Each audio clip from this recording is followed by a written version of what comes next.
hitungannya dari atas ke bawah, makanya jatuhnya di tanggal 25 seperti itu. Jadi bukannya Tuhan itu lahir di tanggal ini dan tanggal 25 dan bukan dicantumkan di Alkitab seperti itu, tapi hanya ikut budayanya Israel waktu saat itu.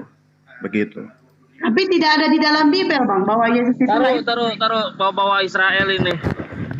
Israel ya, sedangkan pada saat itu Israel itu pada musim dingin loh, Pak. Itu sejarahnya dari mana, Pak? Tradisi atau sejarah, Pak? Kalau tradisi itu berbentuk apa, Pak? Maksud saya, hitungannya kan waktu zaman itu kan mereka hitungnya dari atas ke bawah. Nah, jadi pas Tuhan Yesus lahir itu adalah tanggal 25 waktu saat itu, zaman itu. Jadi jatuhnya di tanggal 25, begitu. Berarti itu bulannya belum tentu, Pak. Soalnya gini, Pak, pada saat Yesus misalkan itu terjadi pada tanggal 25 Desember, pada saat itu bukan musim panas, Pak, tapi itu musim dingin. Musim salju, pada saat itu musim dingin. Ya, musim dingin. Misalkan itu musim dingin ditaruh di kandang domba atau di palungan, itu pasti mati, Pak, bayi itu. Tanpa adanya selimut, tanpa adanya apa, Pak? Itu pasti mati bayi. Apalagi ibu yang kena kritis setelah kayak gitu, setelah melahirkan. Itu gimana, Pak? Ya, setahu saya hanya itu yang saya bisa jelaskan. Oh, setahu Bapak. Kalau gini, Pak, itu hitungan dari pihak Yahudi bahwa kelahiran Yesus itu diperkirakan ini ya. Itu bulan April dan hingga sampai bulan Juni, Pak. Nggak ada itu pada saat musim dingin. Itu musim dingin itu hitungan dari Romawi, Pak. Itu sejarahnya. Sejarahnya itu atas kelahiran dewa matahari. Itu diambil di dalam itu. Pada saat Romawi itu. Sejarahnya kita baca sejarah, Pak. Dan ada literasinya pun gitu. Tapi misalkan Bapak yakin tanggal 25 itu berarti Bapak meyakini bahwa Yesus itu adalah silsilah atau inkarnasi dari Dewa Matahari gitu. Misalkan Bapak meyakini tanggal 25 Desember itu adalah kelahiran Yesus gitu. Sapa dulu nih abang saya nih. Abang Juma, Assalamualaikum. Waalaikumsalam warahmatullahi wabarakatuh. Semangat ini siang. Abang Juma ini, Bang apa tuh? Asep Asep ya. Tadi malam kalian pada kemana? Akun aku diserang sama Orten banyak banget sampai salah satunya ada jago bahasa Ibrani, jago banget. Dan dia siapa? Siapa? Demian. Bukan Demian. Siapa? Baru kayaknya dia. Nggak gini, setahu saya masa bang ya. Antara Demian, si Capias juga bisa tuh. Terus si Aderion agak bisa juga. Bukan, namanya Gabriel. Kayaknya orang baru. Saya udah pernah ketemu kalau itu. Oh, itu udah pernah Bang Juma? Udah pernah. Dia cuma menghafal beberapa data dengan bahasa Ibrani. Dia nggak bisa bahasa Ibrani. Oh, nggak buka interlinear ya, abang ya? Siap. Udah ketahuan. Tapi disuruh baca nggak bisa. Naik kita diskusi yuk. Imrus berapa kali di Imrus dibilangin kamu tuh bawa itumu Imrus apa namanya tower tiang tuh. Tadi kabur Mai. Iya, Bang Juma naik kabur. Emangnya Bang Juma seseram itu kah? Buset, tangannya gede-gede, Mai. Assalamualaikum, Bang Juma. Waalaikumsalam warahmatullahi wabarakatuh. Bang mau nanya, Bang. Gimana sih Abang belajarnya ilmu gini, Bang? Sehingga Abang ini ilmu sihir. Enggak, ilmu yang menghafal-hafal itu, Bang, sehingga Abang ini menguasai ilmu kitab-kitab yang orang Kristen itu. Cara belajarnya gitu, Bang. Cara belajarnya diusahakan dalam setiap hari itu menghafal minimal 3 data, 3 dalih dari kitab mereka minimal. Jadi dalam seminggu itu bisa hafal sampai ya minimal 10 lah, itu sudah lumayan. Kadang kita Dan tuh kadang menghafal eh, bang enak bang, ngulangnya Sebentar susah. dulu, sebentar. Bang Juma itu ada yang minta DM aja atau ada nomor WA Bang Juma di itu loh di YouTube-nya. Ini ada typing gini. Bang Juma boleh, Bang Juma nggak kami kirim makanya ketik namanya itu maunya di luar dulu jadi baca itu. Pokoknya gini, Bang Juma boleh nggak kami kirim sumbangan untuk masjid? ada di ini di YouTube kita ada Hmm. nomor rekening di yayasan gitu ya, bukan ke nomor rekening pribadi. Kalau ke rekening pribadi bisa dipakai nikah nanti. YouTube, Amin amin. YouTube-nya Bang Juma. YouTube Bang Juma namanya Zulkifli M Abbas Official, betul. official. Boleh nanti tengok itu nomor WA-nya ya. Gitu. Terus Kenapa bang kalau jaga. di sini pasti larinya ke donasi? Kenapa kalau di rumah aku tuh larinya ke donasi semua? Ayo dong diskusi. Hmm. Terus menjaga hafalannya tuh gimana? Bang?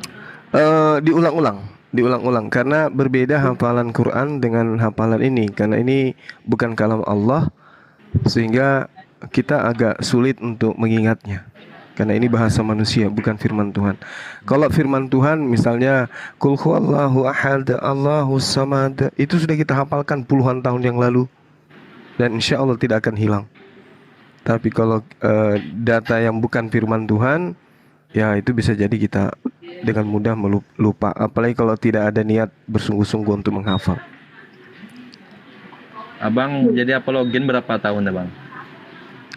Saya saya belajar apologet itu dari sejak tahun 2010. 2009 sudah mulai merambah ke Facebook. Oke, nama YouTube-nya Bang Juma Zulkifli M Abbas.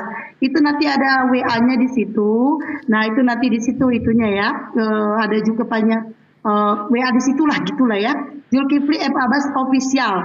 Silakan pergi ke YouTube itu. Yang mau itu nomor WA-nya Bang Juma. Jadi di situ aja nanti DM, WA, nomor rekening dan DM-nya di situ aja gitu. Ini bang cara ngomong biar lancar tuh gimana latihannya? Kan banyak orang pintar bang, cuma penjelasannya itu kadang putar-putar kayak Bang Juma kan seperti ya mungkin Bang Juma ada beri kelebihan kan seperti air mengalir, mudah dipaham gitu. Kadang yang lain itu muter-muter.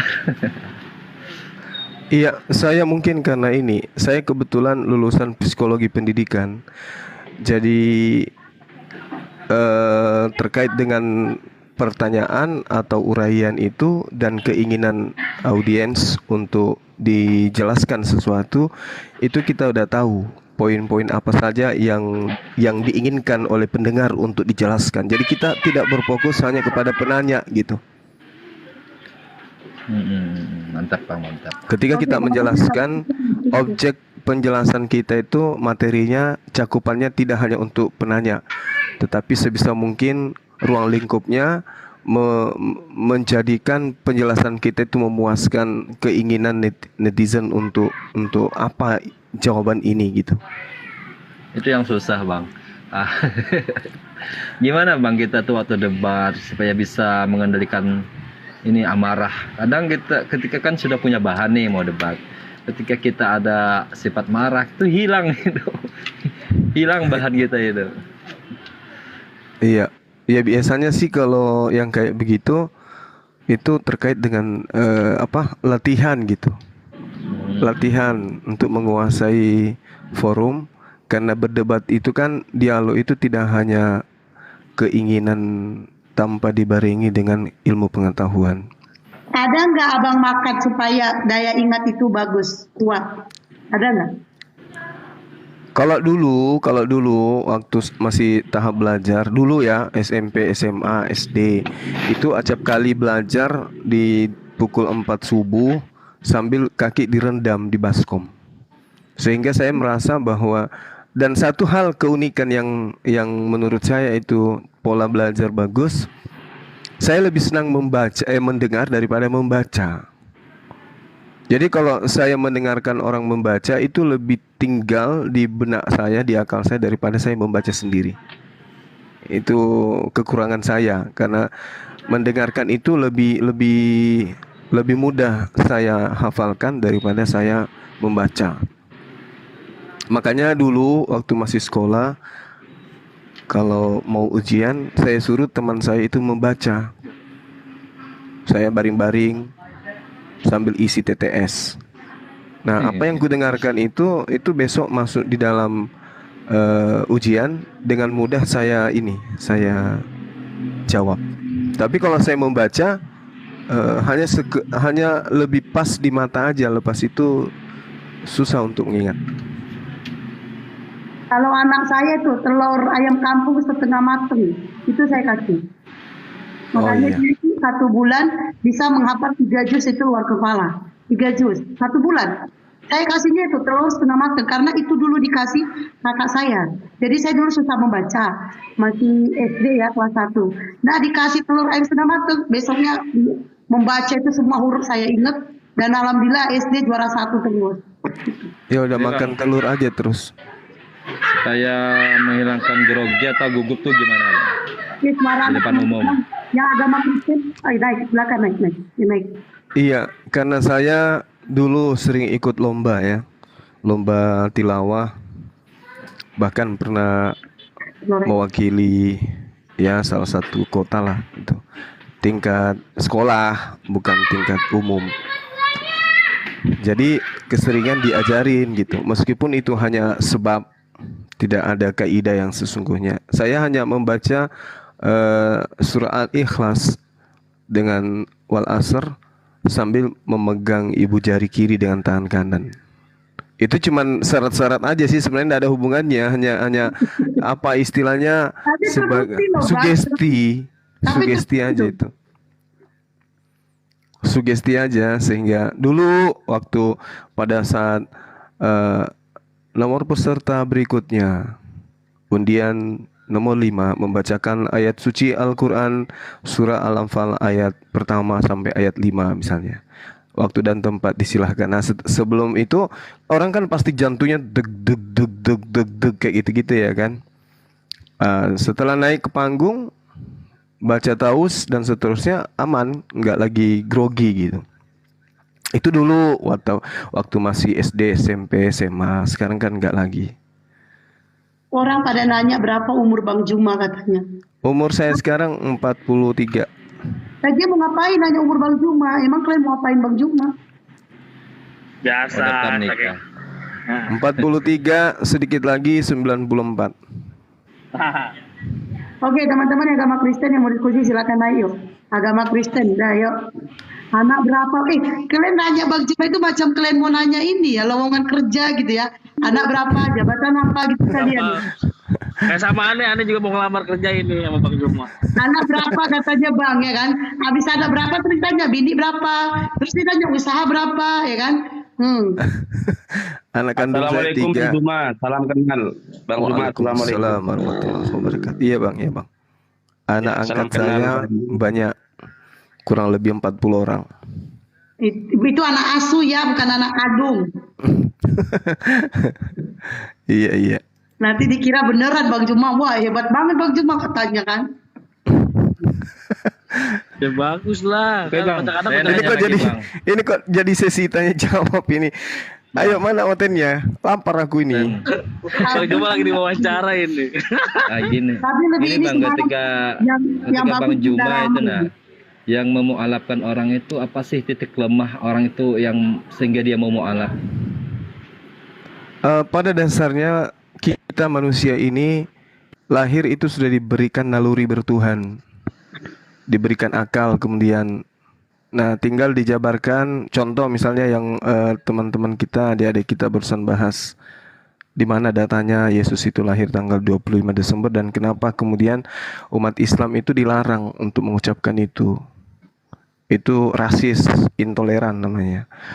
Nah, dasar pijakan kita kemudian kita dudukkan perkara ini kembali kepada kitab suci yang mengajarkan kita untuk jangan sekali-sekali berbohong. Al-Quran menerangkan Bismillahirrahmanirrahim, innama yaftaril kadzibal ladzina la yu'minuna bi ayatillah wa ulaika humul kazibun. Sesungguhnya yang mengada-adakan kebohongan hanyalah orang yang tidak beriman kepada ayat-ayat suci Al-Quran, dan mereka itulah pendusta. Percuma kita ibadah, sholat sehari semalam ketika kita kemudian mengada-adakan sebuah kebohongan, menganggap bahwa ada Tuhan yang lahir tanggal 25 Desember. Itu adalah suatu kebohongan yang nyata. Dan kalau kita berkongko-kongko dalam kebohongan itu, maka kata Allah, ulaika humul kazibun. Mereka itulah pembohong. Apakah kita mau disebut oleh Allah pembohong dengan hanya menyenangkan hati orang-orang kafir? Tentu kita tidak mau. Nah, poin inilah misalnya yang kemudian ditorehkan oleh Al-Quran 1400 tahun silam. Kenapa umat Islam itu tidak mau menyebut selamat Natal dan seterusnya? Dikarenakan kaidah ini ada di dalam Al-Quran. Nah, bagaimana mungkin kemudian sebuah kebenaran tidak tertera di dalam sebuah kitab yang dianggap suci, dijadikan sebagai panutan, dijadikan sebagai panduan, dijadikan sebagai habit dalam kehidupan, dirayakan setiap tahun, padahal itu bohong. Islam tidak mensifati itu. Islam sebisa mungkin, andai saja pengetahuan manusia itu sudah terurai, semua aspek keilmuan yang dibutuhkan di dalam Al-Quran, yang Allah terangkan di dalam surah An-Nahl ayat 44, litubayyina linnas, sudah ditemukan semuanya, maka alam semesta ini akan membenarkan apa yang ada di dalam Al-Quran itu adalah mutlak benar secara absolut. Contoh, narasi saya begini. Apa yang ditemukan ilmuwan hari ini, baik dari segi kedokteran, dari segi ekonomi, dari segi politik, dari segi militer, sains, dan seterusnya, itu sebelum ditemukannya lebih dulu sudah terangkum di dalam Al-Quranul Karim. Jadi kalau boleh saya memberi angka, yang ditemukan oleh para ilmuwan hari ini, ya, tentang keberadaan kita sebagai pemimpin, sebagai khalifah di atas muka bumi, untuk memberdayakan kekuatan kita sebagai makhluk yang mampu berkarya, mencipta. Apa yang diurai oleh ilmu pengetahuan atas alam ini itu baru 30%. Masih banyak temuan-temuan yang akan ditemukan kemudian di dalam kehidupan kita manusia seiring berjalannya waktu, ditorehkan dalam sejarah perjalanan anak keturunan Adam sampai kiamat. Dan rupa-rupanya 70% itu yang belum ditemukan itu sekarang sudah terangkum di dalam Al-Quranul Karim.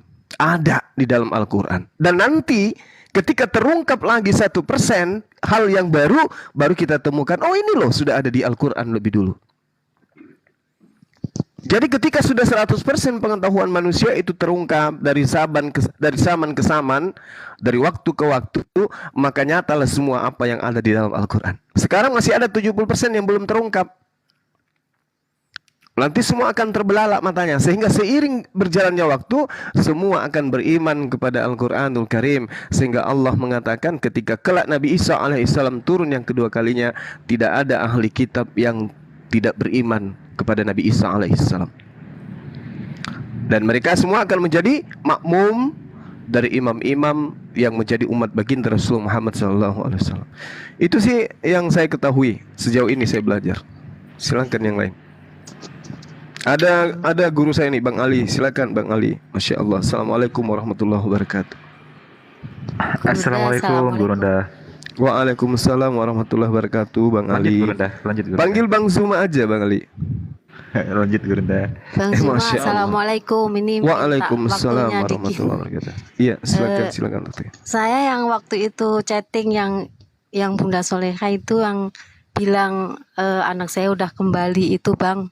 Makasih Masya banyak. Allah, barakallah. Iya, Masya Allah ya. Saya mau sekali kalau cuman lewat WA rasanya kayak kurang gimana gitu, kurang afdol. Jadi mumpung ada Bang Zuma di sini, saya mengucapkan setelah 4 tahun saya berjuang ngikuti Bang Zuma terus, alhamdulillah tanggal 23 Mei kemarin itu malam udah syahadat lagi. Jadi saya mengucapkan terima kasih banyak buat Bang Zuma. Gitu yang apa semula saya awam, saya tahu gitu apa itu Islam, apa itu di lain Islam gitu. Alhamdulillah, dan anak saya udah yakin, alhamdulillah sekarang udah Islam lagi. Ya, beliau masih muda juga aku tengok ya. Iya, masih Allahu Akbar. masih Masya Allah. 25. Iya. Suatu Sekarang kebahagiaan ya. sekarang iya sekarang udah nggak mau ke Jakarta lagi. Yang di Jakarta cuman saya sama ayahnya, dan kan saya yang helm itu loh Bang Juma. Iya. Terus Allahu Akbar. sekarang udah pindah ke Jawa Timur aja, kerjanya udah nggak mau balik tuh. Allahu Akbar. Iya, ya Masya Allah. udah cuman gitu aja Bang Juma. Saya cuman mau mengucapkan terima kasih banyak gitu. Ya, sama-sama Ukti. Salam sama Bang anaknya Solan ya. nggak mau Sama nanya keluarga. nih, mumpung kesempatan Masya Allah. bertemu. Iya, rasanya baru ini saya bicara sama Bang Juma. Nggak mau Cuma nanya. chatting aja biasanya. Nggak mau nanya di Nanya sini, apa? Mbak. Mbak Mau, Solan. mau. Silahkan. Kapan menikah? Mau ke sana. Aduh. Iya. Belum ada bisikan dari langit ini.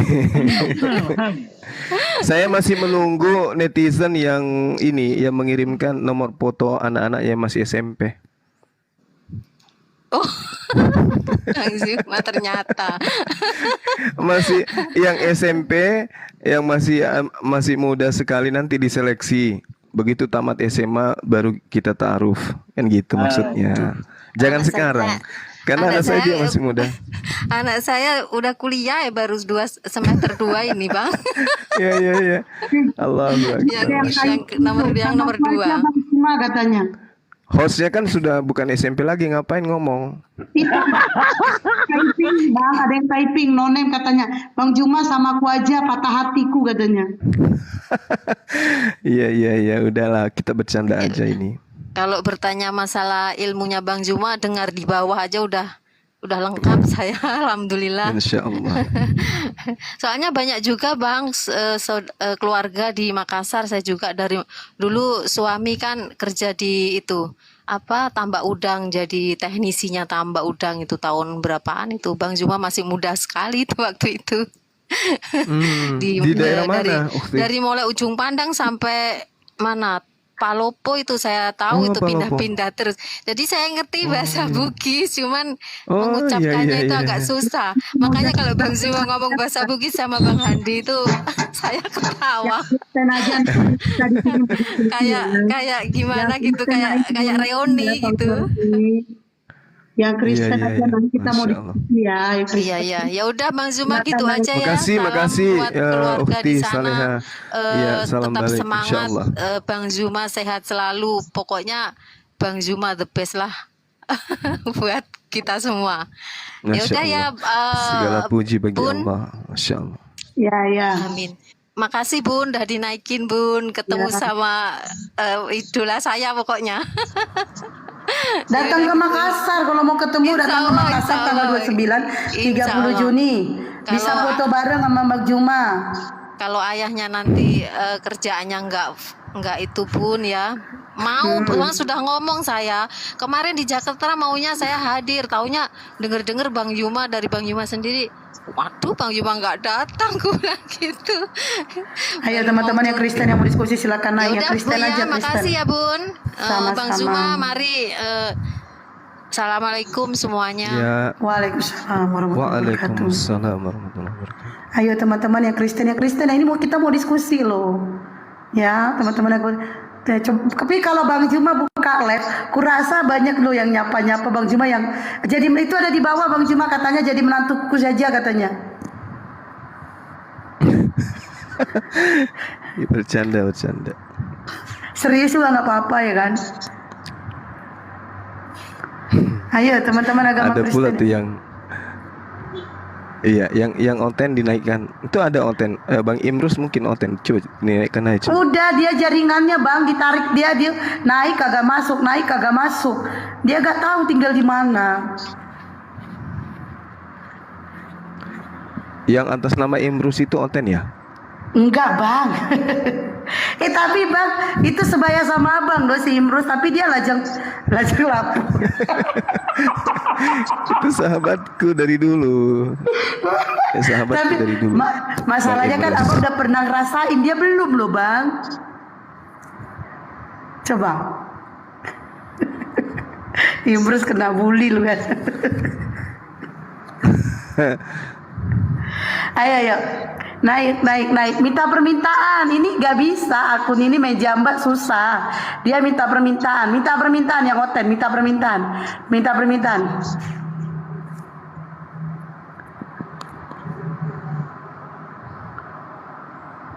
Semalam kasus tentang Dewa Molok itu tidak tuntas-tuntas.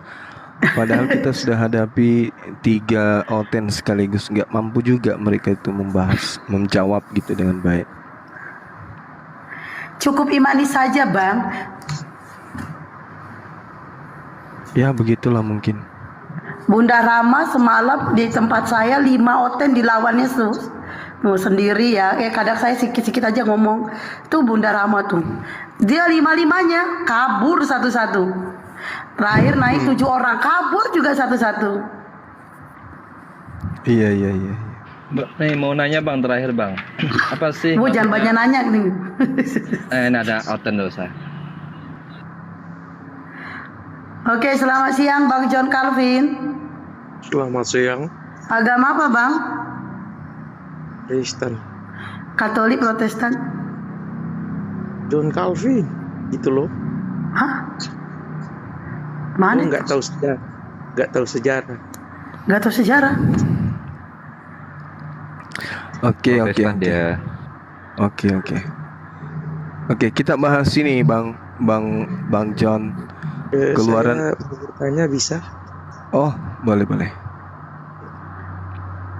Cuma bertanya singkat aja. Kuat sedikit suaranya Bang. Saya mau bertanya singkat saja. Oke.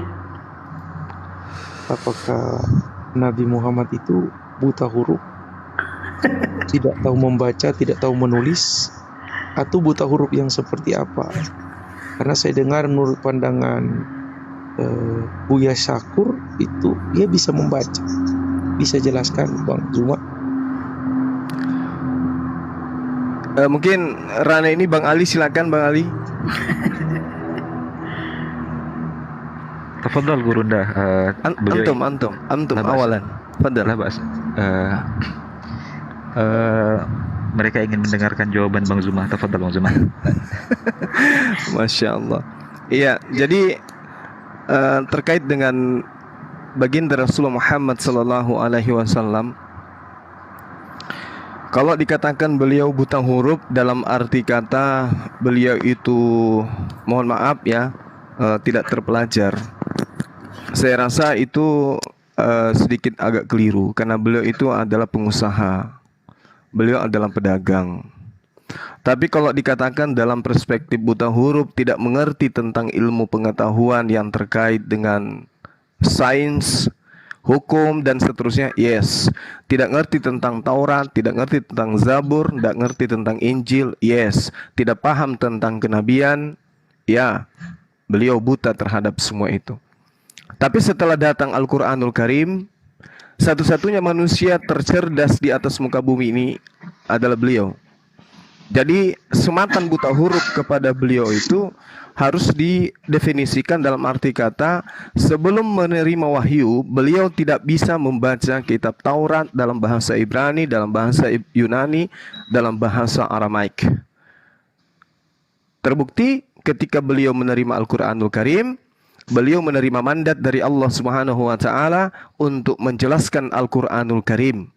Litubayyina linnasi ma nuzila ilaihim wa la'allahum yatafakkarun. Jadi bagaimana mungkin kemudian beliau memutuskan satu perkara, menjelaskan satu perkara, menelaah satu perkara, menginstruksikan sebuah perintah kalau dia sendiri tidak paham tentang apa yang diucapkan. Jadi buta huruf di sini adalah buta terhadap kitab-kitab sebelum Al-Qur'anul Karim. Begitu juga kaumnya, begitu juga umatnya. Maka beliau diutus kepada umat yang buta huruf. Buta huruf terhadap kitab-kitab sebelum Al-Quranul Karim. Tapi kalau dikatakan apakah dia buta Al-Quran? Saya katakan tidak.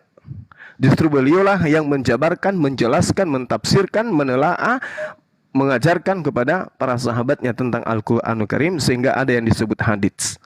Saya kira begitu jawaban saya. Silakan. Makasih Bang ya. Saya hanya mau nanya itu soalnya. Oke, saya mau turun dulu ya, Bang. Makasih. Oh, itu saja. Iya, hanya itu saja. Itu saja. Nggak mau ditanya balik nih sama Bang Zuma. Soalnya saya lagi di kamar. Oke. Saya Iya. hanya mau tanya, bukan diskusi. Terima kasih ya. Baik. Ayo. Masya Allah. Oke, ini menunggu Oten naik Bang, saya mau nanya Bang. Iya, jadi Apakah sejaman Nabi Isa dan Imam Mahdi turun Bang? tunggu. Saya jelaskan dulu yang tadi. Ya, jadi ketika baginda Rasulullah Muhammad SAW itu diterangkan di dalam Al-Quran, didatangkan beliau kepada bangsa yang ummi. Ummi ini dikatakan, boleh diartikan sebagai induk, ya, penghulu atau pemimpin orang-orang yang tidak mengetahui tentang Taurat, Zabur, Injil dan seterusnya. Nah, kalau dikatakan kalau beliau itu buta huruf, lantas kenapa kemudian dia mampu mengajarkan Al-Qur'anul Karim? Nah, inilah tolak belakangnya. Sehingga sebenarnya yang dimaksud dengan buta huruf yang sesungguhnya itu adalah golongan orang-orang yang tidak memahami dan tidak bisa membedakan antara firman Tuhan dan juga antara sabda para nabi dan juga karangan-karangan orang-orang yang tidak dikenal. Al-Qur'anul Karim menjelaskan di dalam surah Al-Baqarah ayat 78. Di situ Allah menerangkan kepada umat Islam, kepada kita, kepada semua umat manusia. Bismillahirrahmanirrahim. Wa minhum ummiyuna la ya'lamunal kitaba illa amaniya wa inhum illa yazunnun. Dan di antara mereka ada yang buta huruf, tidak memahami kitab. Jadi kitab di sini adalah ketetapan Tuhan yang datang kepada para nabi, khususnya kepada Nabi Musa alaihissalam. Kata Allah, illa amaniya wa inhum illa yazunnun. Kecuali hanya berangan-angan dan mereka hanya menduga-duga. Beda dengan Rasulullah Muhammad sallallahu alaihi wasallam. Ketika beliau datang membawa risalah, aspek apapun yang menjadi pokok utama di dalam kehidupan umat manusia setelah beliau, pada zaman beliau dan setelah beliau, itu terurai oleh baginda Rasulullah Muhammad sallallahu alaihi wasallam. Apapun itu. Dari aspek ekonomi, dari aspek hukum, ketatanegaraan, politik, kesehatan, kedokteran, militer dan seterusnya, itu semua sudah disampaikan baginda Rasulullah Muhammad sallallahu alaihi wasallam. Sehingga komponen ajaran agama Islam itu dari semua kisi-kisi pengajaran beliau, kurikulum yang disampaikan oleh beliau itu bisa dijadikan sebagai asas sebuah negara. Maka berdirilah agama Islam, negara Islam, pemerintahan Islam. Tetapi sebaliknya, konon sebuah kitab dituliskan kurang lebih 1400 tahun. Dituliskan oleh banyak orang, disusun oleh pada zaman mereka sudah mengalami peradaban yang luar biasa. Tetapi sangat disayangkan kitab mereka itu tidak bisa dijadikan sebagai asas suatu negara. Membuktikan bahwasanya baginda Rasulullah Muhammad sallallahu alaihi wasallam seorang diri, kemudian mampu menaklukkan bumi ini, dunia ini dengan tonggak yang dibawa, yaitu Al-Qur'anul Karim dan As-Sunnah. Nah, untuk itulah kemudian ketika sebagai apologet kita ditanyai, apakah kemudian ada nubuatan di dalam kitabnya orang Yahudi yang terkait dengan baginda Rasulullah Muhammad sallallahu alaihi wasallam. Di dalam kitabnya mereka jelas sekali dikatakan dalam Yesaya 42 nomor 1, lihatlah itu hambaku yang kupegang, orang pilihanku yang kepadanya aku berkenan, aku telah menaruh rohku ke atasnya, supaya ia menyatakan hukum kepada bangsa-bangsa. Roh yang dimaksud di sini adalah Al-Qur'anul Karim. Sehingga di dalam Al-Qur'an surah Asy-Syura ya, dalam ayat 52, Allah Subhanahu wa taala menerangkan, bismillahirrahmanirrahim, wa katsalika auhayna ilaika ruhan min amrina. Dan demikianlah kami wahyukan kepadamu Nabi Muhammad ruh. Ruh yang dimaksud di sini adalah kitabullah, Al-Qur'anul Karim, dengan perintah kami. Sehingga dengan Al-Qur'an itu kemudian Allah menggenapi apa yang Allah sampaikan kepada para nabi sebelumnya, bahwa akan ada hamba Allah yang kepadanya Allah berkenan, yang mana rohnya akan ditaruh di atasnya, hukum-hukumnya akan ditaruh di atasnya, dan berkata sesuai dengan firman Allah, supaya hamba ini menyatakan hukum tersebut kepada seluruh bangsa-bangsa, dan itu hanya terbukti kepada Al-Qur'anul Karim. Nah, ini mungkin yang sedikit tambahan dari pertanyaan dari teman-teman kita. Jadi tiadalah mungkin baginda Rasulullah Muhammad SAW itu ummi dalam arti bahwa buta huruf, dalam arti tidak berpengetahuan atau mohon maaf, atau bahasa kita bahlul. Itu nggak mungkin disifati oleh baginda Rasulullah Muhammad SAW. Kenapa? Karena Al-Quran yang dibawa itu sebagai nura dan juga sebagai petunjuk. Sekira gitu, sahabat-sahabat sekalian. Bang Ali mungkin ada yang ingin ditambahkan, silakan. Masya Allah, luar biasa Gurunda. Benar sekali bahwa makna ummi yang disifati oleh Rasulullah dan juga umatnya, ummiyun, adalah apa yang disampaikan oleh Bang Zuma tadi, teman-teman semua, adalah diantara salah satu tanda kenabian beliau. Tidak ada kitab yang beliau pelajari dari kitab-kitab sebelumnya. Tidak ada nabi yang pernah lahir, yang pernah tinggal dan mewariskan kitab di tengah-tengah mereka. Oleh karena itu Allah dalam Al-Quran menyebutkan bahwa sifat Nabi Muhammad dan umatnya adalah nabi yang ummi dan umat yang ummi, yang berarti mereka tidak pernah mempelajari dan membaca kitab-kitab sebelumnya, sehingga murni kedatangan Al-Quran sebagai mukjizat tanpa ada perantara dan campur tangan serta dugaan-dugaan bahwa telah ada intervensi dari kitab-kitab sebelumnya. Itu satu poin. Kemudian dalam Ali Imran 164 Allah Subhanahu wa taala menegaskan tentang keilmuan dan kedudukan pengetahuan Rasulullah sallallahu alaihi wasallam. Laqad manallahu 'alal mu'minin. Sungguh Allah telah memberi karunia bagi orang-orang yang beriman. Idz ba'atsa fihim rasulan, karena Allah telah mengutus seorang utusan di tengah-tengah mereka, min anfusihim, dari kalangan mereka sendiri, manusia biasa, seorang yang hidup di tengah-tengah mereka, yatlu alaihim ayatihi. Tinggal baru siap sholat, maaf.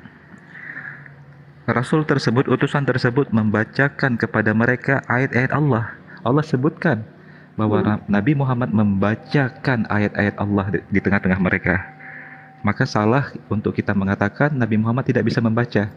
Wa yuzakkihim, bahkan Rasulullah mengajak mereka untuk menyucikan diri mereka. Wa yu'allimuhumul kitab, dan Nabi Muhammad juga mengajarkan mereka Al-Quran wal hikmah dan sunnah-sunnahnya.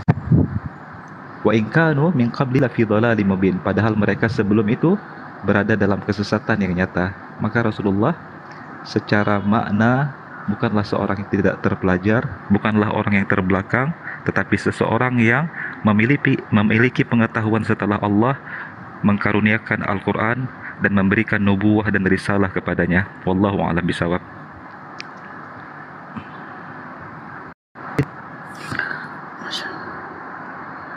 Ayo yang agama Kristen yang mau diskusi silakan naik. Agama Kristen ya. Kabur ya orangnya ya.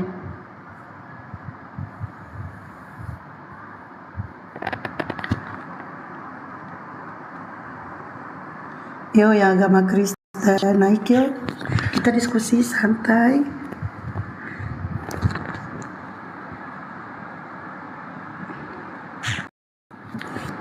Agama Kristen aja. Tumben Oten gak mau naik ini. Nggak tahu nih. Padahal semalam lebih rame Bunda Rama sendiri. Sekarang ya gitulah ya. Mungkin takut dengan Bang Juma, suaranya aja ditakutin ya. Apalagi kalau nengok mukanya ya. Kayak gorila gitu ya. Dan ada beberapa tambahan juga Gurunda di beberapa hadis Sahih Bukhari dan Sahih Muslim. di penghujung hidup Rasulullah ada beberapa hadis diriwayatkan Rasulullah memerintahkan para sahabat untuk membawa beliau buku. Beliau ingin menulis beberapa wasiat begitu. Itu menandakan jika seorang buta tulis kan tidak mungkin meminta untuk dia menulis gitu. Masya Allah. Artinya terbantahkan bahwa makna Umi sangat benar apa yang telah kita sampaikan dan Gurunda sampaikan tadi adalah orang yang tidak mempelajari kitab sebelumnya. Masya Allah. Kalau biar berasumsi, kalau berasumsi mungkin Kalau apa dia bersurat, nggak bisa baca itu mungkin ikronya kali ya, tulisan Arab itu kali ya, atau gimana? Tidak membaca kitab sebelumnya. Oh, Itu makna yang paling tepat sebagaimana yang disampaikan Gurunda tadi. ayo yang agama Kristen yang mau diskusi silakan, Nai. Assalamualaikum warahmatullahi wabarakatuh semuanya, Gurunda. Waalaikumsalam. Waalaikumsalam warahmatullahi.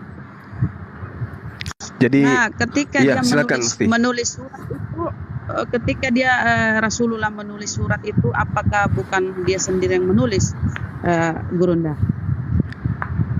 Jadi beliau punya sekretaris yang Iya, bertugas kadang Oten menulis. bertanya. Oke. Iya, akhi, Oke. Bang Ali. Iya benar, Gurunda, bahwa Rasulullah punya juru tulis, tetapi Rasulullah juga menarasikan sendiri isi suratnya Iya, tersebut. betul. Beliau yang menarasikan. Tidak mungkin orang yang tidak bisa membaca dan menulis bisa menyusun kalimat yang sempurna dalam sebuah surat yang utuh. Ya. Dan itu diuraikan di dalam Al-Qur'anul Karim, diterangkan dalam surah Al-Ankabut ayat 48. Bismillahirrahmanirrahim. Wa ma kunta tatslu min qabli min kitaba wala takhudtu biyaminika izallar tabal mubatilun. Kalau nggak salah seperti itu ayatnya. Benar. Jadi engkau Nabi Muhammad tidak pernah membaca satu kitab sebelum Al-Quran, dan engkau tidak pernah menulis suatu kitab dengan tangan kananmu.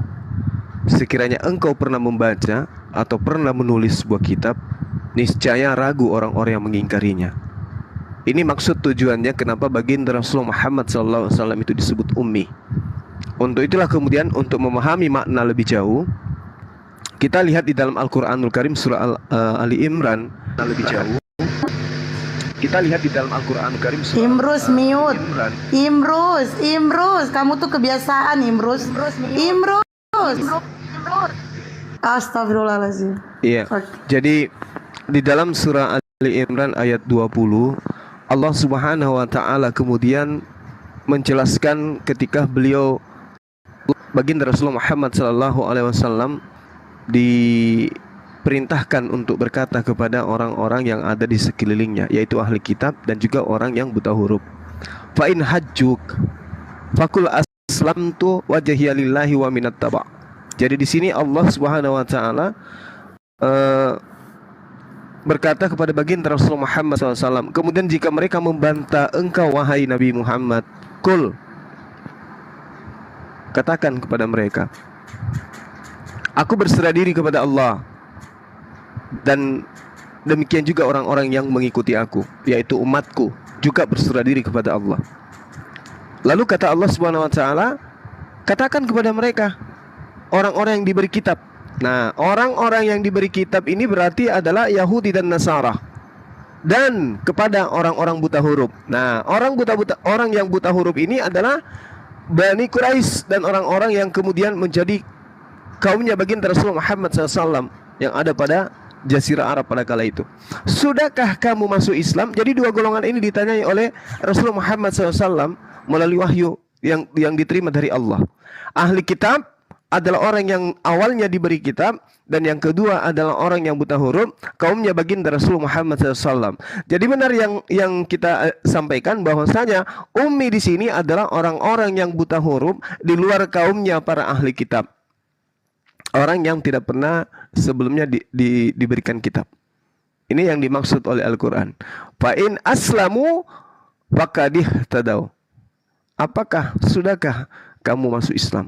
Jika mereka masuk Islam, kata Allah, berarti mereka telah mendapat petunjuk. Orang yang mendapatkan petunjuk ini bukan lagi ummi, bukan lagi buta huruf. Kecuali mereka berpaling, maka kata Allah, kewajibanmu hanya menyampaikan. Dan Allah melihat hamba-hambanya. Ketika mereka berpaling, apa kata Allah? Mereka akan jatuh kepada posisi di mana mereka ini menjadi orang yang buta huruf. Wa minhum ummiyun la ya'lamunal kitab illa amaniya wa inhum illa yazunnun. Ketika mereka itu disembuhkan ketidaktahuannya terhadap Tuhan, terhadap tauhid, terhadap syariat, maka mereka menjadi orang yang cerdas, orang yang mendapatkan petunjuk, sehingga mereka tidak buta huruf. Tetapi orang yang menolak Al-Quran, orang yang meninggalkan petunjuk itu, justru mereka lah yang buta huruf secara absolut. Wa minhum ummiyuna la ya'lamunal kitab. Mau bukti? Mari kita buktikan. Apakah ketika kita tanya, Tuhan kamu ada berapa? Jawaban mereka 1. Coba kamu uraikan, Bapa dan Yesus itu 1 atau 2? 2. Tambah burung merpati, apakah mereka itu 1 atau 2? 3. 1 tambah 1 tambah 1 sama dengan berapa? 1.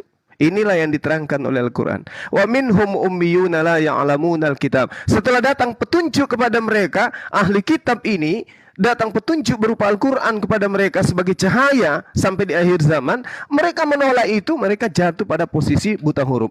Maka yang buta huruf secara hakiki itu adalah mereka yang tidak mengimani Al-Quranul Karim sebagai petunjuk, sebagai kalam ilahi. Saya kira itu kesimpulan saya, bahwa ketika Rasulullah Muhammad SAW dituduh, difitnah sebagai orang yang buta huruf, sebenarnya orang-orang yang tidak menjadikan Al-Quran sebagai petunjuk dalam kehidupannya, mereka lah orang buta huruf itu. Saya kira gitu, demikian dari saya. Oke, selamat siang Bang Nathan. Nathan. Siang Kak. Agama apa? Islam. Selamat siang Sandi Siregar. Sandi Siregar. Woi Regar.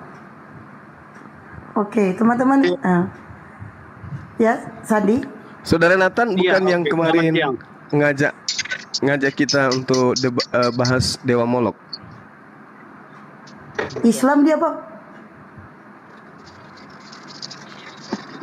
Saudara Nathan ini, tapi dia agama Islam. oh ya? Bang Nathan itu ditanya Bang Juma, dijawab. Iya. Iya. Bukan saudara Nathan yang suaranya kemarin. kecil kali. Sandi, mute dulu. Sandi, mute Sandi. Nah, Bang Nathan suaranya gak kencengin? Bukan, saya bukan. Bukan katanya. Bukan. Oke, Sandi Siregar agama apa? Ini yang di bawah saya, Gurunda ini, Imrus ini. Apa agama apa? Itu Islam, Muslim. Walah, Cipiro ya. Yang naik Kristen deh, kita mau diskusi di sini, Yang naik agama Kristen ya, yang naik agama Kristen. Bang Nathan, Bang Sandi, salam kenal dari saya. Ya, salam kenal kembali. Waduh. Bang Ali, Bang Ali dia merajuk, ngambek dia Bang Ali ngomong gitu. Tuh, loncat dia, merajuk. Bang Ali jangan gitu, dia tuh baper tahu. Jaringannya beliau. Lebih bapak. Oke, Bang Ali dan Ukhti Rahmah dan teman-teman yang lain, saya 10 menit izin untuk makan siang dulu.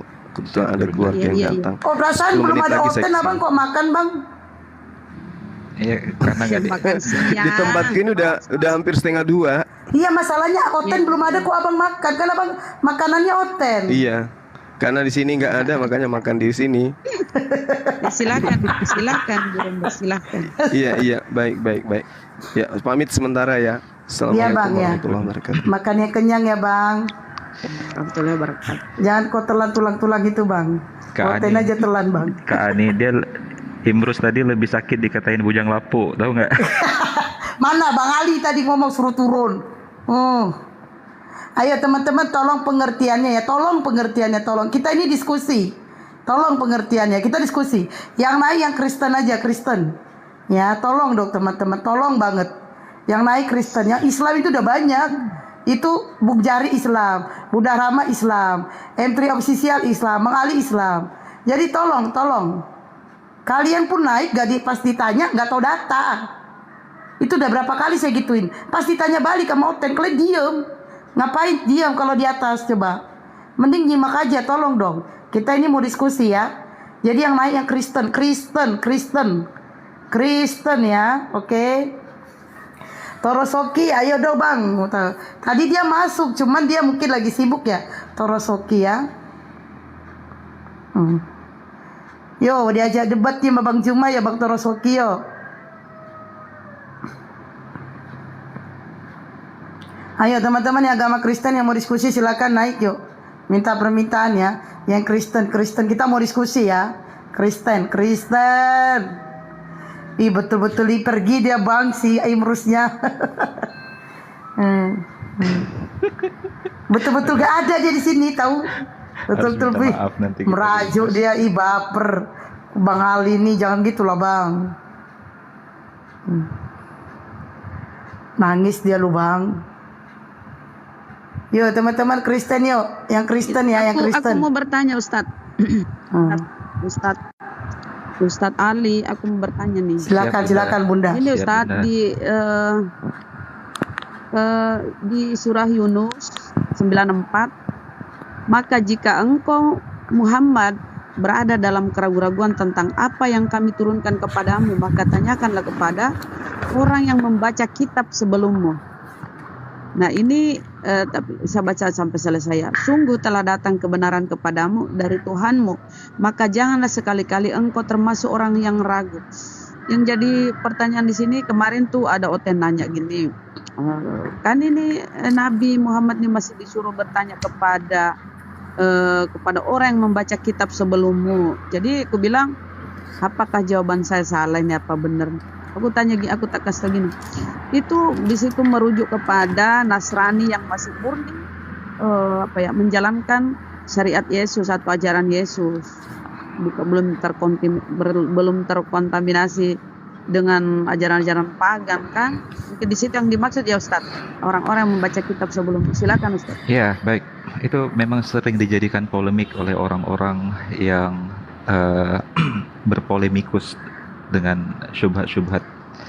Maka kita menjawabnya berdasarkan keilmuan tafsir dari para ulama-ulama kita.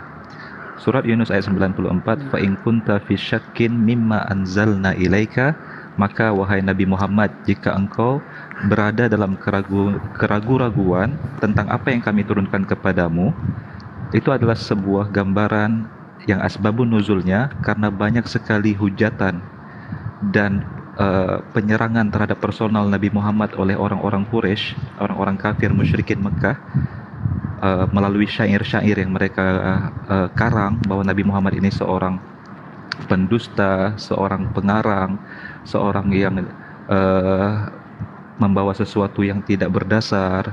Bahkan dikatakan Nabi Muhammad ini adalah penyihir, dukun. Jadi serangan yang bertubi-tubi terhadap personal beliau itu yang namanya Rasulullah seorang manusia, manusiawi sekali beliau merasakan kesedihan. Maka Allah menghibur Nabi Muhammad. Wahai Rasulullah, wahai Nabi Muhammad, jika terbersit dalam perasaanmu rasa sedih atas apa yang kami turunkan kepadamu untuk menguji kebenaran ini, maka Allah perintahkan fas'alil ladzina yaqra'unal kitab min qablika. Maka tanyakan saja kepada orang-orang yang membaca Alkitab sebelum mereka beriman. Jadi ditujukan kepada orang-orang ahli kitab, tetapi mereka telah beriman kepada risalahnya Nabi Muhammad. Karena banyak di antara orang-orang yang beriman sebelumnya agama mereka bukan hanya kalangan musyrik, tetapi orang-orang dari kalangan Yahudi dan kalangan Nasrani. Ayat ini ditujukan kepada mereka. Sebelum mereka beriman kepadamu Muhammad, mereka adalah orang-orang yang pernah membaca kitab Injil atau kitab Taurat. Tanyakan kepada mereka tentang kebenaran Al-Quran yang mereka imani sekarang, yang ada padamu.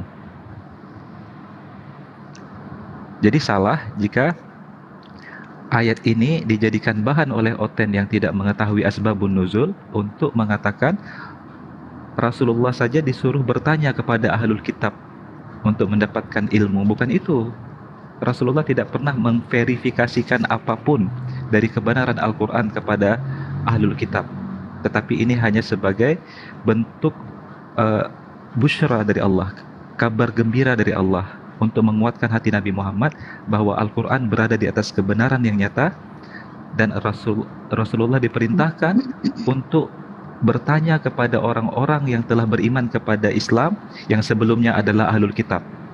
Tanyakan kepada mereka dari apa yang mereka baca sebelumnya setelah mereka mendengarkan Al-Quran sekarang.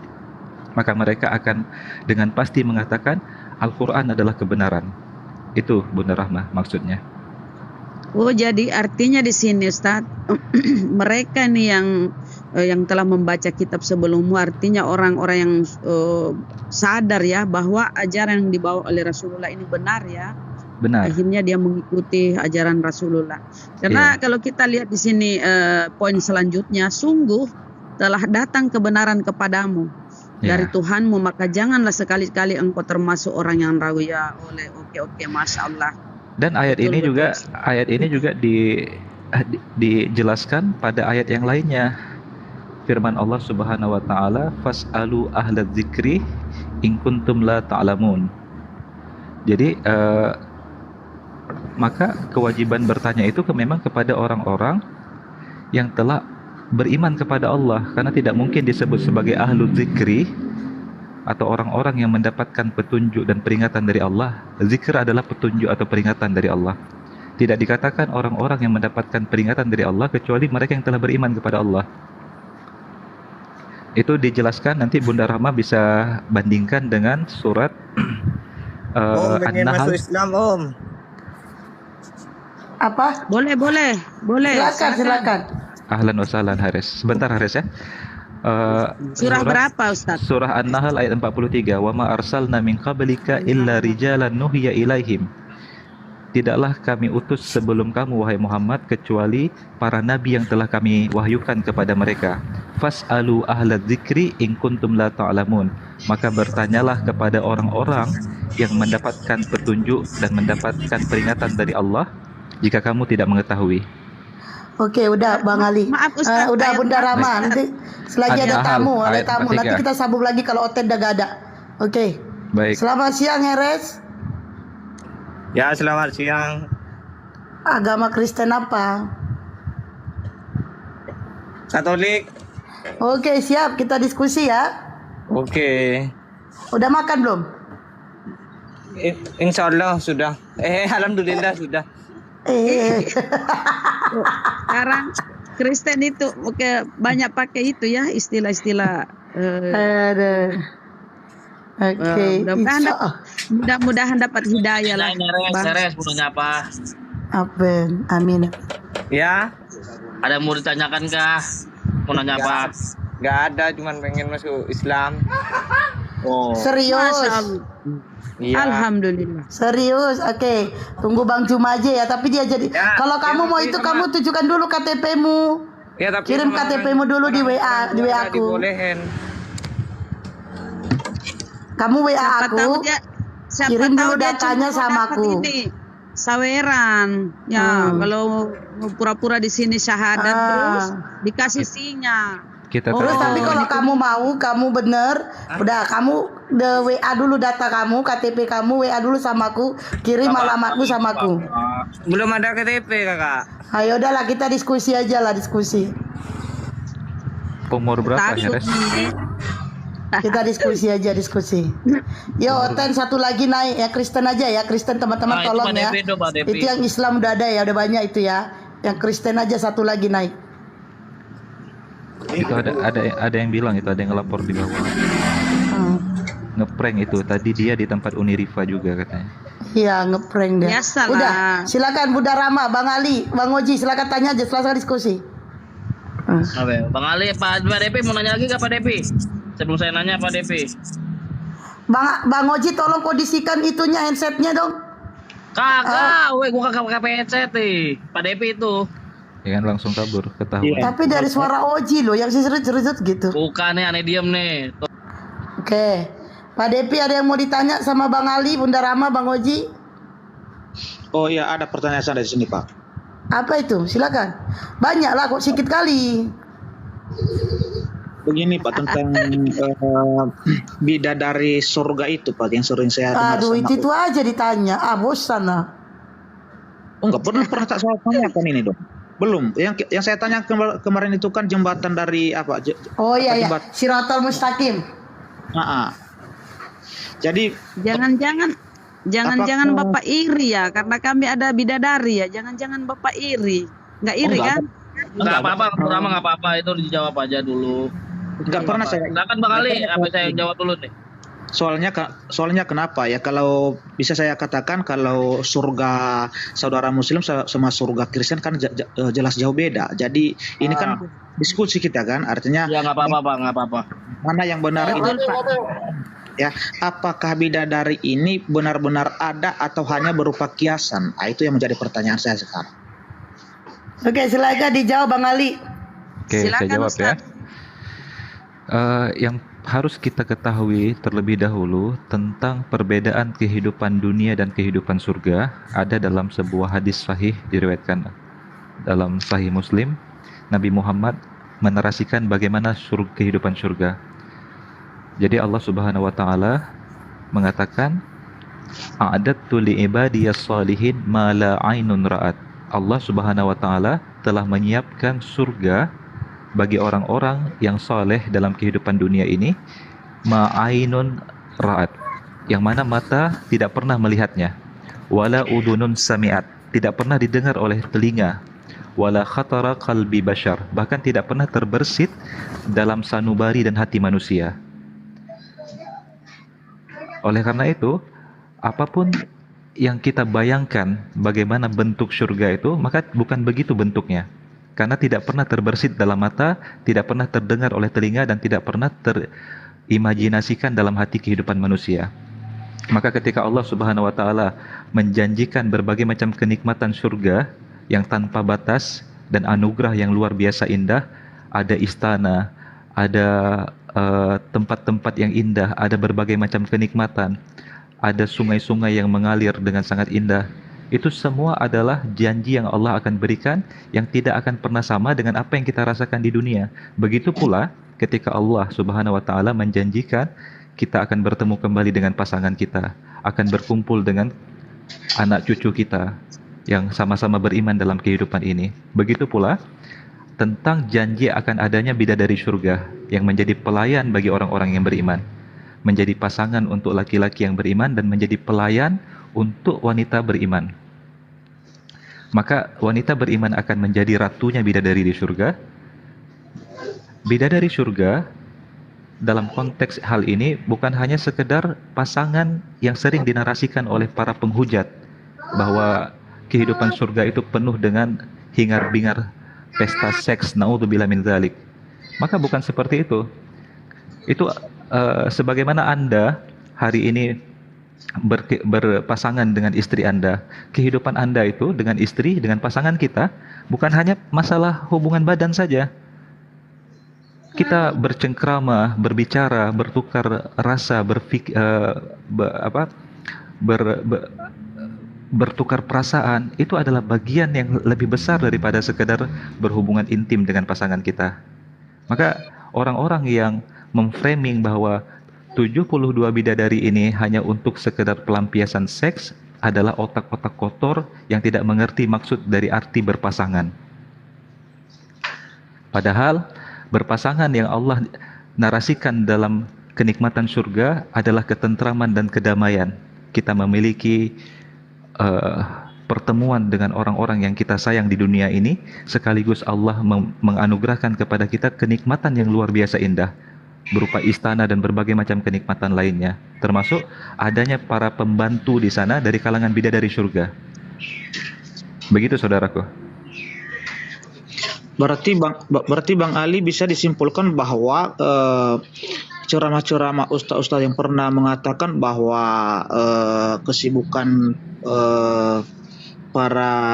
kesibukan Nabi itu di surga adalah memasyakan perawan-perawan istri. Pak, dikoreksi lagi Pak, bukan Nabi doang Pak di situ Pak, di surga Pak.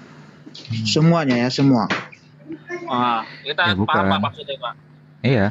Ya. Jadi makanya sudah saya katakan, saya disclaimer dari awal bahwa kehidupan surga itu bukan seperti kehidupan dunia. Makanya dalam salah satu hadis yang sahih, surga itu mala ainun ra'at, tidak seperti apa yang mata lihat, wala udunun sami'at, bahkan tidak sama yang didengar oleh telinga. Bahkan wala khatara ala kalbi bashar, tidak pernah sama dengan apa yang pernah terimajinasikan dalam hati kita. Jadi itu adalah dimensi kehidupan yang penuh dengan kesucian dan kedamaian, saudaraku. Oke Bang Ali, jadi kalau sesuai yang Abang Ali ini jelaskan, ya saya terima itu Pak. Karena kenapa? Ya berarti ya dalam hal ini samanya pemahaman kita tentang surga itu kalau memang seperti ini. Tetapi kalau seperti yang pernah saya dengar ceramah-ceramah dari ustaz-ustaz itu, ya saya tidak terima. Karena kenapa? Bahkan ada di sana katanya ada pesta seks di sana, kan ini seakan-akan mengotori ya kekudusan surga itu atau kesucian surga itu ya. Jadi oke lah Pak, mungkin kalau seperti ini bisa saya terima kalau penjelasan Bapak seperti ini. Baik, makasih.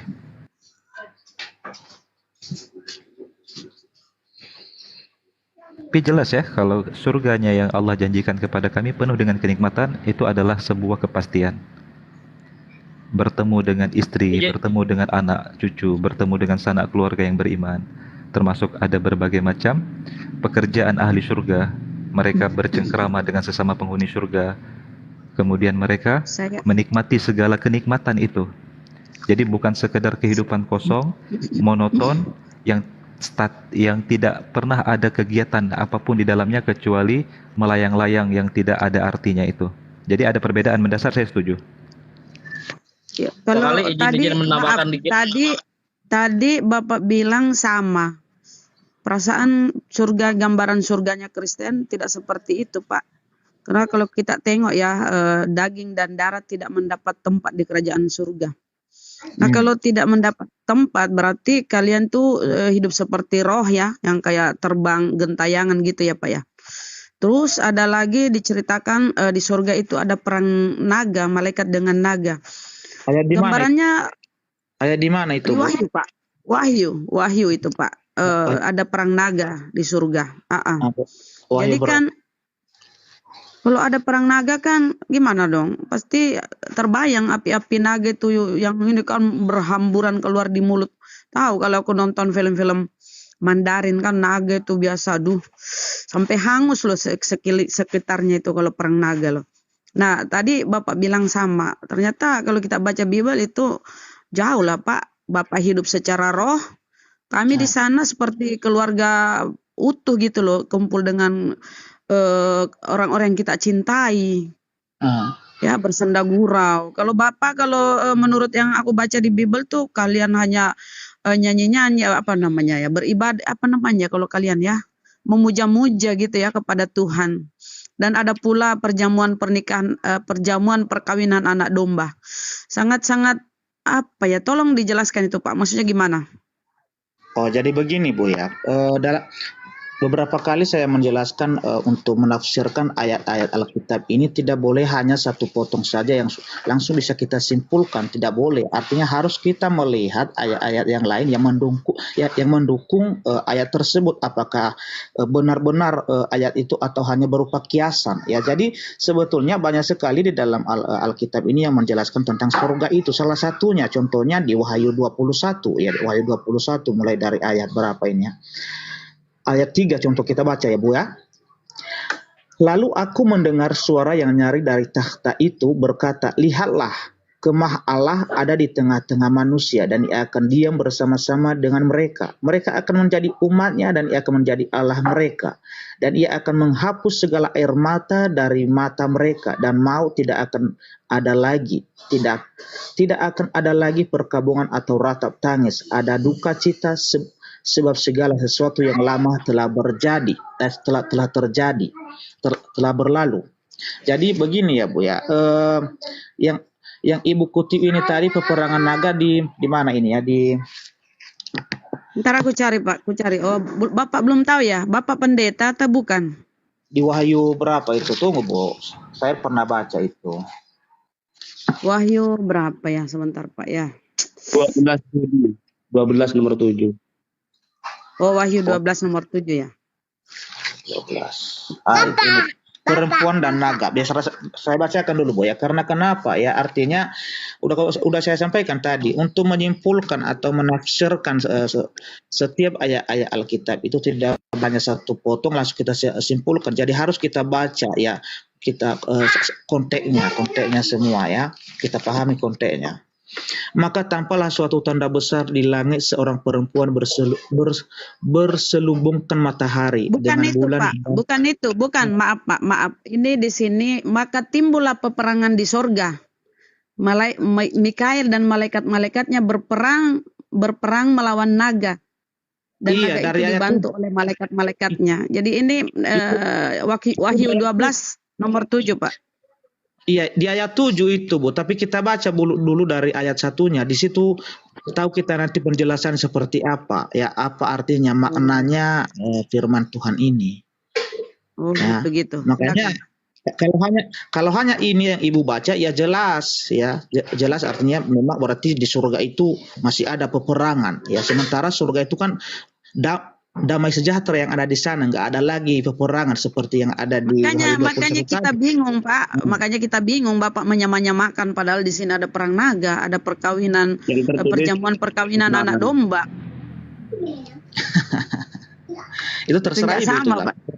Nah, pokoknya saya di sini tidak mau menghina, tidak mau menghujat, apalagi menjelekkan ya. Nah, jadi kalau pandangan Ibu seperti ini nggak bisa saya terima seperti itu. Kalau Ibu mengatakan sekarang artinya bahwa surga saya masih ada peperangan naga. Jadi yang lebih jelas, ya jelaskan dulu penjelasan saya. Ya, artinya ini yang saya bilang tadi. Kalau hanya ini yang Ibu baca sekarang hanya ayat 7 ini, udah Ibu simpulkan itu jelas salah. Itu jelas salah.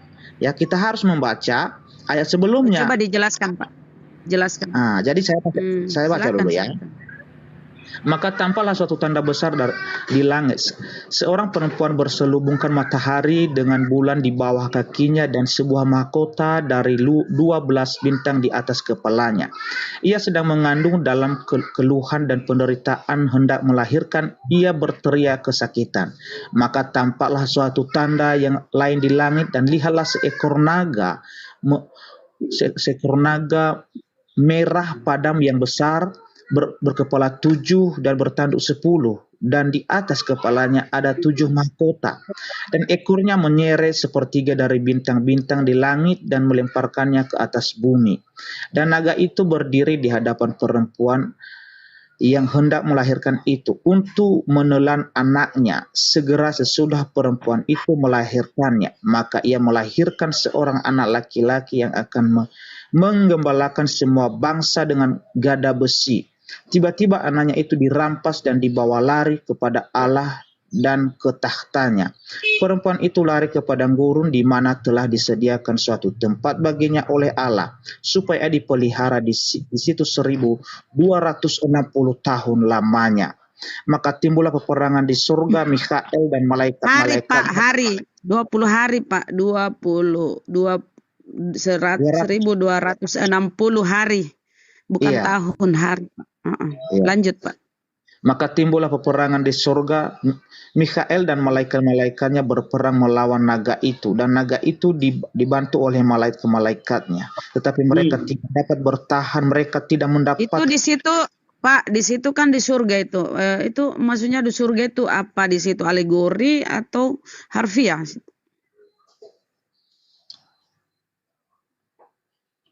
Ini ya Bu ya, ayat ini sebetulnya memang bisa saya katakan ini cerita ya, cerita ketika nanti bisa saya katakan ya sebetulnya udah terjadi ini ya, karena yang disebut di sini adalah ada anak di sini kan, ada anak yang mau dilahirkan. Jadi anak yang mau dilahirkan ini bisa dikatakan dia ini adalah Yesus. Ya, Yesus itu artinya naga ini adalah iblis ya. Iblis ini berusaha membinasakan semua umat manusia ini, tetapi kita tahu bahwa Yesus ini adalah penyelamat dunia, tetapi iblis ini berusaha untuk merampas keselamatan manusia yang diberikan oleh Allah itu. Makanya dia berusaha membunuh ibu dan anak ini. Jadi Berarti bisa ini maaf Pak, ini sudah terjadi apa belum terjadi nih? ini sudah terjadi ini, Bu. Oh, sudah terjadi. Bisa Ini saya kan silakan. Gini. Ini kan penglihatan Yohanes di Pulau Patmos. Ini sudah apa yang lain mau ini ya? Ada yang mau lanjut? Bang Ozi, ada yang lain? Atau Ustadz sudah makan? Silakan. Siapa? Oke, Atau Bang Ali? Ya, Baik. silakan Ustadz lanjut. Saya penasaran aja terkait kasus surga ini ya. Bagaimana kemudian orang-orang Kristen yang tidak bersunat ini bisa masuk ke dalam surga? Ini masalah besar. Karena surga itu kudus. Iya. Surga itu suci. Sedangkan jangankan masuk ke dalam surga, di dalam Yehezkiel 4:49 masuk ke dalam bait suci aja haram hukumnya orang yang tidak bersunat masuk ke dalamnya.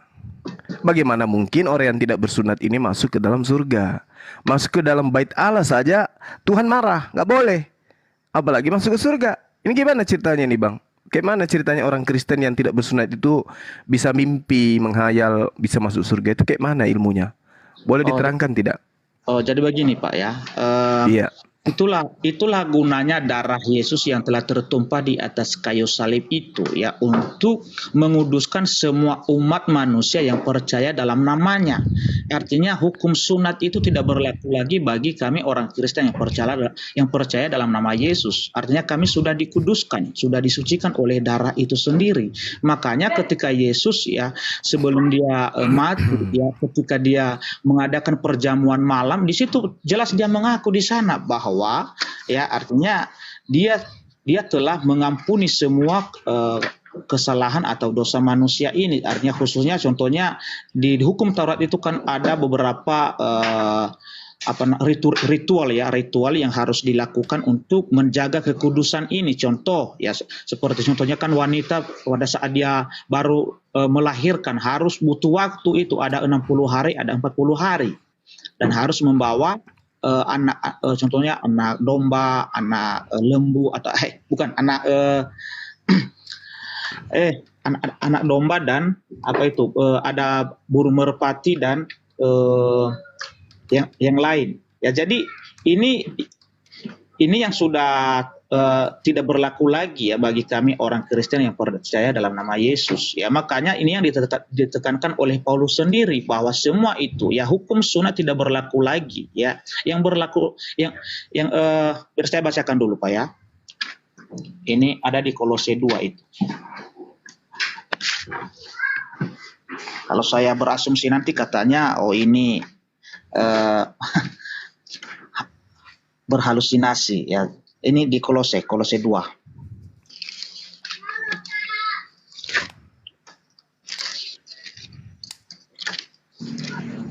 Ntar Pak DP, saya habis ini mau nanya, boleh gak? Boleh. Oke, dilanjutkan dulu ini dulu. Biar saya jawab ini dulu Pak ya.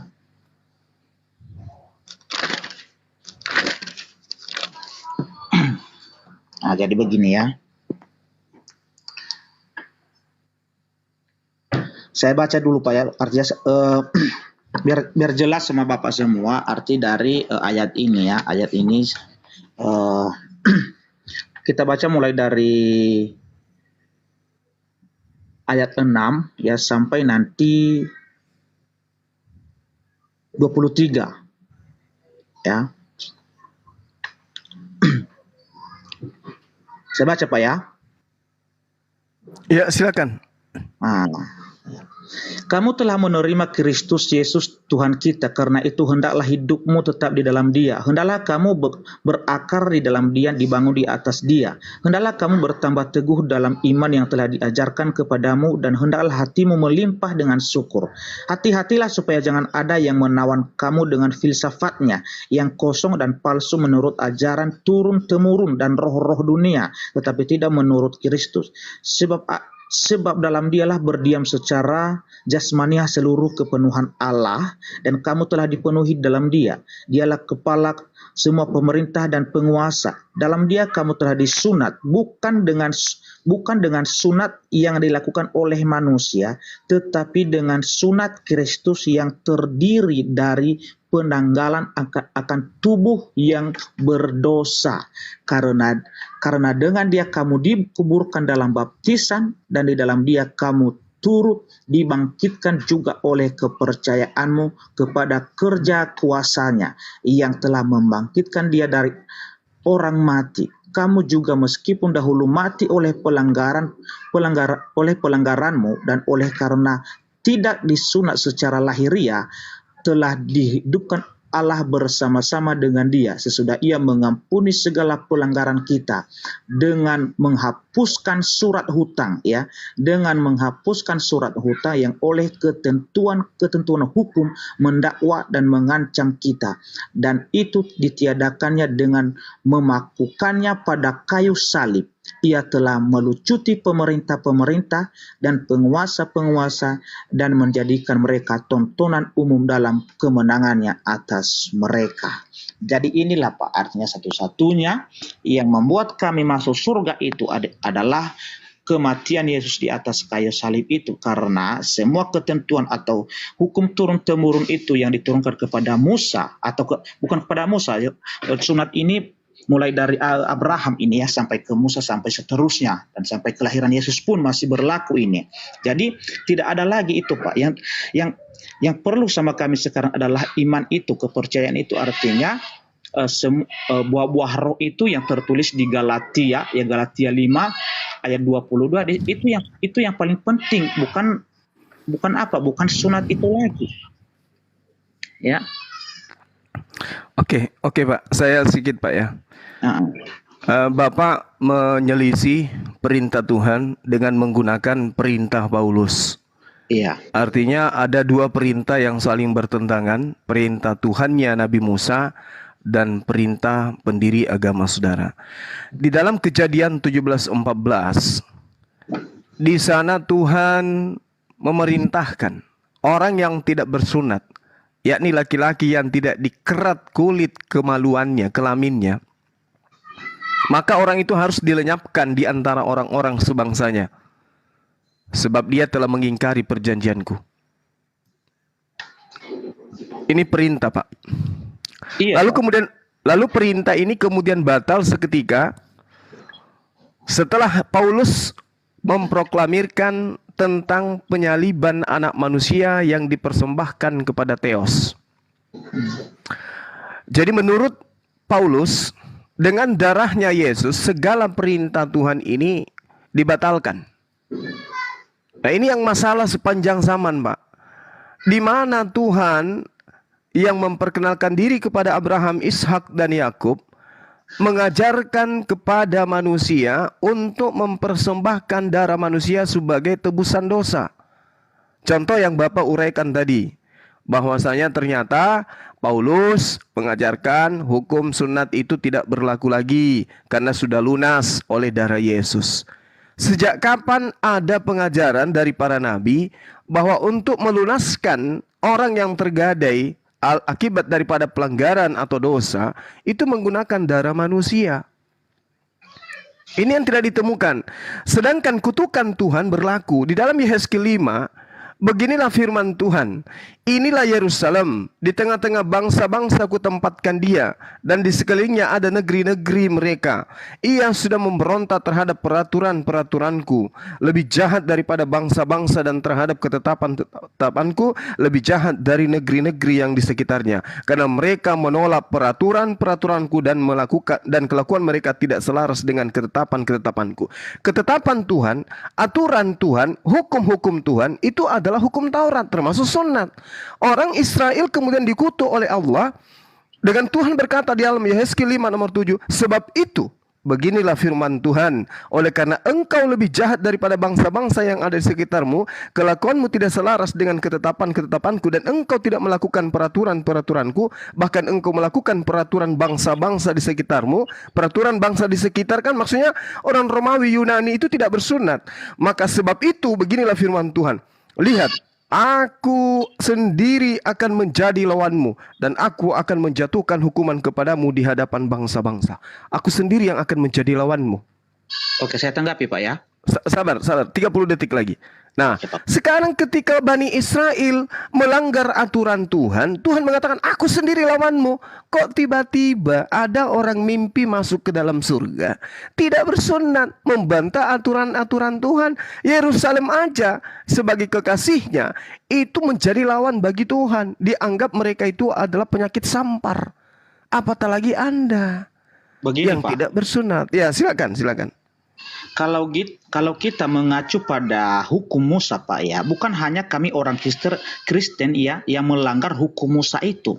Bahkan bisa saya katakan saudara kita Muslim sekarang melanggar juga. Karena kenapa? Ya, kalau hukum Musa, ya kembali kita ke hukum Musa dan ketentuan-ketentuan yang diberlakukan kepada agama Yahudi atau adat istiadat Yahudi, ini sudah tertulis semua di dalam perjanjian lama. Jadi bukan hanya kami yang melanggar itu Pak, bahkan Muslim juga melanggar itu. Contoh salah satunya ya mengenai hari Sabat ya, itu hukum Musa itu Pak ya, hukum Musa itu. Jadi bagaimana sekarang pandangan Bapak? Kalau Bapak melanggar hukum Musa itu bagaimana sekarang Pak? Ya, yang seharusnya ya, begini Pak ya, yang seharusnya kalau Bapak mau mengikuti semua hukum Musa atau hukum Tuhan kepada bangsa Yahudi, artinya mulai dari hukum ke-1 sampai ke-10 harus Bapak patuhi, harus Bapak taati, harus Bapak lakukan. Jangan pernah melanggar. Ya, dan Bapak harus mengerti bagaimana cara menguduskan hari Sabat dan juga hukum sunat itu. Begitu juga hukum pada saat kita mencuri, contohnya artinya gigi ganti gigi, tangan ganti tangan. Jadi harus Bapak mematuhi itu, bukan hanya kami orang Kristen yang melanggar itu Pak. Sama-sama kita melanggar kalau kita mengacu pada hukum Musa. Oke, giliran saya Pak ya, gini. Jadi gini loh Bapak, Anda menggunakan hukum orang lain mengikat diri Anda. Anda memenjarakan diri Anda sendiri pada tatanan hukum yang berlaku bukan untuk Anda. Hukum Taurat itu untuk Bani Israel. Jadi kalau misalnya Anda tidak bersunat, tidak apa-apa, Anda bukan Bani Israel. Islam tidak bersunat, sekiranya tidak ada perintah untuk mengikuti kemudian milah Abraham, umat Islam tidak bersunat tidak apa-apa. Kenapa? Karena hukum bersunat itu datangnya untuk Bani Israel pada masanya. Nah sekarang permasalahannya adalah Kristen menjadikan Yesus sebagai tumbal untuk kemudian melegalkan segala aspek pelanggaran yang termaktub di dalam hukum Taurat itu. Ini yang jadi masalah Pak. Sedangkan di dalam kitabnya orang Yahudi yang saya bacakan tadi, aku sendiri yang akan menjadi lawanmu. Sebab itu di tengah-tengahmu ayah-ayah akan memakan anak-anaknya dan anak-anak akan memakan ayahnya. Dan aku akan menjatuhkan hukuman kepadamu, Bani Israel. Sedang semua yang masih tinggal lagi daripadamu akan kuhamburkan ke semua penjuru angin. Sebab itu demi aku yang hidup, demikianlah firman Tuhan, sesungguhnya oleh karena engkau menajiskan tempat kudusku, menajiskan oleh karena mereka melanggar dengan segala dewamu yang menjijikkan dan dengan segala perbuatanmu. Perbuatan ini di sini adalah melanggar semua ketetapan aturan-aturan Tuhan yang kemudian mereka langgar dengan keji. Aku sendiri akan menjatuhkan engkau. Aku tidak akan merasa sayang dan tidak akan kenal belas kasihan. Sepertiga darimu akan mati kena sampar dan mati kelaparan di tengah-tengahmu, sepertiga akan tewas dimakan pedang di sekitarmu, dan sepertiga lagi akan kuhamburkan ke semua mata angin. Makanya orang-orang ini mereka berpisah-pisah kemana-mana, mereka nggak menyatu. Itu karena kena hukuman. Lalu tiba-tiba muncul Paulus yang menyebabkan kemudian dia adalah salah satu tokoh yang menyebabkan Tuhan itu murka karena dia dari kaum Farisi, mengajarkan bahwa hukum Taurat itu, sunat itu tidak berlaku lagi. Dan Bapak mengamini itu. Berarti Bapak ini lebih percaya kepada Bapak Paulus daripada kepada Bapak Yahweh. Inilah yang saya katakan, iblislah yang menjadi bapakmu dan kau mau melakukan keinginan-keinginan bapakmu. Tolong saudara saya jawab, dari mana Paulus dapat ilmu bahwa hukum Taurat itu bisa dibatalkan dengan penebusan darah manusia. Itu ilmu dari mana itu? Setahu saya yang minta darah manusia itu hanya Dewa Molok. Silakan. Oke Pak, jadi begini Pak ya. Bapak bilang tadi bahwa kami orang Kristen sekarang yang menjadikan Yesus itu adalah tumbal. Tetapi ya, saya tegaskan di sini bukan kami orang Kristen, tetapi Tuhan itu sendiri Pak. Karena kenapa ya? Ribuan tahun sebelum kedatangan Yesus ini sudah dinubuatkan ya, bahwa dia datang untuk menyelamatkan semua manusia ini dan harus dia mati di atas kayu salib. Dan itu tertulis semua di terdahulu ketika Adam dan Hawa jatuh dalam dosa ya. Manusia ini sudah terpisah dari Tuhan. Sudah terpisah, tetapi supaya manusia ini mendapatkan lagi kemuliaannya itu ya, kemuliaannya itu di hadapan Tuhan dan mendapatkan hidup yang kekal itu, keselamatan itu, harus datang Yesus ini sebagai manusia ya. Dan Bapak katakan tadi ya, Paulus yang ada-adakan, bukan Pak ya, rasul-rasul yang lain, murid-murid Yesus yang lain ini meneguhkan ya atau mendukung ya semua yang disampaikan oleh Rasul Paulus ini ya, semua itu Pak. Perlu saya bacakan ayatnya Pak? Silakan, saya butuh data Pak, silakan. Oke, butuh data. Oke, pertama-tama ya, Yesus ini dinubuatkan di perjanjian lama dia harus mati ya untuk menebuskan, untuk mendamaikan manusia dengan Allah ya. Dan ini tertulis itu Pak ya, semua ini terjadi ya, terjadi itu semua. Dan bukan hanya Rasul Paulus ya yang mengatakan bahwa Yesus ini adalah menebus dosa manusia, bahkan Yesus sendiri yang berbicara. Mari kita baca Pak ya, mari kita baca pengakuan Yesus ini dulu, kita baca ya. Ini kita baca di Matius 26 pasal 26 ayat 27 sampai 28. Pengakuan Yesus dulu ya. Matius 26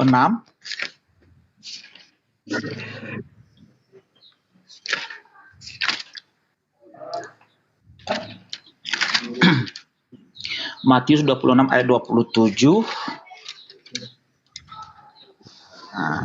sampai dengan 28 ya, saya bacakan Pak ya. Sesudah itu ia mengambil cawan, mengucap syukur lalu memberikannya kepada mereka dan berkata, "Minumlah kamu semua dari cawan ini, sebab inilah darahku, darah perjanjian yang ditumpahkan bagi banyak orang untuk pengampunan dosa." Jelas Pak ya, ini bukan dari Paulus Pak ya, ini pernyataan dari Yesus sendiri ya. Ini bukan dari Paulus ya. Ini darahnya itu ya, pengorbanannya itu di atas kayu salib adalah untuk pengampunan dosa ya. Jadi ini jelas bukan dari Paulus ya. Ya. Ada Pak, perpanjang namanya. Gimana Pak? Ya, ada lagi Pak? Ada lagi data yang lain? Masih ada lagi Pak. Ya, silakan. Ya. Ini pengakuan Petrus ya. Petrus ini adalah murid Yesus Kristus sendiri. Ya.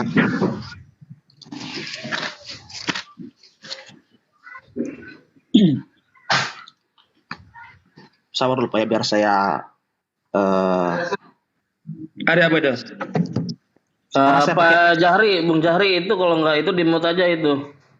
Nah, ini lagi diskusi ini. Nah, lanjut Pak. Saya pakai apa dulu Pak? Pakai Alkitab sendiri Pak ya. Ini masih saya cari ini Pak ya.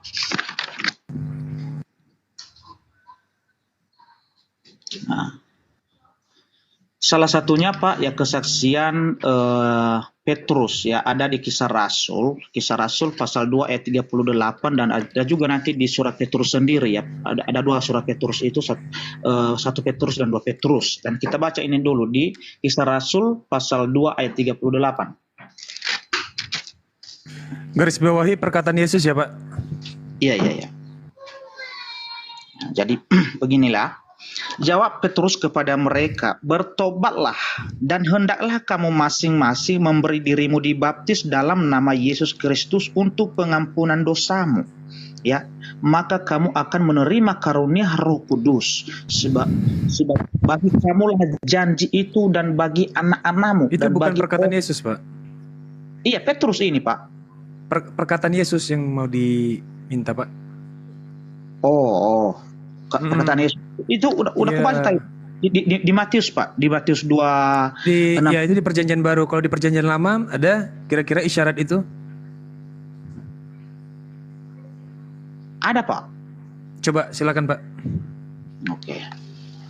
Kita bedah bareng-bareng aja lah. Iya. Nah, jadi biar saya cari, Pak, ya. Iya. Ini PR besar sebenarnya. Ini PR besar yang memang sukar untuk diselesaikan, bahwa Tuhan meminta korban persembahan, yaitu manusia, sebagai bentuk pengkudusan terhadap umat manusia supaya bisa terlepas dari ikatan dosa. Itu selalu digambarkan dengan bahasa-bahasa isyarat, begitu, tidak spesifik. Sedangkan tahu Yesus itu seumur hidupnya selalu berbicara menggunakan bahasa-bahasa isyarat. Jadi artinya banyak gitu loh. Itu sulitnya kan teman-teman Kristen. Itu terserah Bapak itu, tapi sesuai kesaksian kesaksian para nabi, ya, dan kesaksian Yesus sendiri dan murid-muridnya. Ini memang benar-benar terjadi, Pak. Iya, nggak apa-apa. Di perjanjian lama dulu, Pak. Silakan diselesaikan dulu, Pak, PR itu. Oke. Kita tunggu bareng-bareng. Nggak apa-apa, nggak bahasa eksplisit juga nggak apa-apa. Yang penting ada bahasa isyarat gitu loh, terkait dengan penebusan itu. Pasti nggak ada. Kita baca, Pak, ya. Silakan.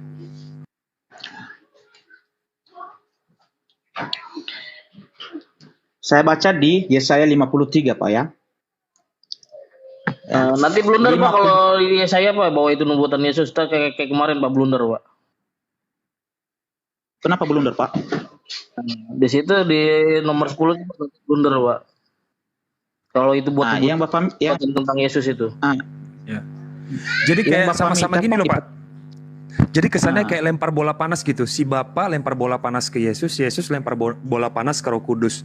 Jadi ada tiga-tiganya gitu, kayak cuci tangan bareng-bareng begitu ya. Bagaimana mungkin hukum Bapa bisa dibatalkan oleh hukum Yesus, dan yang membatalkan itu juga datang dari hikmat Roh Kudus. Wah, ini saling lempar-lempar bola panas begitu. Jadi siapa yang harus diikuti di antara ketiga ini, kan bingung. Karena ketiga-tiganya hukumnya beda-beda. Hukum dari Bapa beda, hukum dari Yesus beda, hukum dari Roh Kudus yang dia memberikan hikmat kepada Paulus itu beda juga, beda-beda. Kok bisa begitu? Enggak ada beda itu. Itu menurut penafsiran Bapak itu. Yang menurut pandangan Bapak. Tapi kalau menurut pandangan kami dan juga menurut pandangan Alkitab yang telah tertulis, itu tidak ada bertentangan, Pak. Bahkan tidak ada perbedaan di sana. Membatalkan hukum Taurat saja itu sudah berbeda. Membatalkan hukum Taurat, hidup dalam hukum kasih karunia, bukan hidup dalam hukum Taurat, itu sudah berbeda. Kita harus akui itu. Gitu loh. Kalau memang dia sejalan sejak awal, tidak boleh ada pembatalan itu. Gitu. Walaupun ada hukum kasih karunia tidak apa-apa, tidak ada masalah. Gitu loh. Jadi begini, Pak, ya. Saya tidak pernah memaksakan Bapak untuk mempercayai apa yang saya sampaikan di sini, ya. Tapi ini tertulis dalam Alkitab sendiri. Kalau Bapak tidak percaya, saya tidak marah kok, dan saya tidak memaksa. Tetapi yang jelasnya, karena Bapak minta tadi di perjanjian lama, di mana Yesus itu adalah sebagai penebus dosa, ya, atau dia menderita untuk menggantikan, ya, kami sebagai orang yang percaya ini, ya, atas hukum maut itu, ya. Ini saya tunjukkan ayatnya di Yesaya 53. Silakan, Pak, silakan, Pak. Silakan bacakan coba. Saya baca, ya. Siap. Kita habiskan ayat ini, artinya karena ini di sini ada penjelasannya nanti semua. Silakan. Siapakah yang percaya kepada berita yang kami dengar, dan kepada siapakah tangan kekuasaan Tuhan dinyatakan? Sebab taruk ia tumbuh di hadapan Tuhan, dan sebagai tunas dari tanah kering. Ia tidak tampan dan semeratnya pun tidak ada sehingga kita memandang dia, dan rupa pun tidak sehingga kita menginginkannya. Ia dihina dan dihindari orang, seorang yang penuh kesengsaraan, dan yang biasa menderita kesakitan. Ia sangat dihina sehingga orang menutup mukanya terhadap dia, dan bagi kita pun dia tidak masuk hitungan. Tetapi sesungguhnya penyakit kitalah yang ditanggungnya dan kesengsaraan kita yang dipikulnya. Padahal kita mengira dia kena tulah, dipukul dan ditindas Allah. Tetapi dia tertikam oleh karena pemberontakan kita, ya. Dia diremukan oleh karena kejahatan kita. Ganjaran yang mendatangkan keselamatan bagi kita ditimpakan kepadanya, ya. Ganjaran yang mendatangkan keselamatan bagi kita ditimpakan kepadanya, dan oleh bilur-bilurnya kita menjadi sembuh. Kita sekalian sesat seperti domba, masing-masing kita mengambil jalannya sendiri, tetapi Tuhan telah menimpakan kepadanya kejahatan kita sekalian. Dia dianiaya, tetapi dia membiarkan diri ditindas, dan tidak membuka mulutnya seperti anak domba yang dibawa ke pembantaian, seperti induk domba yang keluh di depan orang-orang yang menggunting bulunya. Ia tidak membuka mulutnya. Bapak, mohon maaf, Pak, mohon maaf. Jadi gini, kita langsung aja mengerucutkan permasalahan. Segala ketetapan Tuhan yang ada di dalam hukum Taurat itu, apakah itu diwahyukan kepada Musa untuk orang Kristen? Jawab ini dulu, Pak. Maksudnya, Pak? Apakah hukum Taurat, bersunat, jangan makan babi, ibadah Sabat, ya, curahkan darah hewan dan seterusnya, aturan-aturan Tuhan kepada Bani Israel ini, apakah aturan untuk orang Kristen? Oh, begini, Pak, ya. Tunggu, jangan ini dulu, dijawab ini dulu, Pak. Apakah aturan Taurat ini diwahyukan, dituliskan di loh-loh batu untuk Musa, itu diperuntukkan untuk Romawi dan Yunani juga? Jawab, Pak. Ya, saya jawab, tapi dengarkan dulu, Pak, ya. Saya jelaskan dulu, ya. Karena Bapak bilang tadi ini menyebut nama Kristen, kan begitu kan, Pak? Iya. Nah, jadi saya jelaskan dulu, ya. Iya. Penyebut Kristen ini terjadi di Antioquia, pengikut Paulus. Barnabas dan Paulus dan Silas, ya, ada di sana. Di sinilah disebut orang Kristen, ya. Tidak, Pak, Tapi poinnya tidak begitu aja, pada Pak. zaman Langsung apa? saja. Apakah hukum Taurat ini untuk Kristen, untuk Romawi Yunani, ya atau tidak? Ini kepada bangsa Yahudi, Pak. Nah, oke. Tolong dikunci di situ, Pak, ya. Jadi kalau misalnya hukum Taurat itu datang kepada orang Yahudi, misalnya jangan engkau makan babi, ini untuk Yahudi. Kalau orang Kristen makan babi, itu boleh nggak? Boleh. Boleh. Nah, kenapa bisa boleh? Ya, karena kita kan bukan agama Yahudi, Pak. Kita Kristen. Mantap, Bapak ini cerdas. Nah, sekarang kenapa Anda merasa punya dosa yang harus ditebus dengan darah Yesus, sementara tidak ada aturan Tuhan yang datang kepada Anda? Oh, ini, Pak, berkaitan dengan pelanggaran Adam dan Hawa di Taman Eden itu, Pak. Bukan itu pertanyaannya, Pak. Bukan itu. Ya, makanya Yesus ini diutus ke dunia untuk menebus, mendamaikan manusia dengan Tuhan. Oke, oke. Ini hukum Taurat kita tinggalkan berarti, ya. Berarti Yesus itu kan tadinya tidak ada diceritakan bahwa mati, menyerahkan darah, kemudian dagingnya dan seterusnya untuk kemudian dosa keturunan atau dosa waris, itu nggak ada dalilnya. Yang ada dalilnya adalah Yesus mati untuk membatalkan hukum Taurat dan segala ketetapan yang ada di dalamnya. Efesus 2 nomor 15. Ternyata Anda sudah mengakui bahwa hukum Taurat itu tidak perlu dibatalkan, karena hukum Taurat itu bukan untuk Romawi, bukan untuk Yunani, bukan untuk Belanda, bukan untuk Indonesia, tetapi untuk Bani Israel saja. Lalu untuk apa Yesus itu mati?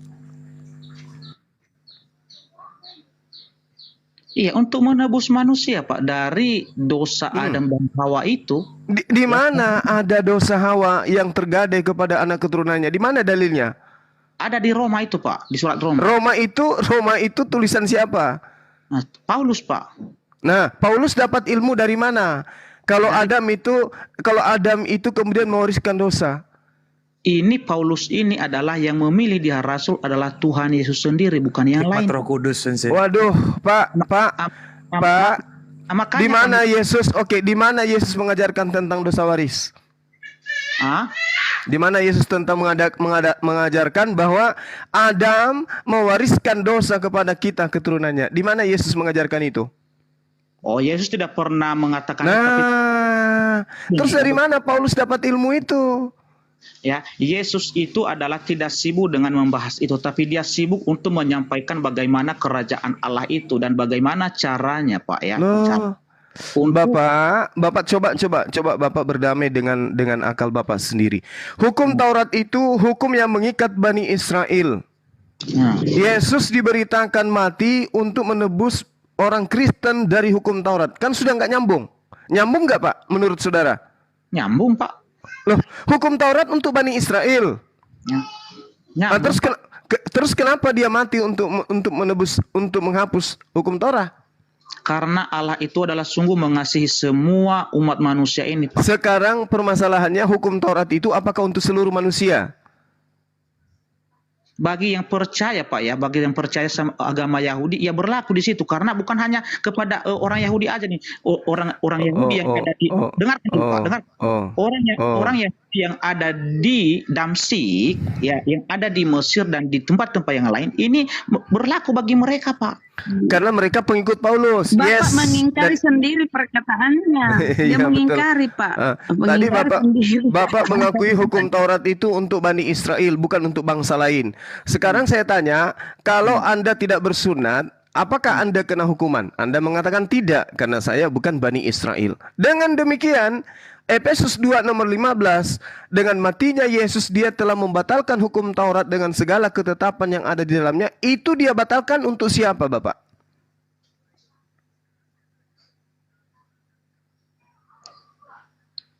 Gimana, Pak? Ulang.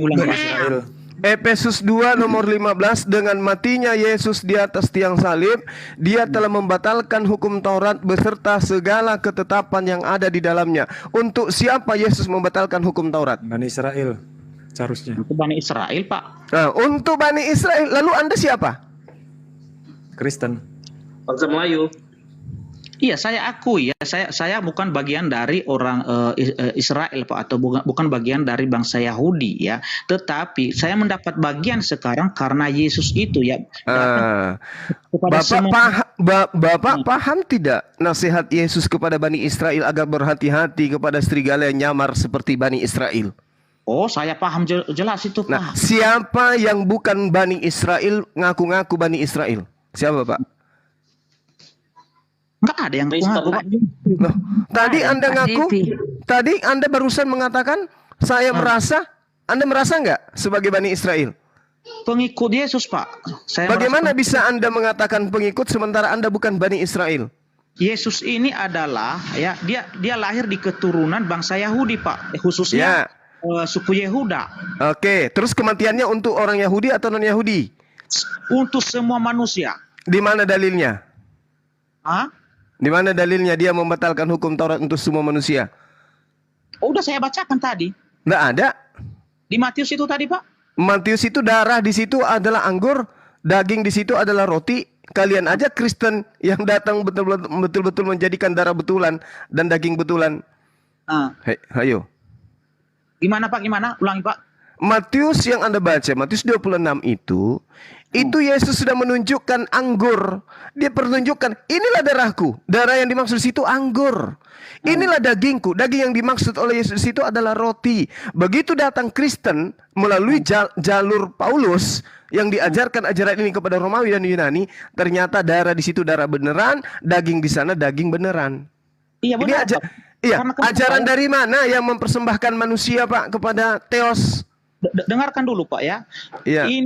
Ini pernyataan Yesus ini yang dilakukan perjamuan ini yang dilakukan oleh Yesus adalah sebelum penyalibannya. Makanya kita baca kembali, Pak, ayat di sana ada di situ, ya, bahwa ini adalah sebelum dia disalibkan, ini dia berkata seperti ini, ya, bukan setelah dia disalib, sebelum, ya.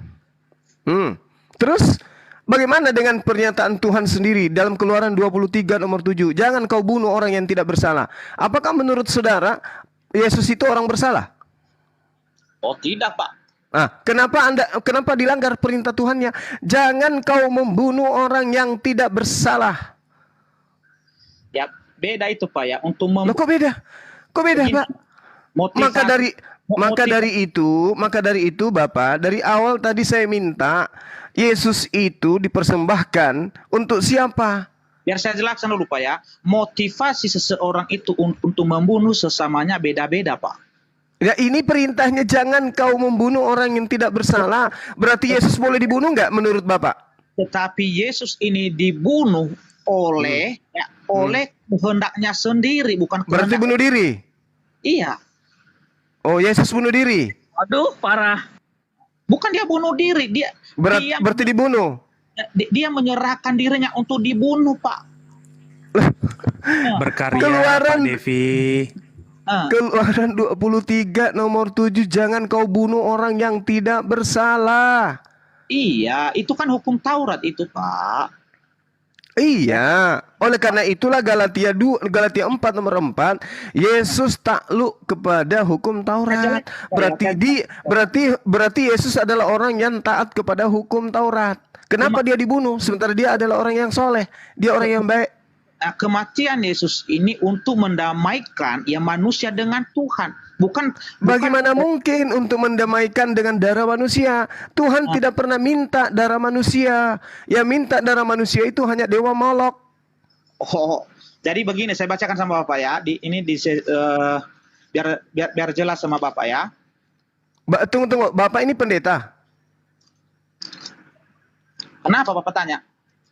Iya, Pak, pendeta. Iya, pendeta. Oh, iya. Jadi tolong mulai sekarang kurangi sedikit untuk menyesatkan jemaat. Di dalam Keluaran 23 nomor 7, Bapak dapat pelajaran banyak nih dari kami. Keluaran 23 nomor 7, jangan kau bunuh orang yang bersalah, orang yang tak bersalah. Sekarang yang membunuh Yesus itu orang Yahudi atau orang non-Yahudi? Gimana, Pak? Yang membunuh Yesus itu orang Yahudi atau orang non-Yahudi? Yang menyalibkannya adalah non-Yahudi, tetapi yang non-Yahudi yang membunuh. Apakah itu sudah sesuai dengan perintah Tuhan? Dengarkan dulu, Pak. Yang membunuh, yang mengeksekusi adalah bukan bangsa Yahudi, Pak, tetapi yang menyerahkannya, yang melaporkannya atau mengadukannya itu adalah imam-imam besar orang Yahudi sendiri. Nah, karena yang berkuasa di bangsa Israel pada saat itu adalah orang Romawi. Pak. Berarti apakah imam-imam Yahudi ini melakukan perbuatan yang benar? Gimana, Pak? Tidak. Apakah imam-imam Yahudi ini melakukan perbuatan yang benar? Tidak. Nah, sesuai nubuatan itu. Tidak. Ayo, Pak. Jawab aja Pak Devi, tidak gitu. Tidak kan? Tidak. Apakah perbuatan mereka ini melanggar perintah Tuhan dalam Keluaran 23 nomor 7? Melanggar. Apakah ajaran pembunuhan terhadap manusia ini adalah kebenaran atau pelanggaran? Pelanggaran bagi manusia. Kalau pembunuhan, Pak ya, itu yang tertulis di hukum Taurat itu jelas-jelas. Jawab saja, Pak, pelanggaran. Ini belum bahas Yesusnya, Pak.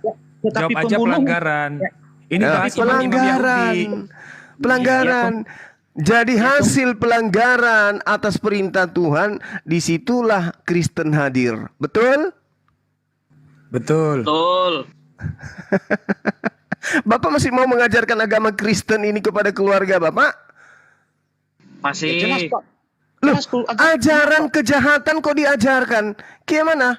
Kenapa? Tidak pernah ada kejahatan di sini, Pak. Ya, yang imam-imam tadi Anda akui enggak bahwa mereka melakukan kejahatan?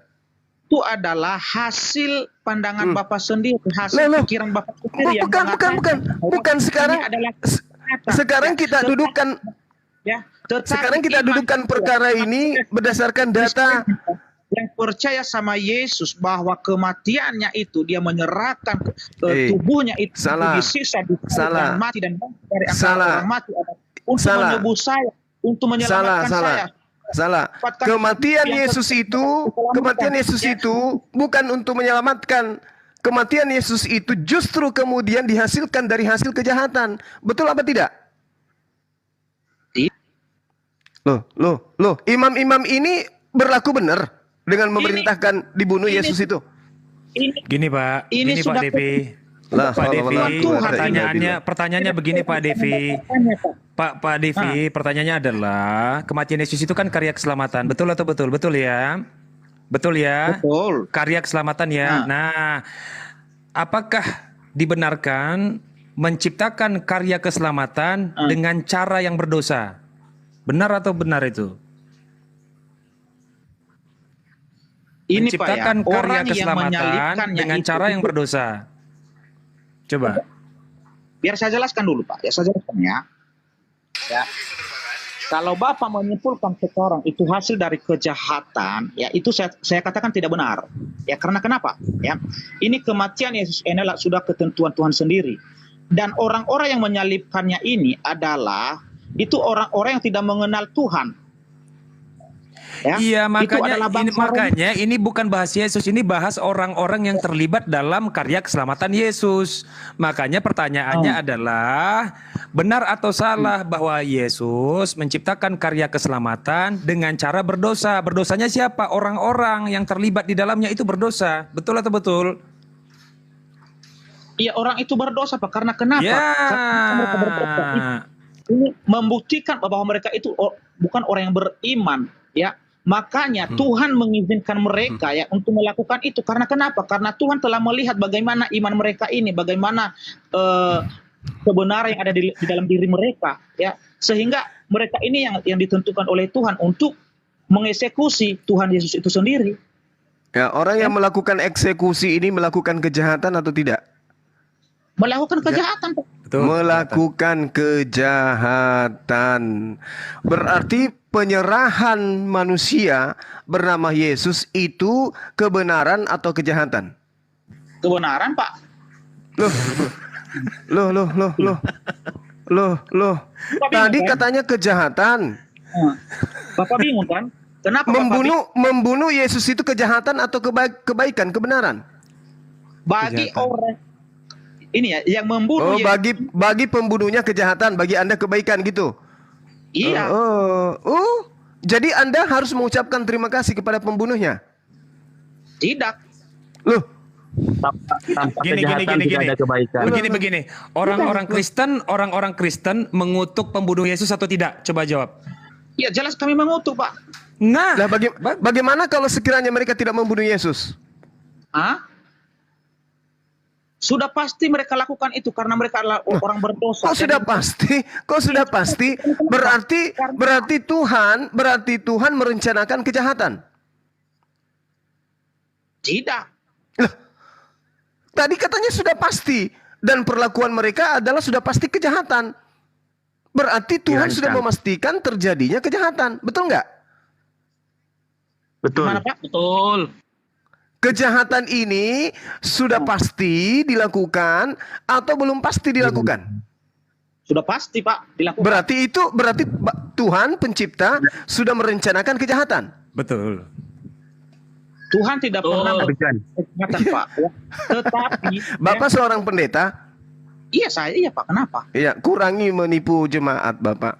Sekarang Anda harus belajar pelan-pelan dengan kami di sini. Enggak. Jadi apa yang Bapak lakukan dengan mengajarkan Yesus itu darahnya menyelamatkan kalian itu bohong.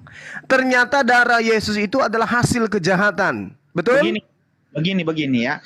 Yesus ini sudah ditentukan ya, dia harus menderita dan harus mati.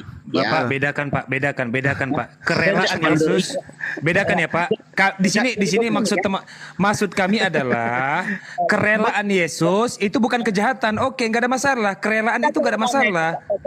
Yesus telah rela. Itu benar, Yesus telah rela. Tetapi yang mau digarisbawahi adalah karya keselamatan ini melibatkan banyak orang.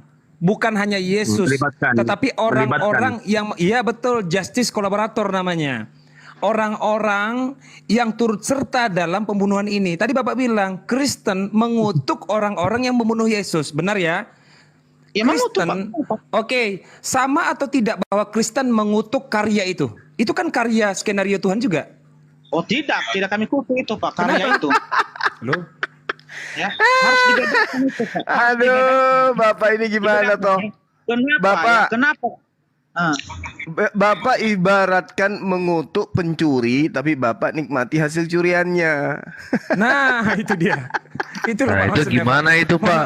Aduh. Curi tapi malah menikmati hasil curian ya. betul, Gimana betul, itu? betul. Iya itu tuh. Itu gimana itu, Pak? Saya angkat tangan tuh, Pak.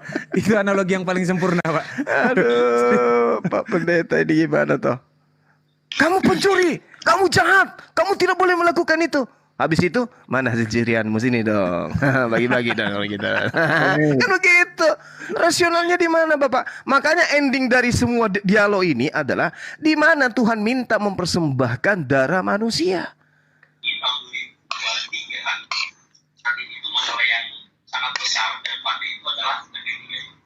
Itu logik itu. Di-mute dulu Pak penyebar. Iya. Assalamualaikum warahmatullahi Ustaz Zumash. Waalaikumsalam. La ilaha illallah wa syadana Muhammad Rasulullah. Ana Sahih dari Jakarta. Masya Allah. Iya, iya. Bisa saya jawab, Jadi, Pak? jadi gini Pak Halo? Pendeta, sedikit lagi Pak, sedikit lagi. Fadal. Di dalam kitabnya orang Yahudi diterangkan, janganlah engkau menyebarkan kabar bohong, janganlah engkau membantu orang yang bersalah dengan menjadi saksi yang tidak benar.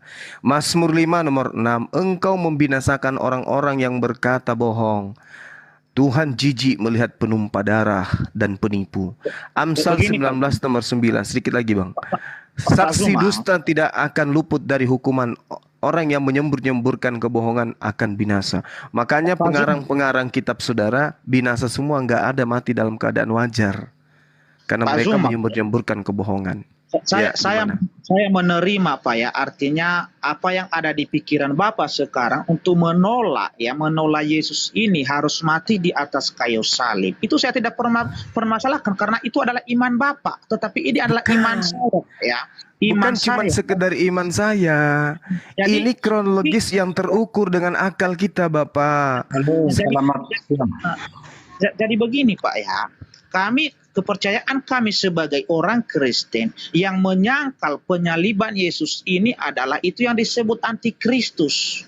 Lah, Ya, berarti Anda kalau dengan demikian Anda menyetujui pembunuhan terhadap orang benar. Benar nggak? Iya, karena ini berguna bagi banyak orang, Pak. Berguna bagi kami orang. Berarti Kristen. Bapak tadi mengutuk, sekarang membenarkan. Ini yang mana yang benar, Pak? Kenapa kami mengutuk orang yang melakukan itu, Pak? Kenapa kami mengutuk? Karena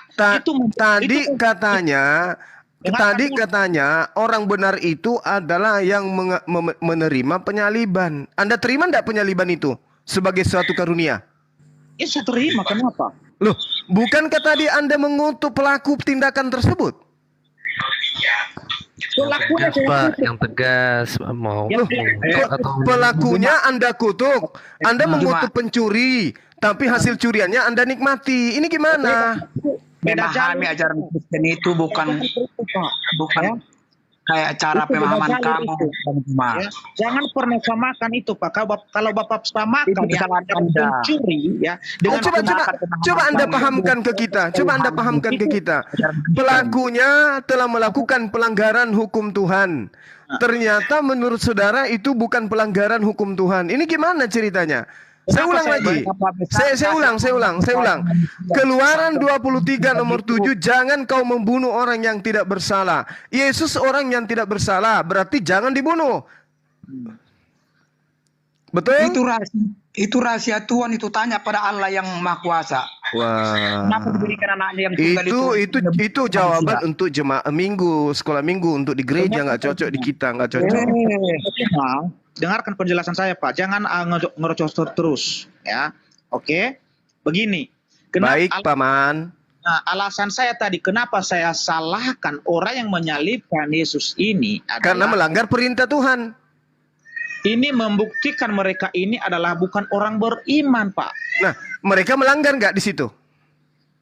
Iya, melanggar. Melanggar. Terus kenapa Anda mengatakan salib itu adalah satu karunia? Ini udah kehendak Tuhan sendiri, Pak. Dia harus mati di atas Berarti kayu dia tidak melanggar. Kalau kehendak Tuhan berarti orang-orang yang melakukan pembunuhan tidak melanggar peraturan. Mana perintahnya agar dibunuh Yesus?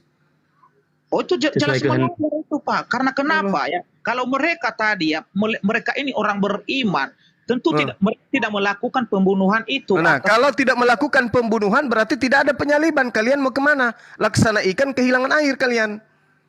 Ya. Hayo. Hayo. Hayo.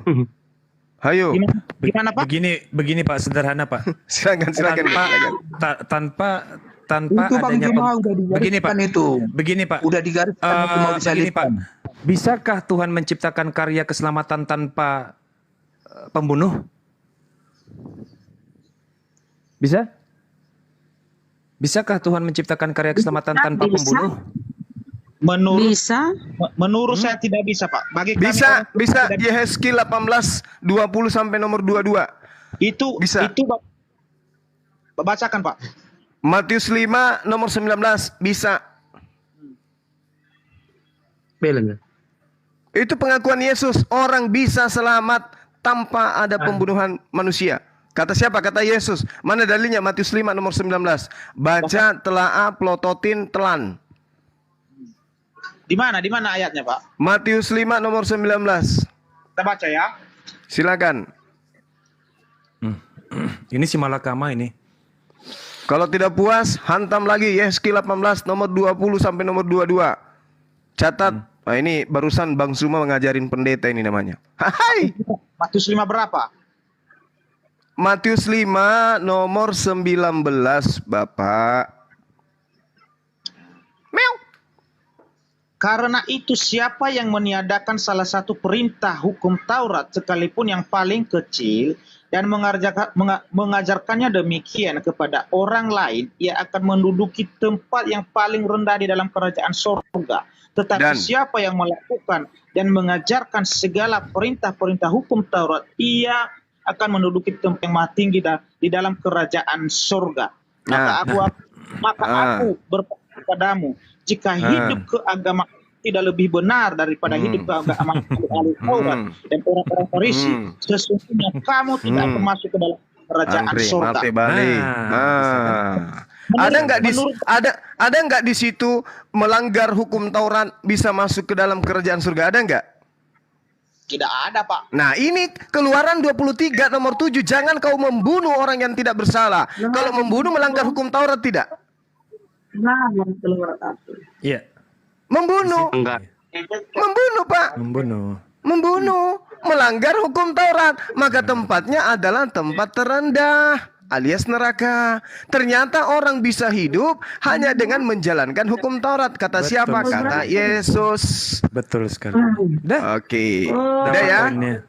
Satu minggu Apalagi merencanakan pembunuhan. Aduh. Oke. Di mana mau nih? Belum. Bu Rama di mute dulu Bu Rama. Bunda. Oh ya Bunda Allah. Rahma.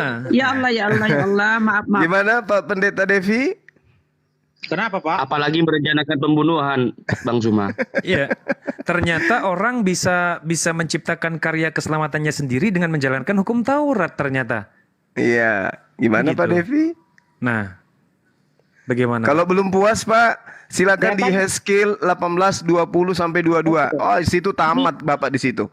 Ini Pak Zuma tadi sudah menyimpulkan ayat ini. Ya hukum Taurat yang mana ini Pak? Menurut Bapak ini? Hukum Taurat yang Semua mana? Pak, mulai dari yang terkecil sekalipun sampai yang terbesar-besarnya, semua ketetapan, aturan, hukum-hukum, ketentuan Tuhan, semua yang ada dalam hukum Taurat.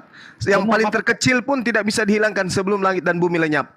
Berarti pokoknya Bapak percaya ini ya? Percaya, itu ajaran Yesus Bapak. Yang lucu kalau Bapak nggak percaya. Berarti Bapak sudah masuk dalam hukuman ini Pak? Oh enggak, itu pernyataan Yesus untuk siapa? Kenapa Bapak sendiri yang mengaku tadi Bapak percaya dengan Bapak nggak bisa menjebak saya dengan cara-cara Paulus. Maaf, itu pengakuan Yesus untuk muridnya Bani Israel. Bapak, itu untuk Bani Israel. Itu untuk Bani Israel, bukan untuk kita, Bani Adam, bukan Bani Israel tok. Kalau saya katakan sekarang itu bagi Bani Israel, bagaimana menurut Bapak? Lah, berarti Bapak tidak bisa menerima karya keselamatan yang dijual oleh Paulus karena Bapak bukan Bani Israel. Itu yang pertama. Kedua, berarti Bapak yang mengaku selama ini sebagai Bani Israel. Betul, serigala nyamar domba.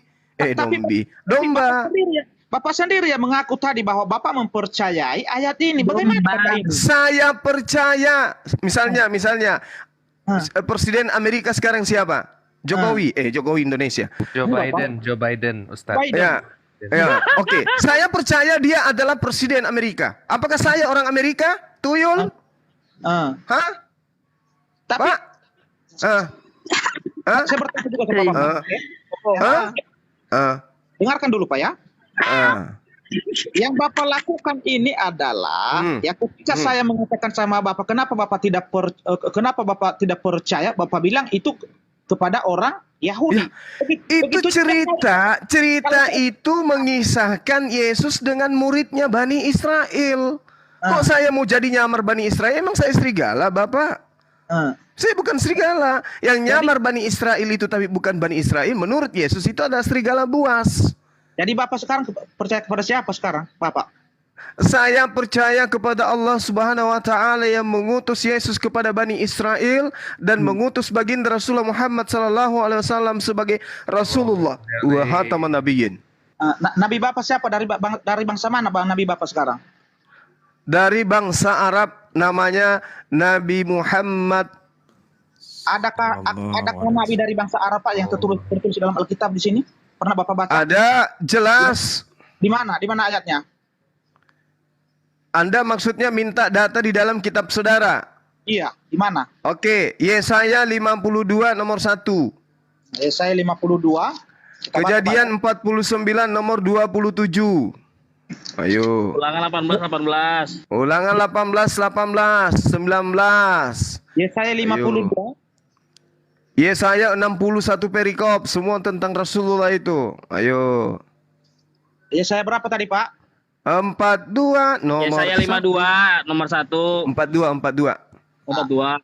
Iya. Iya, diskon. Silakan. Yesaya 42. Yes. Lihatlah itu hambaku yang kupegang, orang pilihanku yang kepadanya aku berkenan. Yes. Aku menaruh rohku ke atasnya supaya ia menyatakan hukum kepada bangsa-bangsa. Ia tidak akan berteriak atau menyaringkan suara atau memperdengarkan suaranya di jalan. Bulu yang patah terkulai tidak akan diputuskan dan sumbu yang pudar nyalanya tidak akan dipadamkan, tetapi dengan setia ia akan menyatakan hukum. Ia sendiri tidak akan jadi pudar dan tidak akan patah sampai ia menegakkan hukum di bumi. Segala pulau mengharapkan pengajarannya. Beginilah firman Allah Tuhan yang menciptakan langit dan membentangkannya dan menghampirkan bumi dengan segala yang tumbuh di atasnya. Ia memberikan nafas kepada umat manusia yang mendudukinya dan nyawa kepada mereka yang hidup di atasnya. Aku ini siapa? Tuhan. Siapa itu, Pak? Siapa itu? Hamba Tuhan yang dimaksud Yesaya 42 ini siapa? Yesus ini, Pak, Yesus. Bukan kepada Nabi Muhammad ini. Saya tanya kepada Bapak, bangsa mana yang ditaklukkan oleh Yesus? Satu aja dulu. Bangsa mana yang ditaklukkan oleh Yesus? Satu aja. Ini bukan soal peperangan ini, Pak. Ya, ini bukan soal peperangan. Ya, Astagfirullahaladzim. Ya, Bapak, dalilnya coba baca dengan teliti. Coba baca dengan teliti, lihat hambaku yang kupegang orang pilihanku, yang kepadanya aku berkenan, telah menaruh rohku ke atasnya, supaya ia menyatakan hukum kepada bangsa-bangsa. Apakah Yesus menyatakan hukum-hukumnya kepada bangsa di luar Bani Israel? Tanya Budi, jawab Wati, silakan. Dengarkan Pak ya. Apa yang saya mau dengarkan? Bangsa Israel itu telah terpecah menjadi dua, Pak. Ya, menjadi dua. Ya, aduh, Bapak, jangan kemana-mana. Kita fokus dulu ini, walaupun Bapak membawa saya lari ke materi ini karena Bapak yang bertanya. Supaya hambaku itu menyatakan hukum kepada bangsa-bangsa. Yesus itu selama 33 tahun berdakwah selama 3 tahun, kurang lebih 8 bulan. Dia menyatakan hukum kepada bangsa-bangsa itu yang mana? Bangsa mana dia menyatakan hukum? Dengarkan dulu, makanya dengarkan dulu penjelasan saya, Pak. Dengarkan dulu ya. ini bangsa Israel itu telah terbelah menjadi dua. Ya, orang yang tinggal di Yerusalem itu yang disebut agama Yahudi. Orang yang tinggal di Samaria itu adalah disebut orang Samaria, artinya yang ke-10 suku itu. Jadi orang Yahudi sama orang Samaria ini ya tidak boleh pun, artinya orang Yahudi ini menganggap kafir ya orang-orang yang tinggal di Samaria ini ya. Jadi makanya ketika Yesus jumpa kepada seorang perempuan Samaria ya di sumur Yakub itu ya, dia heran kenapa Yesus ini meminta air kepada orang Samaria sedangkan Yesus ini bangsa Yahudi. Padahal itu pantang sekali itu, Pak. Ya, tetapi di sinilah Yesus ini ya ketika dia pergi kepada keturunan Yusuf yang bernama Manase ya di seberang Galilea juga, ini adalah bagian dari termasuk disebut ada bangsa-bangsa lain di sana ya.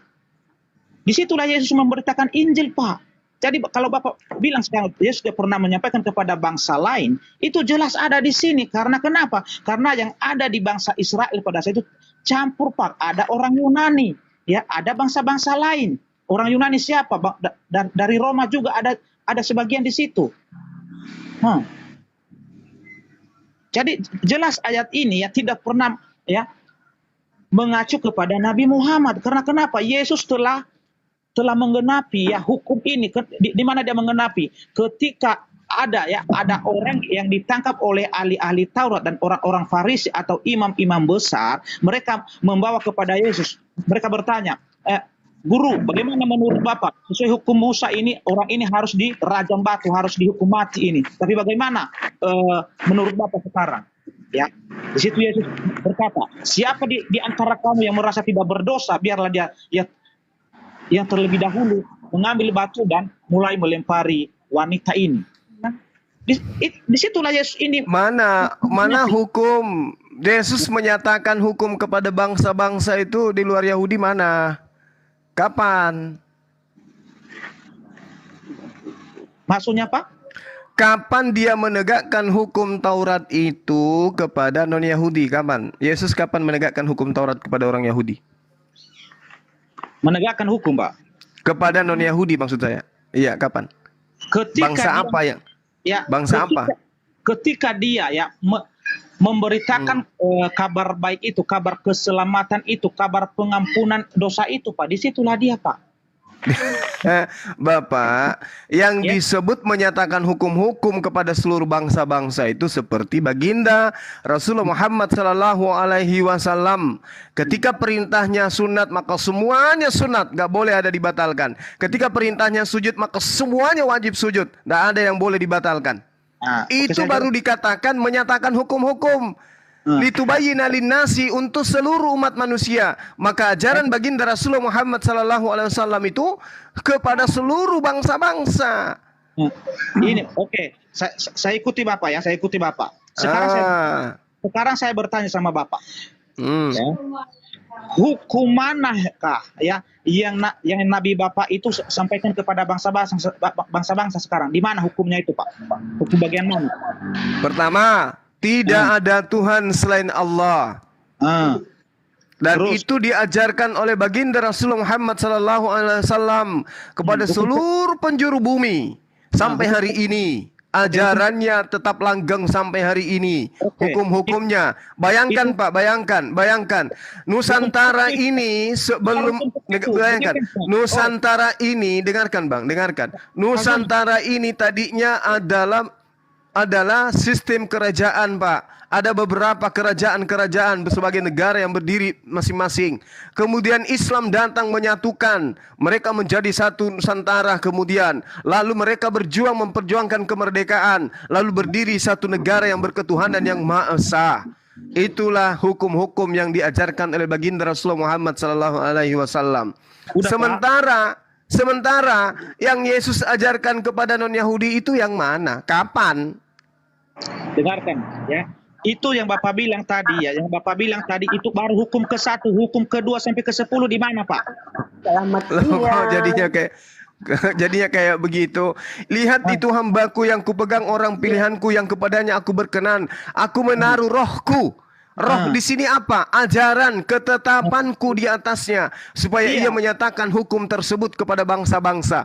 Nah, Yesus itu menyatakan hukum-hukum kepada bangsa mana? Ya, yang Bapak sebut baru hukum ke-1 itu, Pak. Hukum ke-2 sampai ke-10 di mana, Pak? Semuanya dia mengajarkan agar beriman kepada para nabi yang datang kepada Bani Israel, salah satunya. Dia mengajar di mana ayat mulai dari 2 sampai 10 di mana, Pak? Itu baru hukum ke-1 itu, hukum ke-1. Maksudnya hukum-hukum Tuhan itu semuanya terkumpul di dalam Al-Qur'anul Karim, dan itu dia ajarkan kepada seluruh bangsa-bangsa. Hanya itu aja, Pak, hanya yang satu itu. Semua yang dilakukan oleh umat Islam itulah yang semua yang diajarkan kepada seluruh bangsa-bangsa. Seperti yang tertulis di Keluaran 20 itu, Pak, jelaskan. Bapak, kepada hamba Tuhan ini bukan hukum Taurat yang diajarkan, tetapi hukum, di mana hukum itu adalah hukum yang sempurna untuk seluruh bangsa-bangsa, bukan hukum Taurat. Yang sempurna ada di mana, Pak? Bagian mana yang sempurna di situ? Al-Qur'anul Karim. Ajarannya seperti apa? Al-Quran, ajaran yang Anda lihat di Islam, itulah yang hukum-hukum yang harus bagaimana, Pak? La haula wala quwata illa billah. Oke, Bapak ya. Jadi hukum-hukum Tuhan yang harus diajarkan oleh hamba Tuhan yang dinubuatkan dalam Yesaya 42 nomor 1 ini adalah syariat Islam yang harus ditegakkan pada seluruh umat manusia. Tidak seperti hukum Taurat yang hanya berlaku kepada Bani Israel saja. Yang lucunya, hukum yang hanya untuk Bani Israel, kenapa Yesus mati untuk Kristen yang bukan untuk Bani Israel? Pertanyaan saya sekarang, Pak. Pertanyaan saya sekarang ya, di manakah hukum yang diikuti, yang ditaati oleh Nabi Muhammad yang tertulis di dalam hukum Taurat itu? Apakah hanya hukum Taurat itu untuk Bani Israel, Bapak? Kami nggak mau nyamar-nyamar seperti Anda. Serigala nyamar Bani Israel. Kami bukan Bani Israel. Hukum syariat yang datang kepada Bani Israel untuk Bani Israel Anda juga sudah mengakui. Tapi hukum Islam itu adalah hukum untuk seluruh Bani Adam. Saya bertanya sama Bapak sekarang, ya, walaupun tidak pernah saya belajar Al-Quran, Pak, ya, tetapi pernah saya dengar bahwa di dalam Al-Quran itu pernah mengatakan bahwa kalian sebagai Muslim itu harus mengimani Injil sebelumnya atau kitab-kitab para nabi. Ya, jadi kita para nabi bagian mana yang harus kalian percaya di situ? Di mana? Betul. Di mana? Kami memang beriman. Ya, kami memang beriman kepada kitab-kitab sebelumnya. Kami hukumnya wajib kemudian untuk beriman kepada kitab-kitab tersebut. Ya, hukum yang mana, Bapak? Hukum yang mana? Maksudnya hukum yang mana? Hukum Taurat itu berlaku untuk Bani Israel, bukan untuk seluruh umat manusia. Kitab Injil yang disuruh, Pak, kitab Injil. Tahu hukum Taurat itu, Pak? Hukum Taurat yang harus tidak boleh dibatalkan. Di mana hukum Taurat yang mana yang menurut Bapak? Kalau begitu harus dipatuhi, nggak boleh dibatalkan. Terus kenapa harus Anda jadikan Yesus sebagai pembatal hukum itu? Kan lucu, Bapak. Seharusnya Bapak jawab pertanyaan saya sekarang, ya. Hukum mana? Nyerang, Pak. Cuma jangan nyerang dulu. Dengar. Ya, hukum mana yang diikuti, yang ditaati, yang dipatuhi oleh Nabi Bapak sekarang? Di mana hukum keberapa? Hukum yang datang kepada baginda Rasul Muhammad SAW itu adalah Al-Quran, bukan Taurat. Taurat itu kitabnya siapa, Bapak? Kitabnya Islam. Berarti Bapak tidak mempercayai Taurat, begini. Presiden Amerika itu saya percaya sebagai presiden, tapi presiden Amerika itu bukan untuk saya. La haula wala quwata illa billah. Presidennya orang kok diakui sebagai presidennya sendiri. Bapak masih sehat? Sekarang sama Bapak, pertanyaan saya sekarang sama Bapak percaya Taurat atau tidak? Saya percaya hukum Taurat itu datang kepada Bani Israel. Saya percaya. Bapak tidak perlu mentaatinya, begitu? Loh, itu hukum bukan untuk saya, Bapak. Itu untuk Bani Israel. hukum Taurat ini. Aduh, saya nggak mau nyamar-nyamar ya. Saya tidak mau nyamar sebagai domba. Oke, paham? Hanya serigala yang suka nyamar seperti domba. Hanya Bapak aja. Bapak aja yang nyamar. Gini, Pak Zuma. Ini Pak Zuma. Dengarkan saya Pak ya. Mana sebenarnya agama ini yang benar dulu? Agama yang benar itu Islam, agama para nabi. Bukan Kristen. Kristen itu agama Paulus yang didirikan di Antioquia. Iya, iyalah. Itu kan menurut Bapak juga itu yang benar. Itu menurut Bible. Itu menurut Bible. Kisah Para Rasul 24 nomor 5. Paulus itu adalah tokoh dari sekte Nasrani. Kristen. Satu yang kutanya Pak, bukan masalah ayat-ayatnya. Jangan Sudah 1, datang 15. penghakiman agama, Silakan. Pak. Udah datang Gimana? penghakiman agama, Pak, belum? Ada kok di dalam kitabmu sudah dihakimi kok, sudah jelas kok. Enyahlah daripadaku engkau semua pembuat kejahatan. Siapa yang dienyahkan Yesus? Siapa yang dienyahkan Yesus di situ? Enyahlah daripadaku engkau semua pembuat kejahatan. Yang dienyahkan siapa? Pendeta-pendeta, Pak Devi. Nah, biar saya tanyakan ini sama Pak Zuma dulu ya. Pak Zuma. Iya. Bapak bilang tadi Bapak percaya sama hukum Taurat, betul tidak? Yes, saya percaya hukum Taurat itu untuk kaumnya Nabi Musa. Saya jelaskan sama Bapak arti hukum Taurat ini Pak. Alah, ya. Ngapain Bapak terangkan ke saya kalau Anda juga tidak taati dan bukan hukum untuk Anda? Untuk apa Anda terangkan? Berarti Bapak hukum Taurat itu sudah dibatalkan melalui pelanggaran firman Tuhan Keluaran 23 nomor 7. Jangan kau bunuh orang yang tidak bersalah. Ternyata dibunuh. Untuk apa dibunuh? Untuk membatalkan hukum Taurat. Ini yang lengkap. Hukum Taurat itu ini yang lengkap. Keluaran pasal 20 Pak. Ya, Keluaran pasal 20 lengkap di situ. Ada 10 hukum Tuhan di situ. Itu tidak lengkap itu. Itu cuma 10. Hukum Taurat itu 600 lebih. Aduh, Bapak ini. Itu apa? Itu Ibu Kartini. Ini aja Pak. Mungkin di kitab Bapak itu jalannya, di kitab kami itu juga jalannya. Udah lurusnya itu. Enggak usah kita sibuk Wa membahas agama katabna yang lahu satu. fil alwahi minal kulli syai' mau'izatan wa tafsila likulli syai' fakhusha biquwwatin wa amru qaumaka ya'khuzu bi ahsaniha saurikum. Ya, saya bertanya sama Bapak sekarang. Daral fasiqin. Kami telah tuliskan untuk Musa pada Loh Taurat segala sesuatu sebagai pelajaran dan penjelasan untuk segala hal. Maka kami berfirman kepada Musa, berpegang teguhlah kepadanya dan suruhlah umatmu, kaummu berpegang kepada Taurat dengan sebaik-baiknya. Jadi hukum Taurat itu untuk siapa? Untuk siapa? Hukum Taurat itu untuk siapa? Pak Devi Jai, nggak usah lah nikah di Pak Payah. Saya Pak, kebingungan. Payah karena Bang Suma lebih paham Bible dari Pak Devi yang pendeta ini. Halo Pak Juma. Mungkin Bang Juma. Tinus ini anak kemarin sore nih. Tinus. Pak Juma. Ya silakan Permata, silakan. Tinus saya turunkan aja Anda. Oke, Permata silakan. Begini ya. Ya, Pak Zuma mempercayai hukum Taurat itu, tetapi Pak Zuma tidak mau melakukannya. Bagaimana ini? Bapak ini kenapa? Bagaimana itu, Pak? Pak, hukum Taurat ini untuk siapa? Bani Israel atau semua manusia? Kalau hukum yang ke-10 ini berlaku bagi semua bangsa. Bapak kalau Bapak di mana dalilnya? Ini berlaku bagi dalilnya mana? Dalilnya mana? Ini dalilnya. Mana dalilnya? Keluaran pasal 20 mulai dari ayat. Iya, di mana dalilnya bahwa itu untuk berlaku untuk seluruh umat manusia?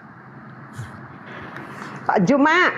Ya. Serigala yang buas itu adalah pembunuh manusia. Nah, Paulus melakukan aksi awal kali dia itu taat atau membunuh dulu, baru jadi ngaku-ngaku rasul. Jawab.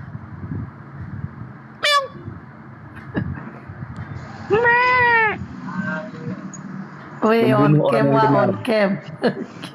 Silakan Bu, silakan. Wah, Pak Depi kabur. Jangan kabur, Pak Depi. Nasihat untuk Pak Depi, belajar ya Pak Dev, kurangi menyesatkan,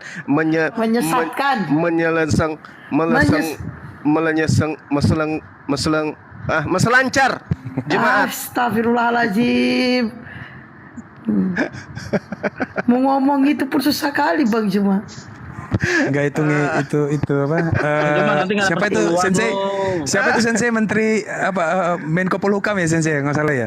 Cemplok SHMH. Kok cemplok pula di bawah? Oke, si Riko silakan iklan Riko silakan. Wah. Assalamualaikum warahmatullahi wabarakatuh. Pemirsa semuanya. Waalaikumsalam. Salam semuanya. Saya Riko, Ferdinand Yosapat, sedang berjualan, tolong dibantu ya. Saya berjualan pempek sutra ikan tenggiri, abon ikan tenggiri, pastel mini abon ikan tenggiri, peletek ikan tenggiri, kerupuk ikan tenggiri, peletek cumi, terasi dan kopi khas Pulau Belitung. Yang berminat silahkan WA saya aja, follow dulu terlebih dahulu. WA saya ada di daftar bio saya ini, klik aja akun saya, di bawah gambarnya itu ada nomor WA saya ya. Terima kasih Bang Zuma, tambahin dikit. Tambah sedikit ya, tambah setengah kilo ya sahabat-sahabat. Dimanapun sahabat berada, inilah dia saudara kita Riko Ferdinand, seorang mualaf yang berusaha untuk mandiri ya. Beliau punya usaha rumahan. Teman-teman kiranya boleh pesan kepada beliau ikan tenggiri, ikan abon-abon, kemudian kerupuk-kerupuk, pekek Palembang, terus apalagi Mas? Kerupuk, peletek tenggiri, ya peletek tenggiri, peletek cumi, pokoknya apapun lah, DM aja langsung ke Bang Riko. Di sana udah disiapkan semua menunya bagi teman-teman yang merasakan kerupuk, keripik, adalah di sana ya, termasuk abon-abon karena saya sendiri sudah pernah merasakan begitu nikmatnya abon buatan tangan beliau. Silakan dipesan. Terima kasih.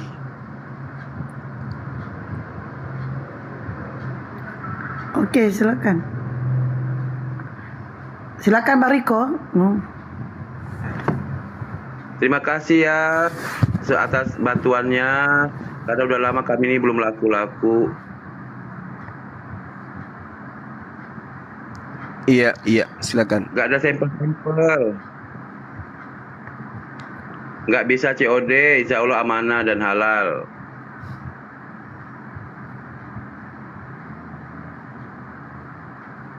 Oke, sudah. Silakan Bu Permata. Bu Permata tadi typing. Silakan Bu Permata. Bu Permata.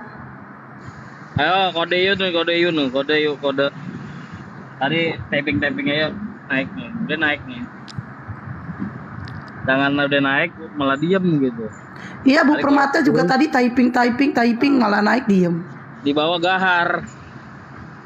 Halo. Ya Kodeo silakan. Tadi saya menyimak mengenai antara pendeta dengan Bang Suma tadi. Masalah seharusnya yang dipertanyakan itu, yang maksudkan pendeta itu, ketika di Al-Quran ditulis bahwa sabur Injil itu kan yang harus diimani juga. Nah, jadi saya minta penjelasan itu. Kalau di saya minta penjelasan. Sebenarnya bagaimana maksudnya mengenai kitab sabur Injil ini diimani menurut Muslim begitu. Oke. Coba tolong jelaskan dan meminta penjelasan ya. Iya. Bukan mau berdebat apa gimana? Gimana? Kalau penjelasan doang. Kita penjelasan doang ya. Ya, saya minta penjelasan. Oke. Kenapa sampai ditulis? Bang Juma. Tulis di tolong saya lagi catat juga ini ya. Tolong ditulis di surah mana. Saya hanya membaca juga sepintas. Apalagi saya baru mendengar pada di samping itu. Saya banyak kali, tapi saya belum pernah buka surah kan. Saya kan punya enggak punya Quran, cuma online aja. Pak Kode. Di surah mana? Di surah mana dia? Pak Zuma tadi. Zuma belum menjawab pertanyaan saya, Pak. Ya, Pak Tunggu Pak, tunggu Pak ya. Saya hanya menyimak tadi begini. Seharusnya Bapak bertanya. Iya. Ketika Bang Suma itu menyebutkan masalah kitab Taurat ini untuk Bani Israel, kan di Al-Quran juga ditulis bahwa mereka harus mengimani juga kitab Injil, Taurat, dan Zabur ini, ya. Nah itu saya cuma pengen tanya aja dulu, itu terdapat di surah mana ya? Supaya kita tahu juga masalah ini, apa di surah Maryam. Begitu, jadi penjelasannya seperti itu. Nah, kalau memang betul itu ada di dalam surah, di dalam Al-Quran ditulis bahwa Muslim harus mengimani tiga kitab ini, maka berhak juga Bang Suma berbicara tentang Taurat. Nah, tetapi untuk membantah kitab pemahaman Taurat itu, dalam hal itu punya pendapat. Oke, silakan Bang Suma, udah ya. Silakan Bang Suma, Bang Koda udah diam, udah ini akan dijelaskan. Ya coba dijelaskan dulu di surah mana itu bahwa kita harus mengimani. Iya, nanti dijawab dulu, diam dulu, nanti dijelaskan. Oke, baik. Jadi Allah Subhanahu wa taala menerangkan di dalam Al-Qur'anul Karim bahwasanya di dalam surah Al-Isra ya, surah Al-Isra. Ya, Al-Isra ayat 2 ya, kalau saya tidak keliru dikatakan bahwasanya dan kami berikan kepada Musa kitab dan kami menjadikannya petunjuk bagi Bani Israel.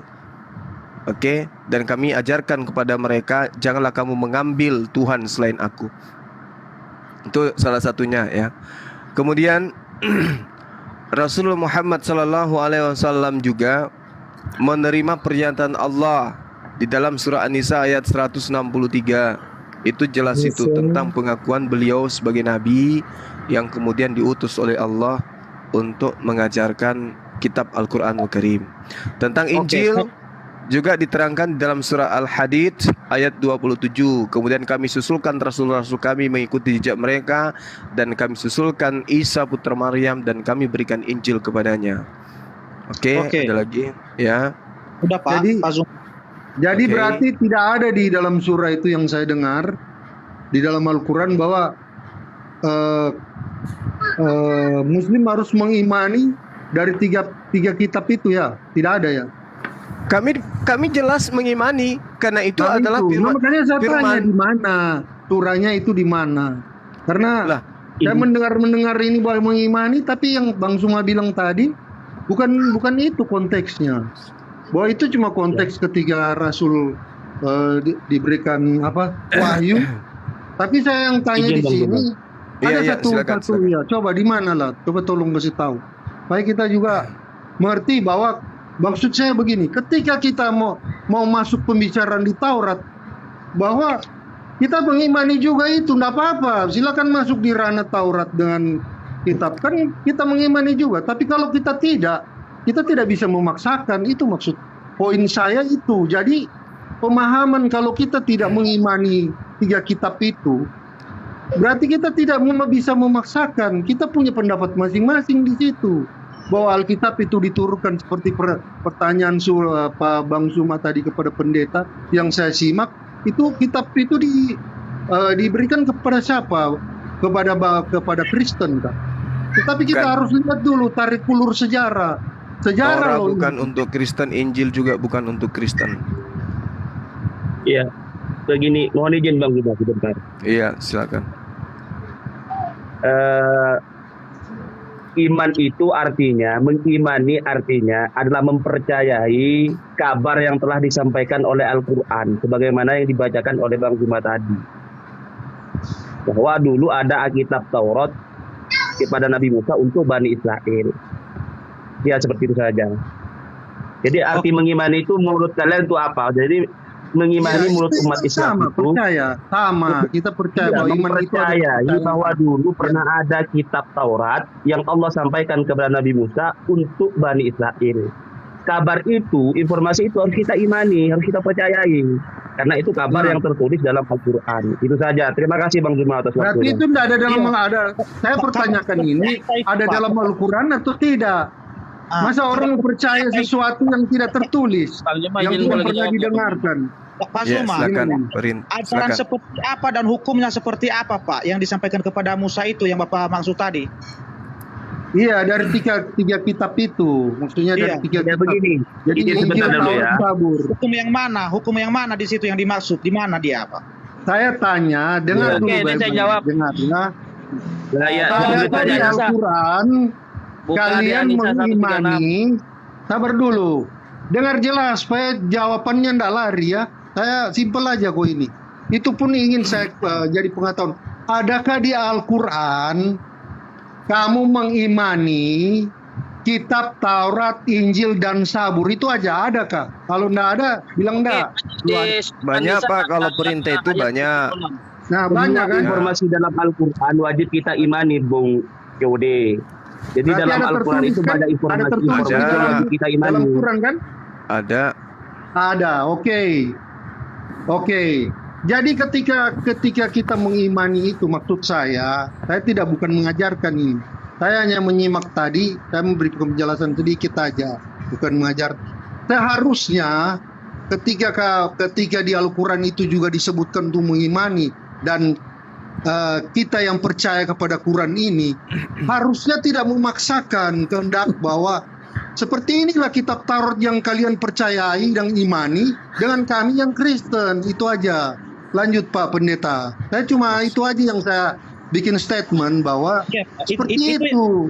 Itu juga yang saya tanyakan sama Pak Zuma, ya artinya kalau kalian percaya Taurat itu dan juga Zabur dan Injil, ya bagian mana Pak ajaran di mana yang harus kalian percayai di situ dan yang harus kalian lakukan sekarang? Karena kenapa? Menurut kami sebagai Kristen, ya hukum yang diterima oleh Musa adalah salah satunya pertama-tama hukum ke-10 ini. Jadi kalau kita melanggar itu berarti sama halnya kita sudah melanggar semua perintah Tuhan, karena ini adalah kesimpulan ya dari hukum itu yang diterima oleh Musa di atas gunung Sinai itu Pak. Ya jadi yang saya tanyakan sama Pak Zuma sekarang ya, ini kan saudara kita Muslim ini ngaku-ngaku menyempurnakan ajaran agama yang sebelumnya. Mana yang disempurnakan di situ Pak? Apakah ada yang melebihi hukum Taurat yang ke-10 ini yang diajarkan oleh Nabi Bapak sendiri? Tunjukkan sama saya Pak, di mana? Iya, jadi gini Bapak, jangan tidak sembuh dari apa yang saya lakukan, tak saya sampaikan kepada Bapak. Hukum Taurat itu untuk siapa? Anda mengatakan dan sudah mengakui untuk Bani Israel. Terus Anda siapa? Kenapa Anda merasa bahwa hukum itu untuk Anda? Kalau Anda Begini, mengatakan Pak, Keluaran 20 itu untuk seluruh umat manusia, mana dalilnya? Kenapa saya merasa? Karena Ya, saya karena inilah Anda merasa ciptaan kenapa? Tuhan juga. Kenapa? Jadi hukum yang ke-10 ini, hukum yang ke-10 ini berlaku bagi semua umat manusia. Jadi hukum-hukum ya, Di mana pemerintah, dalilnya hukum adat bahwa itu istiadat yang untuk seluruh umat manusia? Bang Suma, dalilnya mana? Kalau kita butuh dalil, Mana dalilnya? sebenarnya yang diberitakan awalnya itu di mana? Itu yang harus kita perjelas, Bang Suma. Mana dalilnya Kamu bahwa minta hukum Taurat dalil, itu untuk seluruh umat sedangkan manusia? awalnya Dalilnya itu mana? diturunkan di mana? Awalnya diturunkan mana? Apakah sudah Allah berfirman ke semua dunia? Kan itu Di mana yang itu bangsa yang tertulis, pilih Pak? dulu, Israel dulu. Yahudi. Iya, betul. Nah, sekarang mana perintahnya bahwa hukum Taurat itu untuk seluruh umat manusia? Mana? Nah itulah makanya itu yang diturunkan. Itu pun kita percaya itu karena kita punya silsilah kepercayaan dari situ. Awalnya dari bangsa Yahudi, bangsa Bani Israel turun kepada kita yang percaya. Mana dalilnya? Apakah Anda tidak percaya bahwa akan datang penyamar-penyamar sebagai Yahudi? Nah, saya tanya dulu. Waspadalah kepada Oke, serigala-serigala yang nyamar seperti domba. Itu siapa, Pak? Saya bisa. Oke. Saya minta penjelasan dulu. Bagaimana dengan Al-Quran di dalam surah 14 ayat 4? Coba jelaskan dulu. Karena di situ dibilang jelas bahwa Quran itu untuk orang yang bisa berbahasa sesuai dengan nabi yang di tempat itu yang berbahasa. Kalau kurang pengertian tolong jelaskan. Kalau saya kurang pengertian masalah itu. Di surah 14 ayat 4. Pak Apa yang Kode, dijelaskan di sana, Pak? ini Pak ya, sepertinya Pak Zuma ini kalau ibarat kita pergi mencari, contohnya kan mencari jeruk contohnya kan Pak, ya. Ini dia hanya memilih sebagian yang bagus, tapi yang tidak, yang kurang berkenan dia itu dibuang. Jadi seperti inilah yang dia lakukan di dalam hukum Taurat yang ke-10 itu. Saya minta yang paling bagus loh. Yang paling bagus loh yang saya minta. Perintah di dalam hukum Tuhan, di dalam Taurat, di mana hukumnya itu diperuntukkan untuk seluruh manusia. Mana dalilnya? Begini Pak, saya bertanya juga sama Kok Bapak. jadi begini? Saya minta dalilnya mana? Bapak membuat narasi nyerang pribadi saya. Dalil Bapak mana? Bahwa hukum Taurat itu untuk seluruh umat manusia. Saya minta, silakan. Semua hukum yang ke-10 ini adalah baik karena Tuhanlah sendiri yang menyampaikan. Dalilnya mana untuk seluruh umat manusia? Oh, itu pertanyaan yang tidak apa itu Pak, tidak Tidak ada jawaban. Oh. Pertanyaan yang tidak ada jawaban. Berarti Anda ini penyamar. Anda nyamar menjadi Bani Israel supaya Anda merasa terikat dengan hukum itu. Padahal ada hukum yang dikhususkan datang untuk seluruh umat manusia. Kenapa Anda tidak tangkap? Begini, Kenapa Pak, justru hukum untuk Bani Israel yang Anda ambil? Tapi sama aja bohong karena dibatalkan dan mempersembahkan Yesus kepada Dewa Molok. Jujur. Kalau tidak bisa menjawab, katakan tidak bisa menjawab, Pak. Jangan pernah. Apa yang Anda tanyakan yang saya tidak bisa jawab? Nah, yang saya tanyakan adalah bagian mana yang disempurnakan oleh Muhammad? Hukum Taurat yang ke-10 ini yang diterima oleh Musa. Di bagian mana yang disempurnakan? Pak? Mana ajaran Muhammad itu yang melebihi hukum Taurat yang ke-10 ini? Mana? Di bagian mana dia, Pak? Oke. Jadi saya katakan kepada Bapak, ya, hukum yang ada di dalam Taurat itu tidak ada Tuhan selain Tuhannya Bani Israel. Innani anallah la ilaha illa ana. Itu jelas itu. Itu hukum ke-1. Hukum kedua, Pak, seperti apa? Loh, kita di dalam Islam itu, itu bukan hanya 10 hukum. Jadi di mana? Di dalam Islam itu semua hukum yang dibutuhkan oleh manusia itu terangkum di dalam Al-Quran. Hukum apapun itu, bukan hanya 10 hukum. Tapi kalau Anda mengatakan bahwasanya harus ada 10 hukum itu, jangankan yang 10 hukum, bahkan semua hukum-hukum yang ada yang dibutuhkan oleh manusia itu semuanya ada di dalam Al-Quranul Karim. Itu yang perlu saudara pahami. Jadi bukan hanya 10 hukum itu aja dalam Islam. Berarti, hukum 10 itu hanya mengikat Bani Israel tok, tidak mengikat seluruh umat manusia, Bapak. Jadi Anda keliru.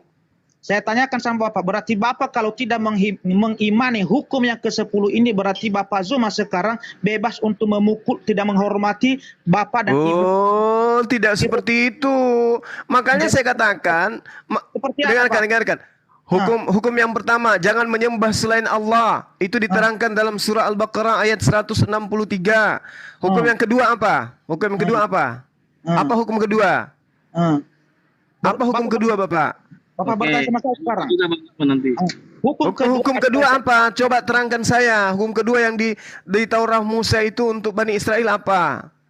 Jangan membuat bagimu patung yang menyerupai apapun yang ada di langit di atas atau yang ada di bumi di bawah atau yang ada di dalam air di bawah bumi. Jangan sujud menyembah kepadanya atau beribadah kepadanya sebab aku Tuhan. Itu diterangkan di dalam Al-Quranul Karim surah Al-Qasas ayat 88. Apalagi? Hukum ketiga. Apa hukum ketiga itu? Jangan menyebut nama Tuhan Allahmu dengan sembarangan sebab Tuhan akan memandang bersalah orang yang menyebut namanya dengan sembarangan. Hukum keempat. Ingat hukum ketiga dulu. Hukum ketiga jangan loncat-loncat, nanti Anda jadi lawak nanti. Itu diterangkan dalam surah Al-Araf ayat 180. Hukum apa lagi? Hukum keempat apa? Ingat dan kuduskanlah hari Sabat, 6 hari lamanya engkau akan bekerja dan melakukan segala pekerjaanmu.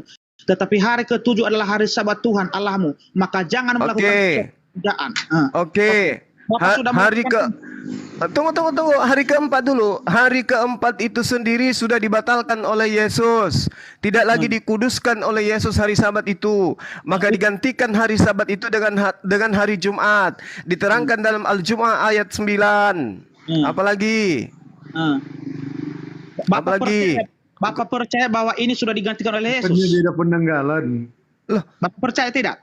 Yesus melanggar hukum Taurat. Dia mengobati orang pada hari Sabat. Murid-muridnya bersama Yesus mati gandum pada hari Sabat. Berarti Nabi Muhammad juga melanggar hukum keempat ini. Nabi Muhammad tidak, hukum Sabat itu untuk Bani Israel atau untuk seluruh umat manusia.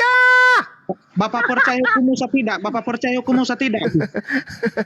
Hukum Musa itu untuk Bani Israel, Paman.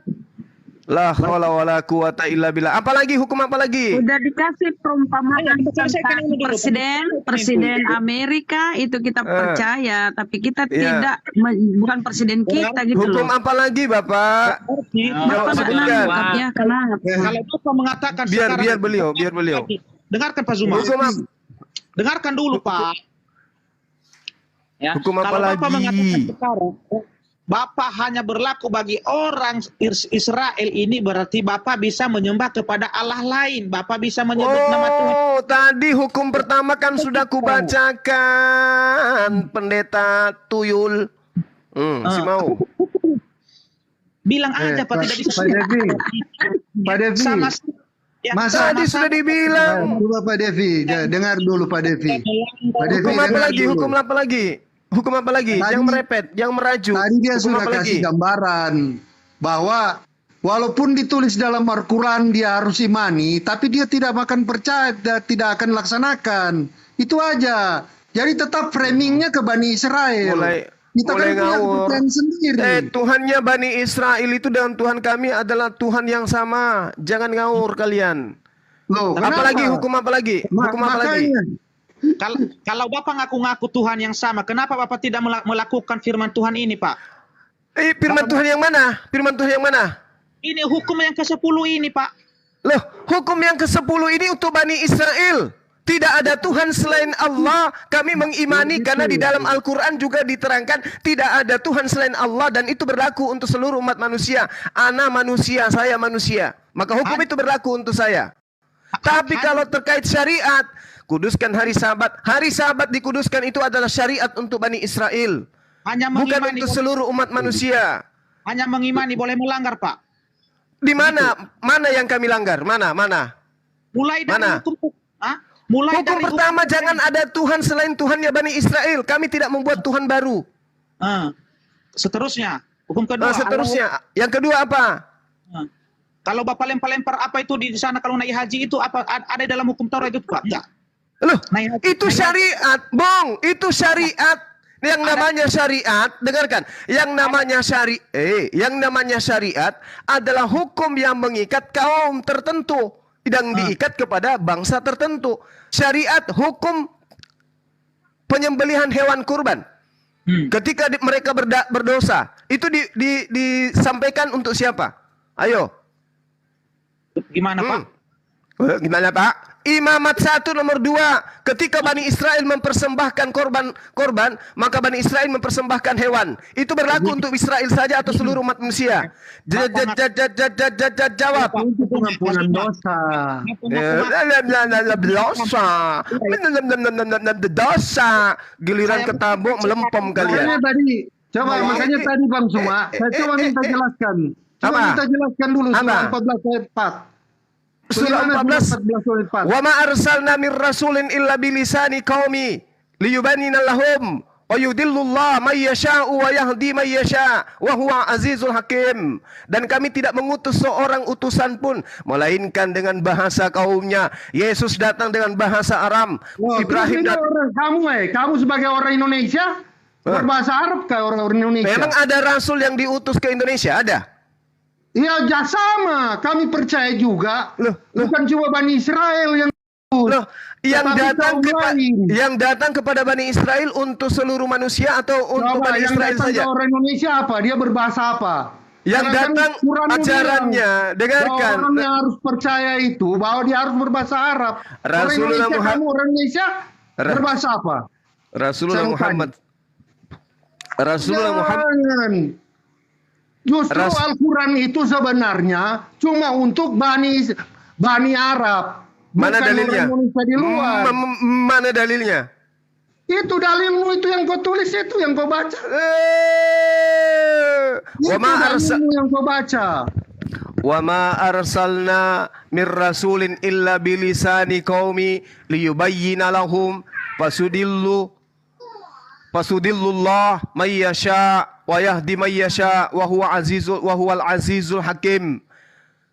Maka Allah menyesatkan siapa yang Dia kehendaki dan memberi petunjuk pada siapa yang dikehendaki, dan Dia Maha Perkasa lagi Maha Bijaksana. Rasulullah Muhammad sallallahu alaihi wasallam diutus kepada bangsa yang menggunakan bahasa Arab. Apa ada yang salah? Maka Al-Quran kemudian bahasa Arab. Nah. Terus diutus ke orang Indonesia yang berbahasa Indonesia apa meeting? Kenapa? Ini hanya berkaitan dengan bahasa penyampaian kalam. Bahwa Nabi Isa alaihissalam diutus kepada bahasa Aram, maka wahyunya menggunakan bahasa Aram. Nabi Musa diutus kepada penutur bahasa Ibrani, maka kalamnya bahasa Ibrani. Rasulullah Muhammad sallallahu alaihi wasallam diutus kepada bangsa Arab, maka kalamnya bahasa Arab. Loh, Walaupun kami itu untuk Bani Israel, tetapi kami ini juga yang percaya. Dengarkan saya. Al-Quran menerangkan bil bayyinati was-zubur wa anzalna ilaika dzikr litubayyina linnasi, untuk seluruh umat manusia. Mana dalilnya Yesus diutus untuk seluruh umat manusia? Mana? Tunjukkan kepada saya. Halo. Mana? Baca, coba. 3:16, coba baca. Di mana di situ dikatakan bahwa Yesus diutus untuk seluruh umat manusia? Mana? Coba. Dengar. Silakan. Ya. Yohanes 3 ayat 16. Oke. Barang siapa yang percaya kepadanya tidak binasa. Barang siapa? Termasuk kamu, Juma. Loh, dia diutus untuk siapa Yesus itu? Saya percaya kepada Yesus, Dia adalah utusan Tuhan. Memang saya percaya Dia sebagai utusan Tuhan. Siapa yang mengajarkan bahwa dirinya adalah Tuhan? Ayo. Dengar dulu. Jangan nyerang-nyerang ya. Saya nggak nyerang, makanya jangan nyembah manusia. Ayo. Kamu itu suka nyerang-nyerang. Saya nggak nyerang. Anda diserang oleh kitab Anda sendiri. Yesus yang menyerang Anda, bukan saya yang nyerang Anda. Pak Zuma. Ya. Di situ sudah dibilang. Yohanes 3 ayat 16. Yes. Oleh karena begitu besar kasih Allah akan dunia ini. Sehingga Ia menyerahkan anaknya. Supaya orang yang percaya kepadanya tidak binasa. Terus apa? Orang itu apa? Kalau kamu percaya tidak binasa. Percaya sebagai apa, Tuyul? Dengar, jangan nyerang-nyerang. Percaya kepada Yesus sebagai apa? Biar saya jelaskan. Sebagai Tuhan semua. Di mana dalilnya Tuhan menjelaskan bahwa anaknya yang dianugerahkan itu adalah Tuhan? Di mana? Di mana? Di mana Tuhan mengajarkan bahwa Yesus itu adalah Tuhan? Di mana? Tunjukkan ke saya. Teruskan dulu. Barang siapa yang percaya tidak binasa. Mimpi, itu makanya aku bilang tahayul. Kalian itu tuyul, bukan tahayul. Bukan hanya sekedar percaya, melakukan kehendaknya. Nah, mana kehendak Yesus agar Dia disembah? Mana kehendak Yesus agar Dia disembah? Seperti Kristen menyembah Yesus. Mana dalilnya? Coba tunjukkan saya. Di mana tertulis Yesus minta disembah? Tunjukkan. Bertanya aja Pak, jangan saya bertanya berdasarkan dalil pembodohan kalian. Jangan nanya karena kalian telah melakukan penipuan dan pembohongan, makanya saya bertanya, mana dalilnya Yesus minta disembah? Kau mengimani, tapi kau membantah. Mana dalilnya supaya Yesus minta disembah? Mana dalilnya? Sampaikan kebenaran. Kamu sibuk menyerang terus. Kebenaran atau kesesatan, Bu? Kebenaran atau kesesatan? Mana dalilnya Yesus minta disembah? Supaya barang siapa yang percaya kepadanya tidak binasa. Percaya sebagai apa? Percaya sebagai apa? Kami sudah percaya Dia sebagai Nabi, sebagai Rasul. Ngomong terus dia kan? Ngomong terus dia. Saya minta dalilnya percaya sebagai apa? Orang ngomong terus dia. Belum diteruskan, belum diselesaikan. Percaya sebagai apa, Ibu? Itulah karaktermu, karakter pembunuh kan? Percaya sebagai apa, Ibu? Karakter kamu itu sudah karakter pembunuh. Iya, Bu. Jangan begitu. Sampai-sampai Tuhan Ibu dibunuh itu, Bu. Karena hanya agama ibu yang berdiri di atas pembunuhan manusia. Di atas pembunuhan itu adalah Kristen. Agama Anda. Tidak ada pembunuhan, tidak ada Kristen. Indonesia merdeka dari Kristen tidak pembunuhan punya yang namanya Tuhan. Kristen. Udah, jangan lebar. Sekarang Yesus itu dipercaya sebagai apa? Ibu, Yesus itu dipercaya sebagai apa? Jawab saya. Yohanes 13 ayat 13 Suma. Iya, Yohanes 13 ayat 13. Ya, sebagai guru dan tuan. Terus apa salahnya kami percaya? Apakah salah ketika kami mengimani dia nabi dan dia mengimani dia rasul? Kamu Salah hanya enggak? Kamu hanya mengimani. Lu kan iman itu percaya, Tuyul. Mengimani itu percaya. Kami percaya kepada Yesus bahwa dia nabi. Nah, di mana ilmunya? Dari mana? Siapa yang ngajarin Anda bahwa Yesus itu adalah Tuhan? Itu Yohanes 13 ayat 13 Itu apa? Tuhan, itu Tuhan. Tuhan itu adalah rasul nabi, bukan Tuhan pencipta langit dan bumi. Ayo. Yohanes 14. Kedua Suma, dalilnya kedua ya. Itu di Matius 1 ayat 21. Matius berapa? 21 ayat, Matius 1 ayat 21. Matius 1 ayat 21. Apa? Apa ndak malu itu? Ini adalah strategi Pak Zuma kalau dia berdebat, kalau dia tidak bisa menjawab lari. Kamu kan ada berapa ekor di sini? Saya sendiri. Saudara berapa ekor? Berapa ekor? Berapa orang? Saya seorang diri loh. Jadi saya mau hadapi yang mana? Coba kalian dudukkan tenang. Yang mana yang mau hadapi saya di sini? Ini tadi belum selesai kita bahas. Ya udah, berarti yang lain dombi dan domba lain suruh diam. Saya menyimak. Oke, silakan. Saya menyimak. Yang tadi ya, Matius 1 nomor 21, ia akan melahirkan anak laki-laki. Pencipta langit dan bumi ini tidak mungkin dilahirkan oleh manusia. Udah, kau pulang, bungkus itu. Siapa lagi? Baca terus semua. Udah, mana ada Tuhan dilahirkan? Tidak ada cerita Tuhan dah dilahirkan. Udah, kau banyak cerita kau. Siapa lagi? Udah diam. Apapun terusannya, tidak ada Tuhan menyelamatkan umatnya dari dosa mereka. Menyelamatkan dengan cara apa? Menyelamatkan dengan cara apa? Bisa menyelamatkan dosa kan? Bisa. Wa yuzakkihim. Nabi Muhammad SAW membersihkan manusia dari dosa-dosa. Wa yuzakkihim wa yu'allimuhumul kitaba wal hikmah. Udah. Dengarkan selesai bungkus. Ya, siapa lagi? Bungkus pulang. Yang mana lagi? Ayo. Menebus dosa. Udah. Wa yuzakkihim itu mensucikan mereka. Tidak bisa dia tebus bagaimana? Wa yuzakkihim ada dalilnya, jelas. Ya, apalagi? Siapa lagi yang mau dibungkus? Ya, Permata, ayo Permata. Permata, apa deritamu? Permata. Kau mengatakan Yesus dipercaya sebagai apa? Sebagai tokek, sebagai biawak, sebagai manusia, sebagai utusan, sebagai Tuhan, sebagai setan, atau sebagai apa? Jawab. Dengarkan saya. Ngadi-ngadi sampean diajarin juga. Ini lagi Pendeta Devi, kenapa? Apalagi belum sembuh juga dari tadi, Pak. Dengarkan. Ya, saya dengarkan. Oke, saya diam. Silakan. Dosisnya kurang. Semuanya ya. Astagfirullahaladzim, Allahu Akbar. Pak Zuma, kalau diskusi itu Pak atau berdebat, kita selesaikan satu-satu dulu, jangan melebar. Pak, di sini banyak yang menggonggong. Bagaimana mungkin saya mau diam? Jadi kan kita bagus. Ya, ini kan kita diskusi santai ya. Giliran sekarang santai. Lagian teman-teman Pak Depi loh yang ganggu itu teman-teman Pak Depi, bukan teman kami. Permata itu teman Pak Depi Kristen. Kodeu teman Pak Depi Kristen. Lo kok salahkan kami? Ini Pak Zuma tadi mengatakan bahwa kalian itu menyembah Tuhan yang sama. Oke, saya terima. Tetapi maksudnya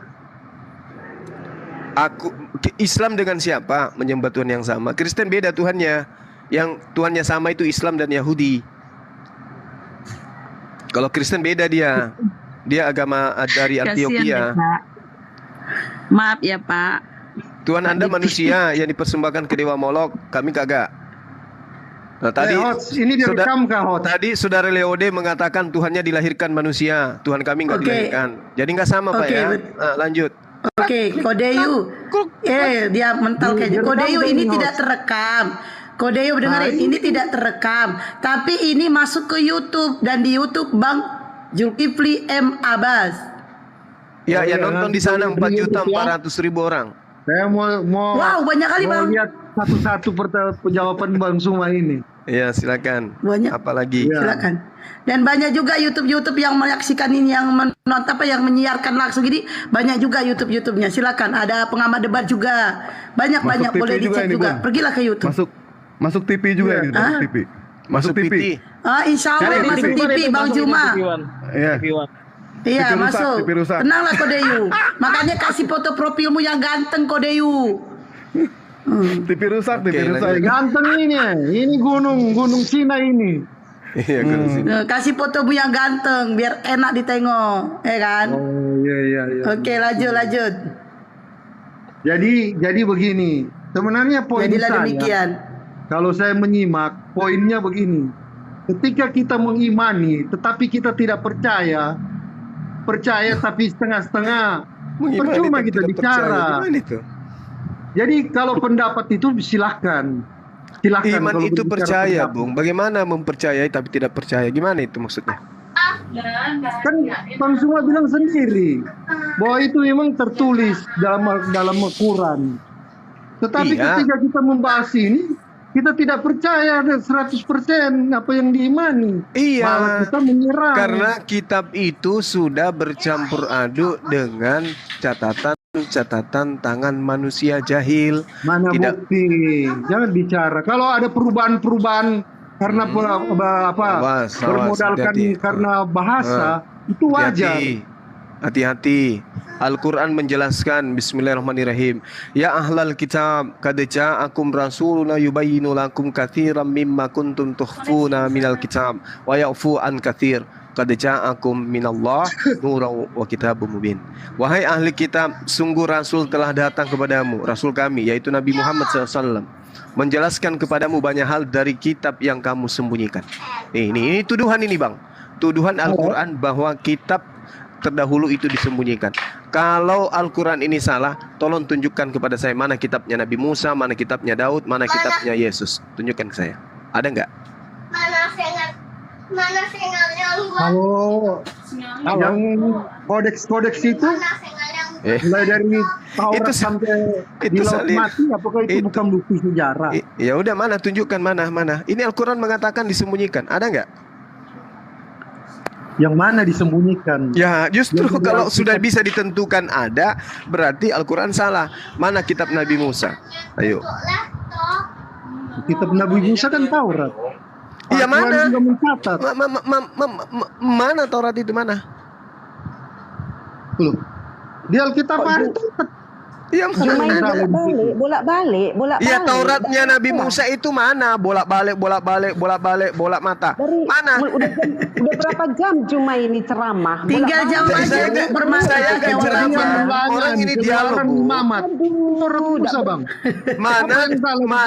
Mana Tauratnya Nabi Musa? Hilir ke hulu lagi. Iya, mana Tauratnya Nabi Musa, mana? Tauratnya Nabi Musa. Tauratnya Nabi Musa. Berpermata. Bu, Al-Quran menjelaskan begini. Dengarkan saya ya. Dengarkan teman-teman. Bismillahirrahmanirrahim. Wa ma qadarullah haqqa qadri is qalu ma anzalallahu ala basharin min syai'. Qul man anzalal kitaba alladhi ja'a bihi Musa nuran wa huda linnas. Taj'aluna qaratisa tubdunaha wa tukhfu katsira. Apa yang diterangkan ini? Mereka tidak mengagungkan Allah sebagaimana mestinya ketika mereka berkata Allah tidak menurunkan sesuatu apapun kepada manusia. Katakan kepada mereka, wahai Nabi Muhammad, siapakah yang menurunkan kitab Taurat kepada Nabi Musa sebagai cahaya dan petunjuk bagi manusia? Kamu jadikan kitab Taurat itu sebagai lembaran-lembaran kertas yang bercerai-berai. Kamu memperlihatkan sebagiannya dan banyak yang kamu sembunyikan. Ini Al-Quran yang menerangkan. Nah, kalau Al-Quran ini salah, tolong tunjukkan kitabnya Nabi Musa kepada kami sekarang ini. Ada enggak? Enggak ada. Berarti Al-Quran benar disembunyikan.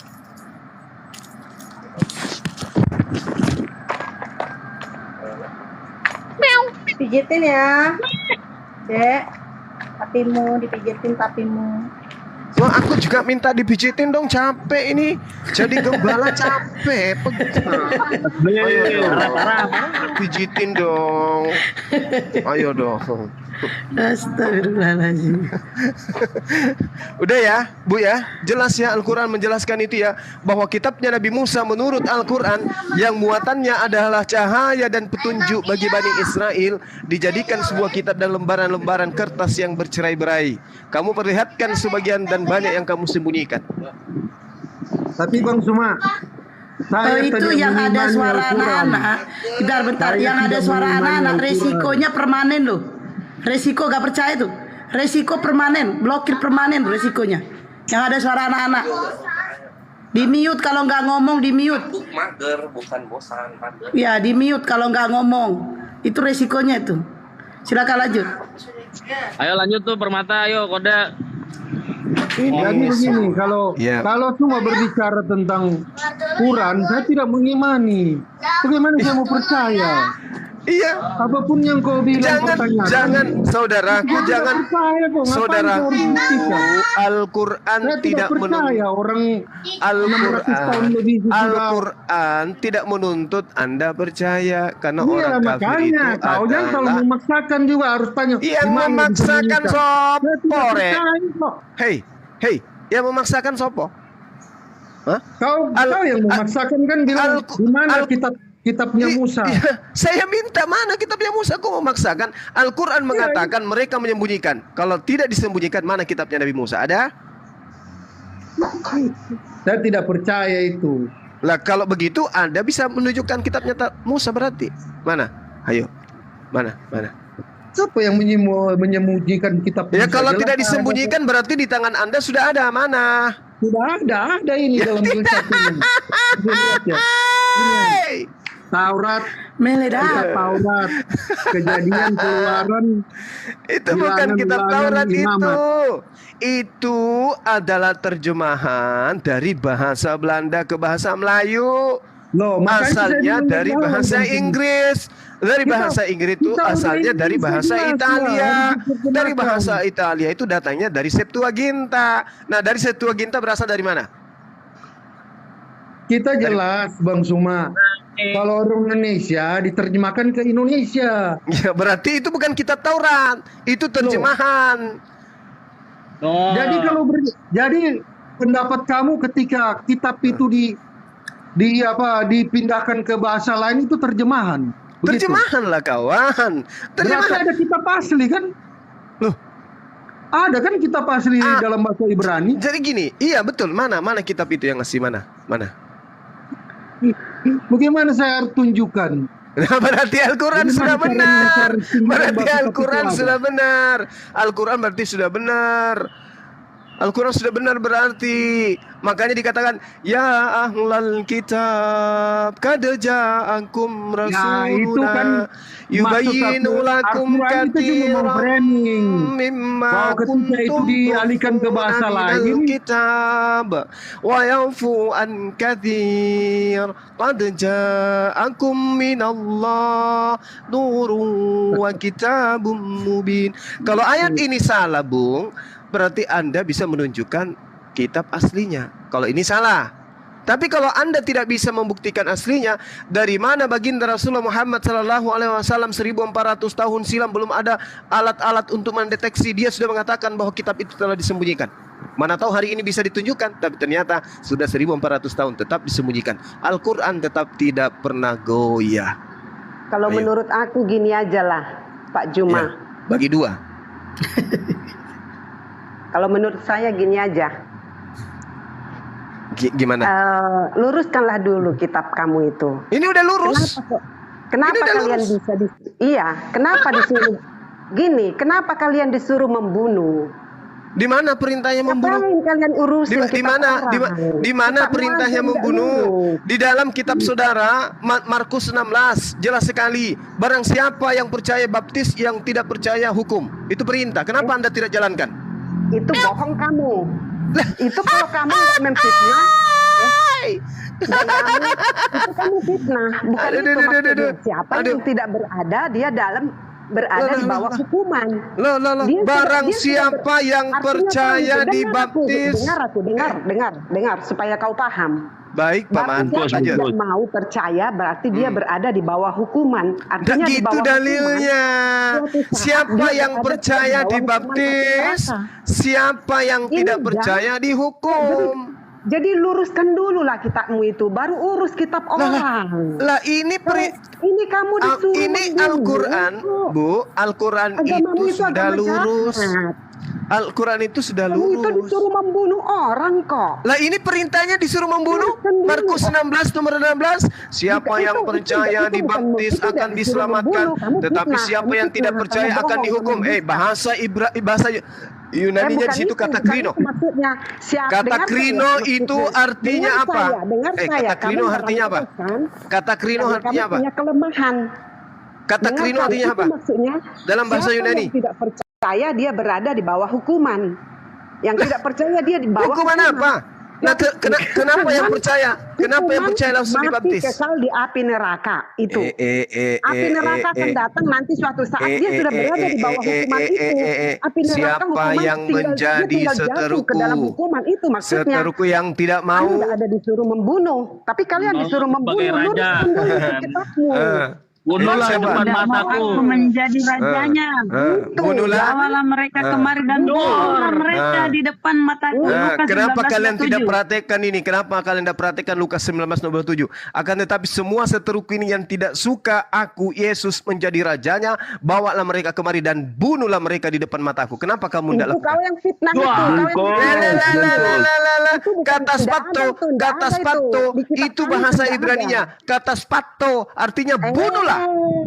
Di kitab kami itu ndak ada. Kau fitnah dewe itu. Kau bikin Lukas bangun. 19 Lukas 19 nomor 27. Ayo teman-teman, Dinda Oji dan juga saudara-saudara muslim di sini, Bunda Rahma, Umi Rahma, silakan. Bang Dewa, mari kita baca bersama-sama, bersamaan kita baca Lukas 19 nomor 27. Ditampilkan 1, aja, 2, ditampilkan. 3. Ditampilkan, Akan ayat berapa? tetapi semua seteruku ini yang tidak suka aku menjadi rajanya, bawalah mereka kemari aja kamu sanggup, apalagi cuma memfitnah. dan bunuhlah mereka di hadapanku. Apa itu? Maik, gedein biar baca dia. Ini kalau maik gedein. Baca itu, Bu. Ibu jangan sama cerewet. Ibu jangan terlalu cerewet. Baca itu, baca. Baca itu, Bu. Baca tuh. Kalau bisa kamu kita Baca, Bu. supaya kamu tidak jadi Baca. Jadi kamu itu karakter Itu kamu baca. Jangan cuma baca itu. Baca dari ayat pertama. Baca. menjadi karakter pembunuh. Karena apa Lihat yang kamu konteksnya dulu. pelajari yang seperti itu kamu pelajari. Ayo baca. Kamu jadi karakter pembunuh. Lurus Baca dulu, baca. Ayo. Bu, baca dulu, Bu. Malu kan? Bu, itu. Malu nggak? Ibu menuduh kepada kami kalau kami itu adalah menyuruh membunuh. Hei, Bu.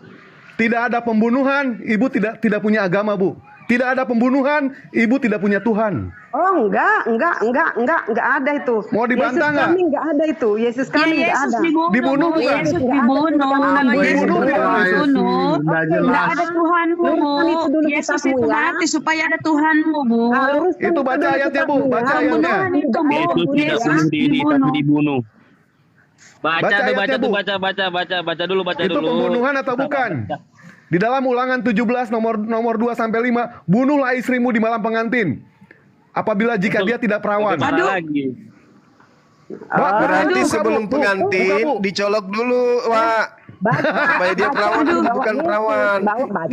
Jangan dinikahi kalau belum pasti perawan atau tidak. Jangan sampai kamu bunuh orang. Gitu. Enak banget ya. Terus kalau nggak perawan nggak jadi dinikahi ya.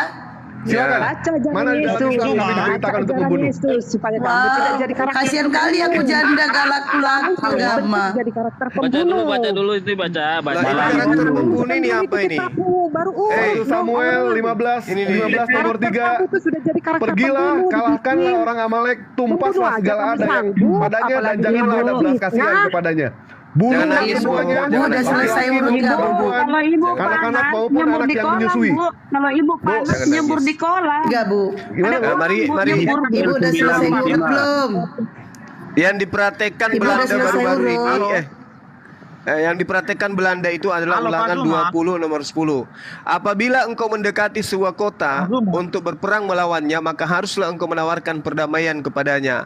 Apabila kota itu menerima tawaran perdamaian itu dan dibukanya pintu gerbang bagimu, maka haruslah semua orang yang terdapat di situ melakukan pekerjaan rodi bagimu dan menjadi budak kepadamu. Tetapi apabila kota itu tidak mau berdamai dengan engkau, melainkan mengadakan pertempuran melawan engkau, maka haruslah engkau mengepungnya. Dan setelah Tuhan Allah menyerahkan ke dalam tangan, maka haruslah engkau membunuh seluruh penduduknya Makanya yang kalian laki-laki sesat dengan semua, mata pedang. karena yang kalian punya buku itu buku-buku sesat.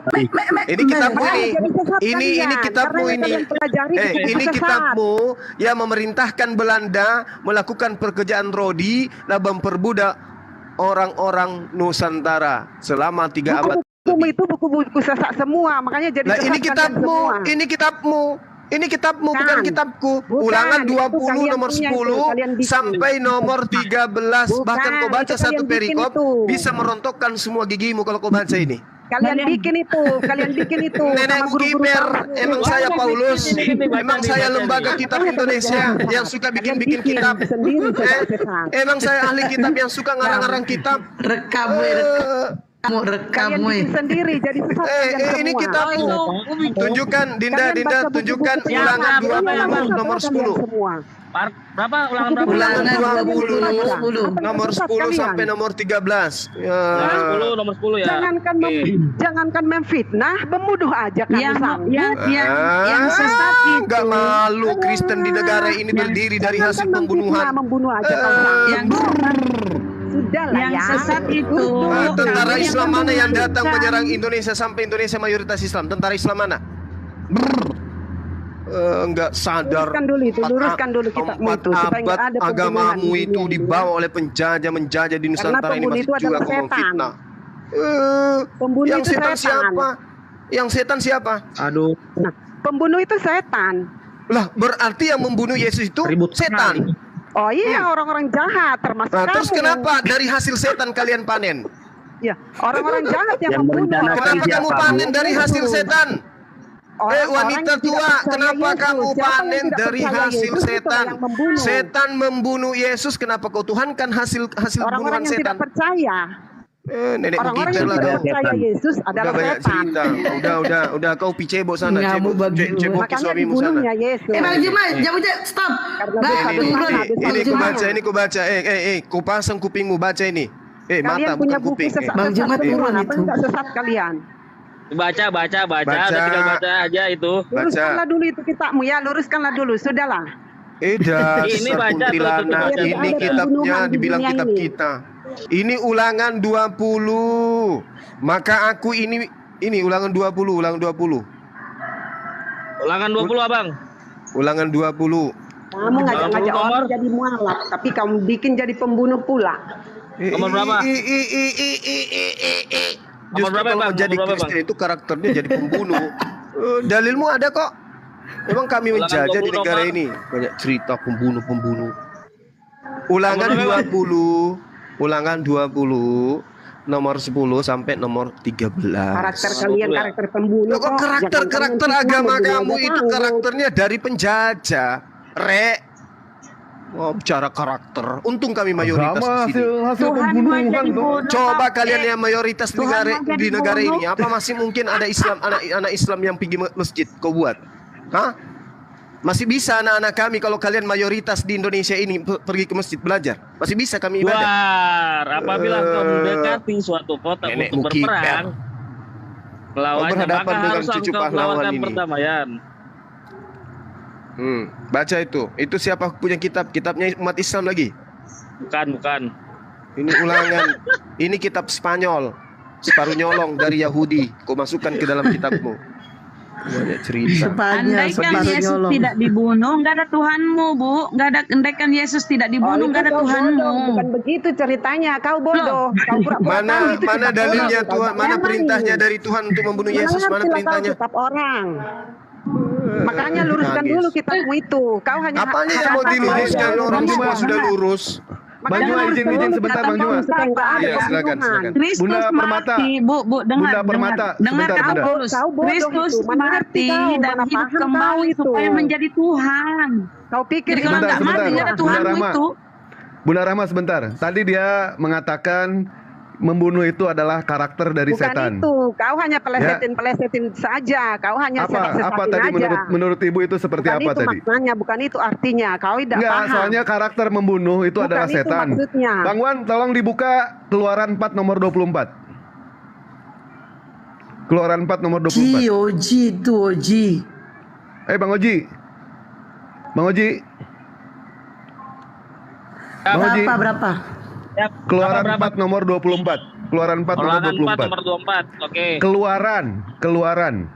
Mana paham kalian, mana ngerti, cuma Keluaran hafal-hafal doang. 4 nomor 24. Bukan seperti itu, Daripada cuma ibu sok-sokan hafal kayak kagak, Ionian. hafal Rupanya kagak, buku-buku kalian Bible di bawahnya buku-buku diketek. sesat. Gimana sih? Kitab-kitab Sadus ya? sesat, pengarang-pengarang sesat. Nomor 24, nomor 24. Keluaran Ibu 4 diam nomor dulu. 24.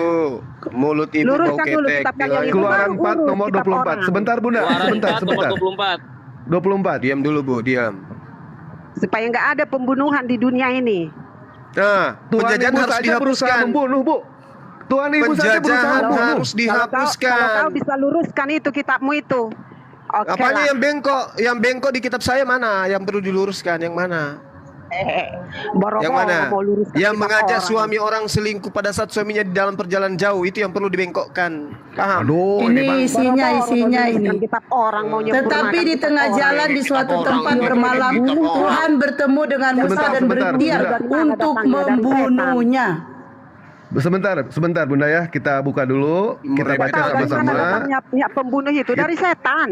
Iya dari setan, berarti- makanya ini Tuhan artinya, kamu itu Bu, dari ya, setan. Bu, Mau berarti. luruskan kitab orang. di dalam Keluaran Mau 4, nyempurnakan sebentar Bunda. kitab orang. Di Sebentar kitabnya aja Bunda. disuruhnya dia membunuh.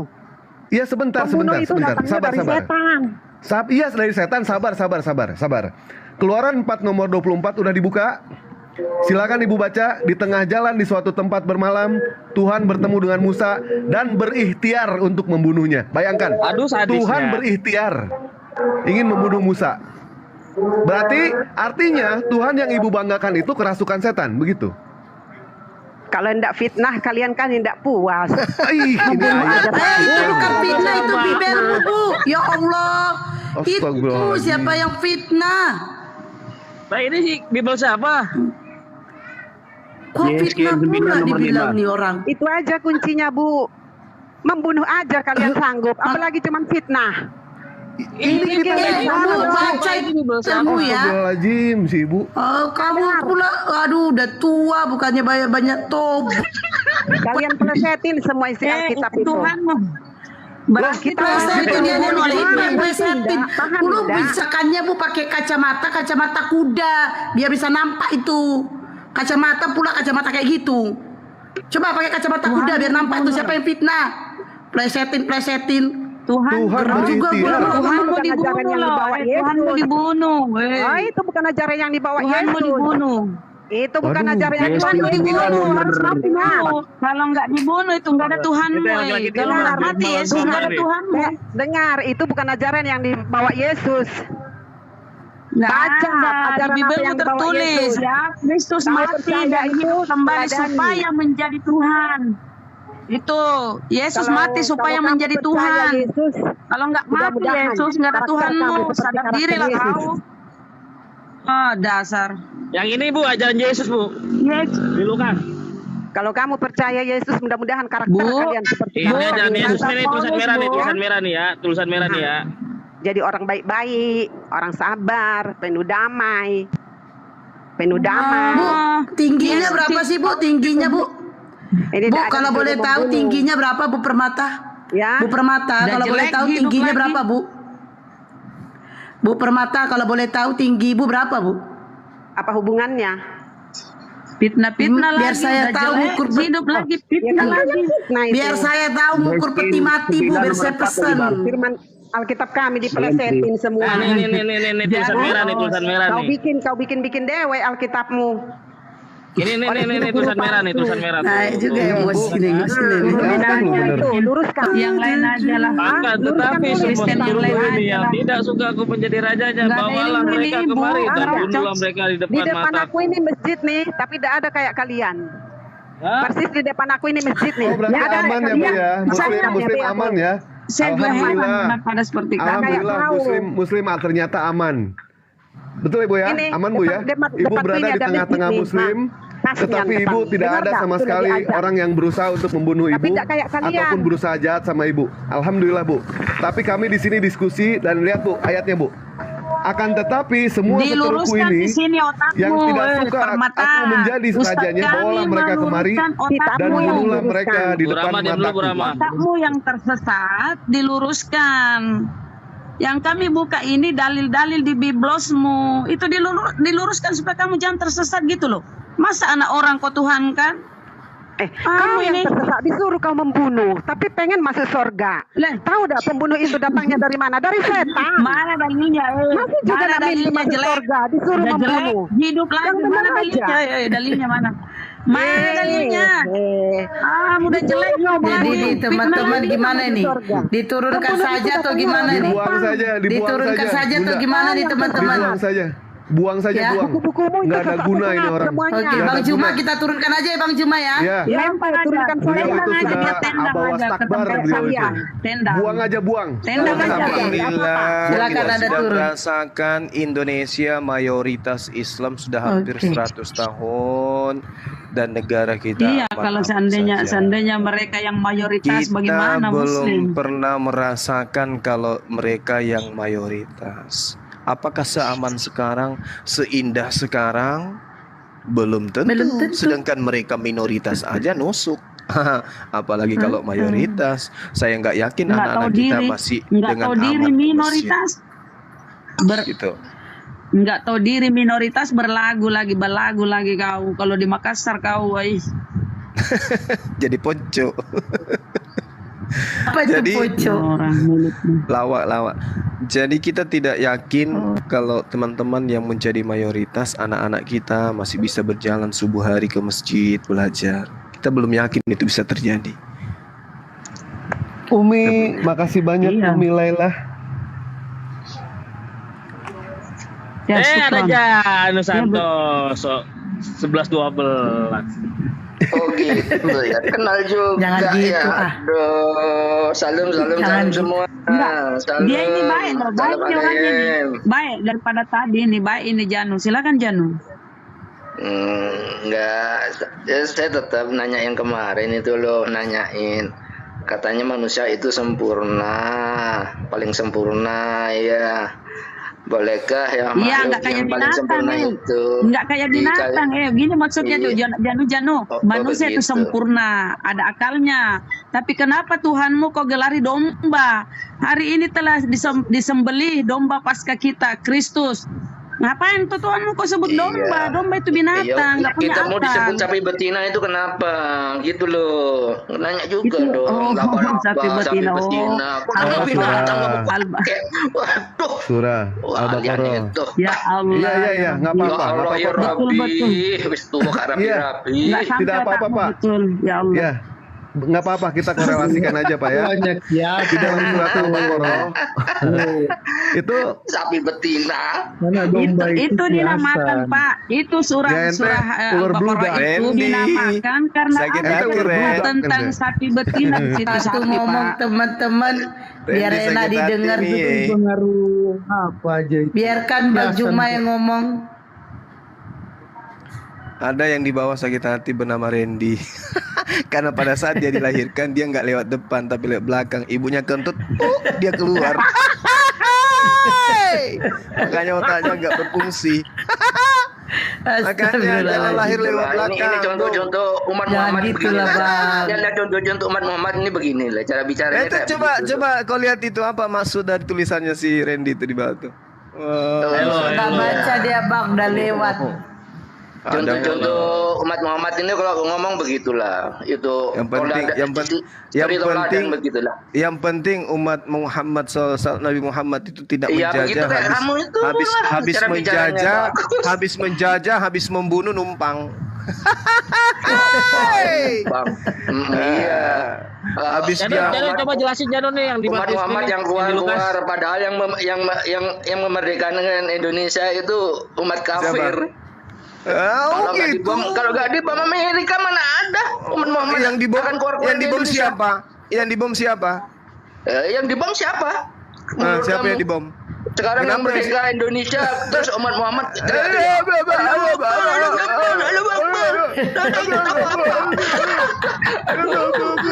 numpang hidup gak ikut berusaha ikut mau kenyangnya kamu itu. Aduh, numpang hidup lagu. Saya tanya Janu, kira-kira buyutmu pada saat zaman penjajahan dia pro kemana? Pribumi atau penjajah? Waduh, ya buyut saya penjuang bos.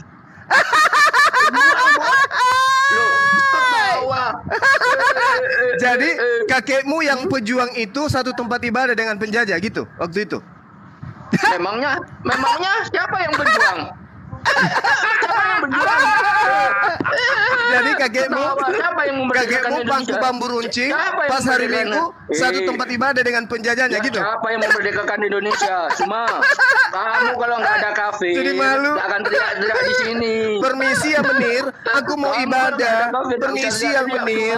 Habis ini kita ibadah dari gereja. Habis ini kami melawan kamu lagi ya Menir. Kalau Belanda, kamu masih akan tetap menjilat kakinya Belanda. Cuma kamu tetap akan menjilat kakinya Jepang kalau Amerika nggak ngebom Indonesia. Coba baca Janu nih, Janu. Baca ini.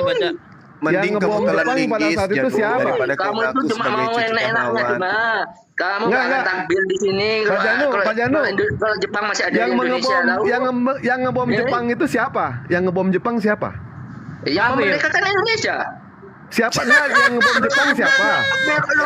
Dengarkan, wahai pemerintah, dengarkan si Janu mengatakan Indonesia merdeka itu disebabkan oleh pembom Nagasaki dan Hiroshima. Bukan perjuangan buyut kita katanya. Siapa itu Harry Truman? Harry Truman itu siapa, Bos? Dasar penumpang gelap. Harry Truman siapa Harry Truman? Harry Truman itu siapa? Wah, nggak tahu kakekmu mungkin. Kristen Blon. Blon lu. Seneng banget ya. Coba kamu itu kalau Jepang masih di Indonesia, kamu nggak akan jangan nangis. Kepalamu kan nggak ada. Ini aja, Bunda, dibuang aja, percuma nggak bisa diskusi. Mendingan sama TOD aja. Oke, siap. Ini niatnya Bang bukan Cuma mau kita buang diskusi. aja dia ya. Buang aja, buang sampah pada tempatnya. Buanglah sampah pada tempatnya. Ya.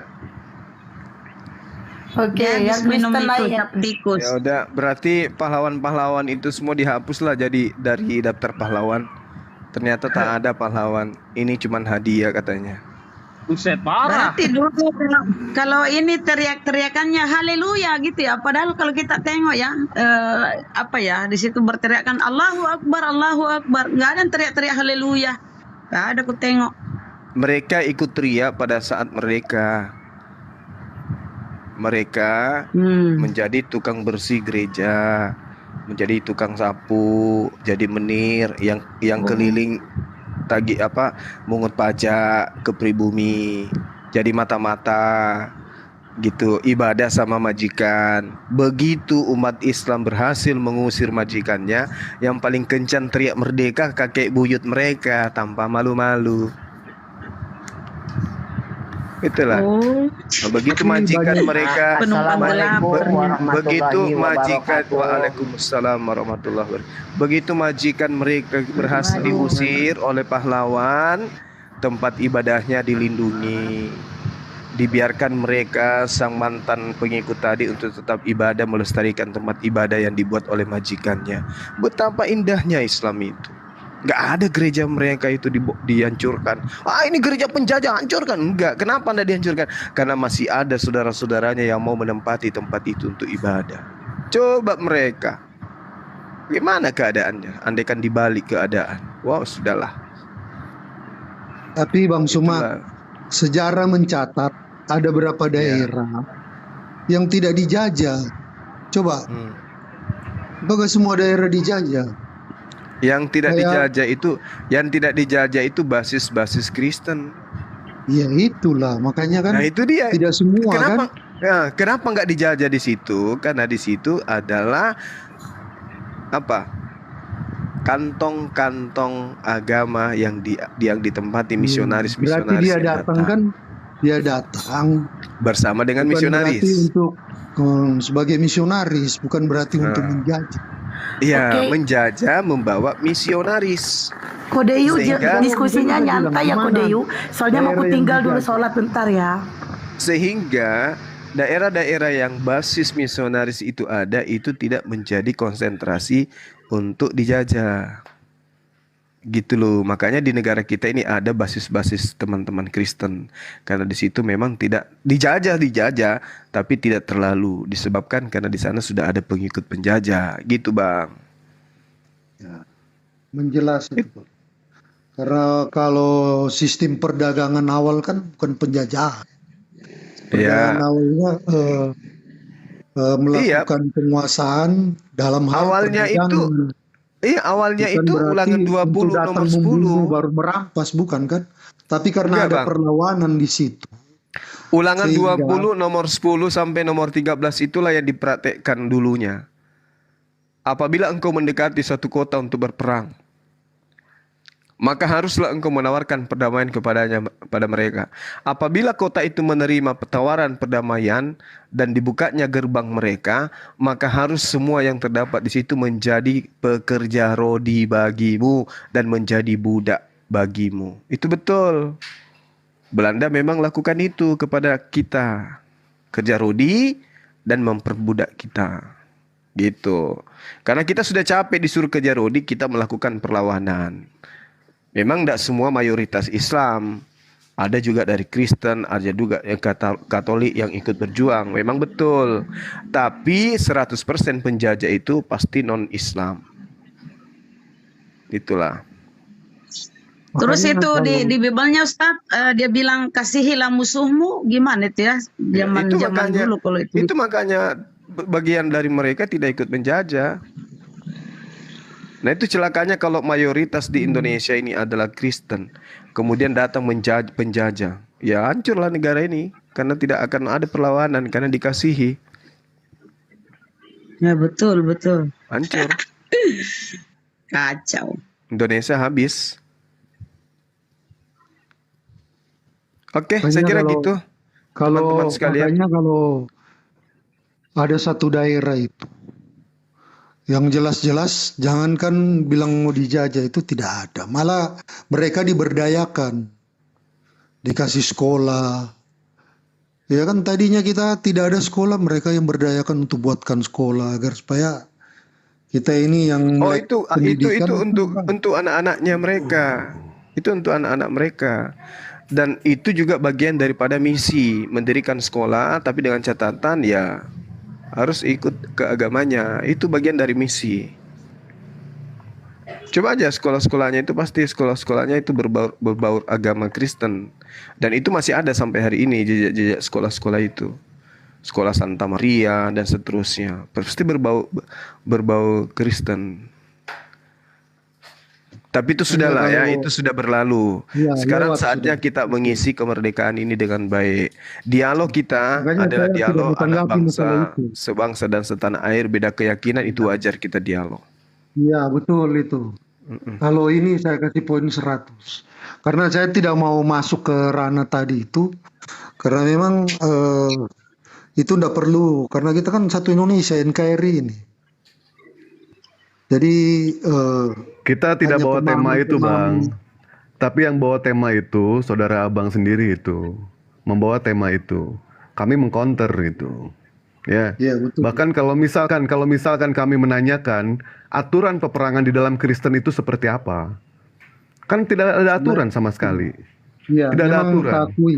Tapi Tidak ada kami aturan. diatur, Bang. Diatur dalam peperangan hal pun kami diatur. Jangan sampai kami merusak tempat ibadah. Assalamualaikum warahmatullahi wabarakatuh, sahabat-sahabat sekalian. puji syukur kita panjatkan kehadirat Allah Subhanahu wa taala. Dari siang sampai sore ini ya, kita telah berdialog dengan beberapa teman Kristen, meskipun sedikit agak tinggi tensinya, tetapi itu semata-mata untuk memberikan edukasi ya, memberikan edukasi kepada kita semua ya, agar kita saling mengisi satu sama lain terkait dengan kebenaran Allah Subhanahu wa taala yang ada di dalam Al-Qur'an dan juga di dalam kitab yang teman-teman Kristen kita itu gunakan hari ini. Jadi karena di sini sudah pukul 4 sore ya, hampir pukul 5 sore ya, kita tutup dulu sesi ini. Insya Allah sebentar malam kita jumpa kembali untuk kemudian kembali menyapa teman-teman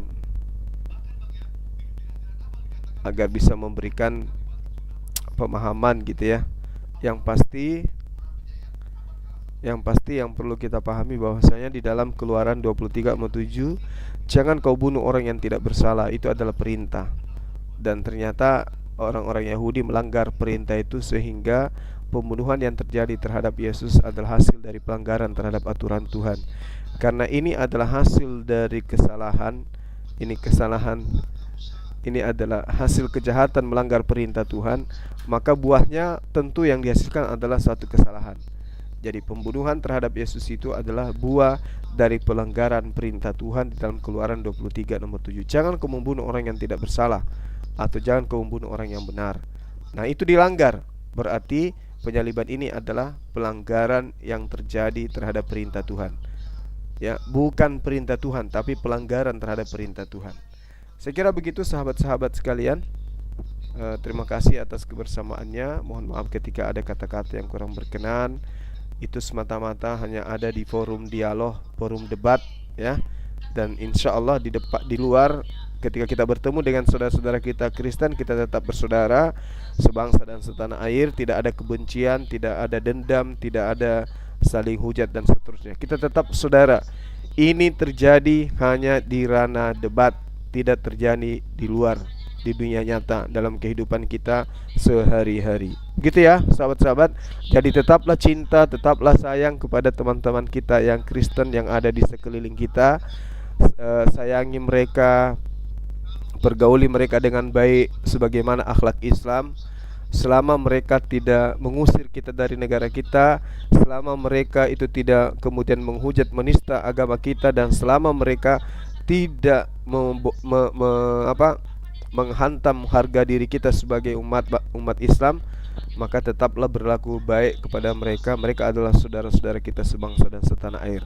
Biarkan kami para apologet ini saling perang pemikiran, perang logika di dunia dialog ya, di TikTok, di YouTube, itu hanya di ranah itu aja. Tetapi dalam kehidupan kita sehari-hari, saudara-saudara Kristen kita ini adalah bagian dari negara kita, bagian daripada persaudaraan kita ini. Kita tidak lengkap menjadi satu negara tanpa mereka. Kita tidak lengkap menjadi satu saudara tanpa mereka. Ya, Indonesia bisa berjaya, Indonesia bisa jaya, Indonesia bisa sejahtera, itu juga karena mereka. Jadi dialog agama hanya ada di ranah debat agama, tidak boleh dibawa-bawa keluar.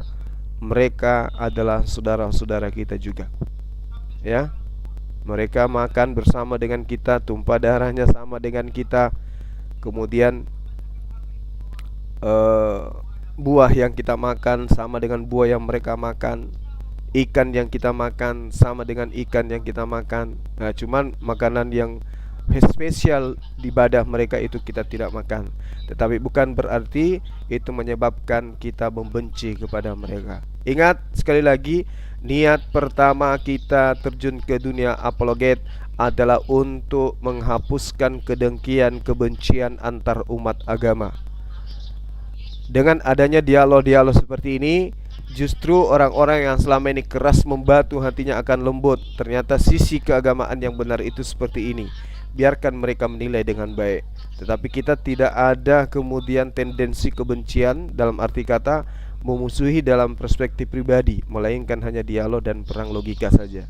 Silakan kita menikmati dialog ini, silakan kita menikmati debat ini, tetapi jangan pernah ada kebencian terhadap saudara-saudara kita selama mereka tidak menyerang kita secara fisik. Paham ya? Oke? Baik. Kita akhiri. Sekali lagi terima kasih atas kebersamaannya. Tanggal 29, tanggal 30 dan tanggal 31 Juli kita akan jumpa di Makassar. Silakan Anda menghubungi panitia pelaksana kegiatan. Demikian, subhanakallahumma bihamdi asyhadu alla ilaha illa anta astaghfiruka wa atubu ilaik. Salam tauhid, salam satu Tuhan, jayalah Islamku, jayalah Indonesiaku. Assalamualaikum warahmatullahi wabarakatuh.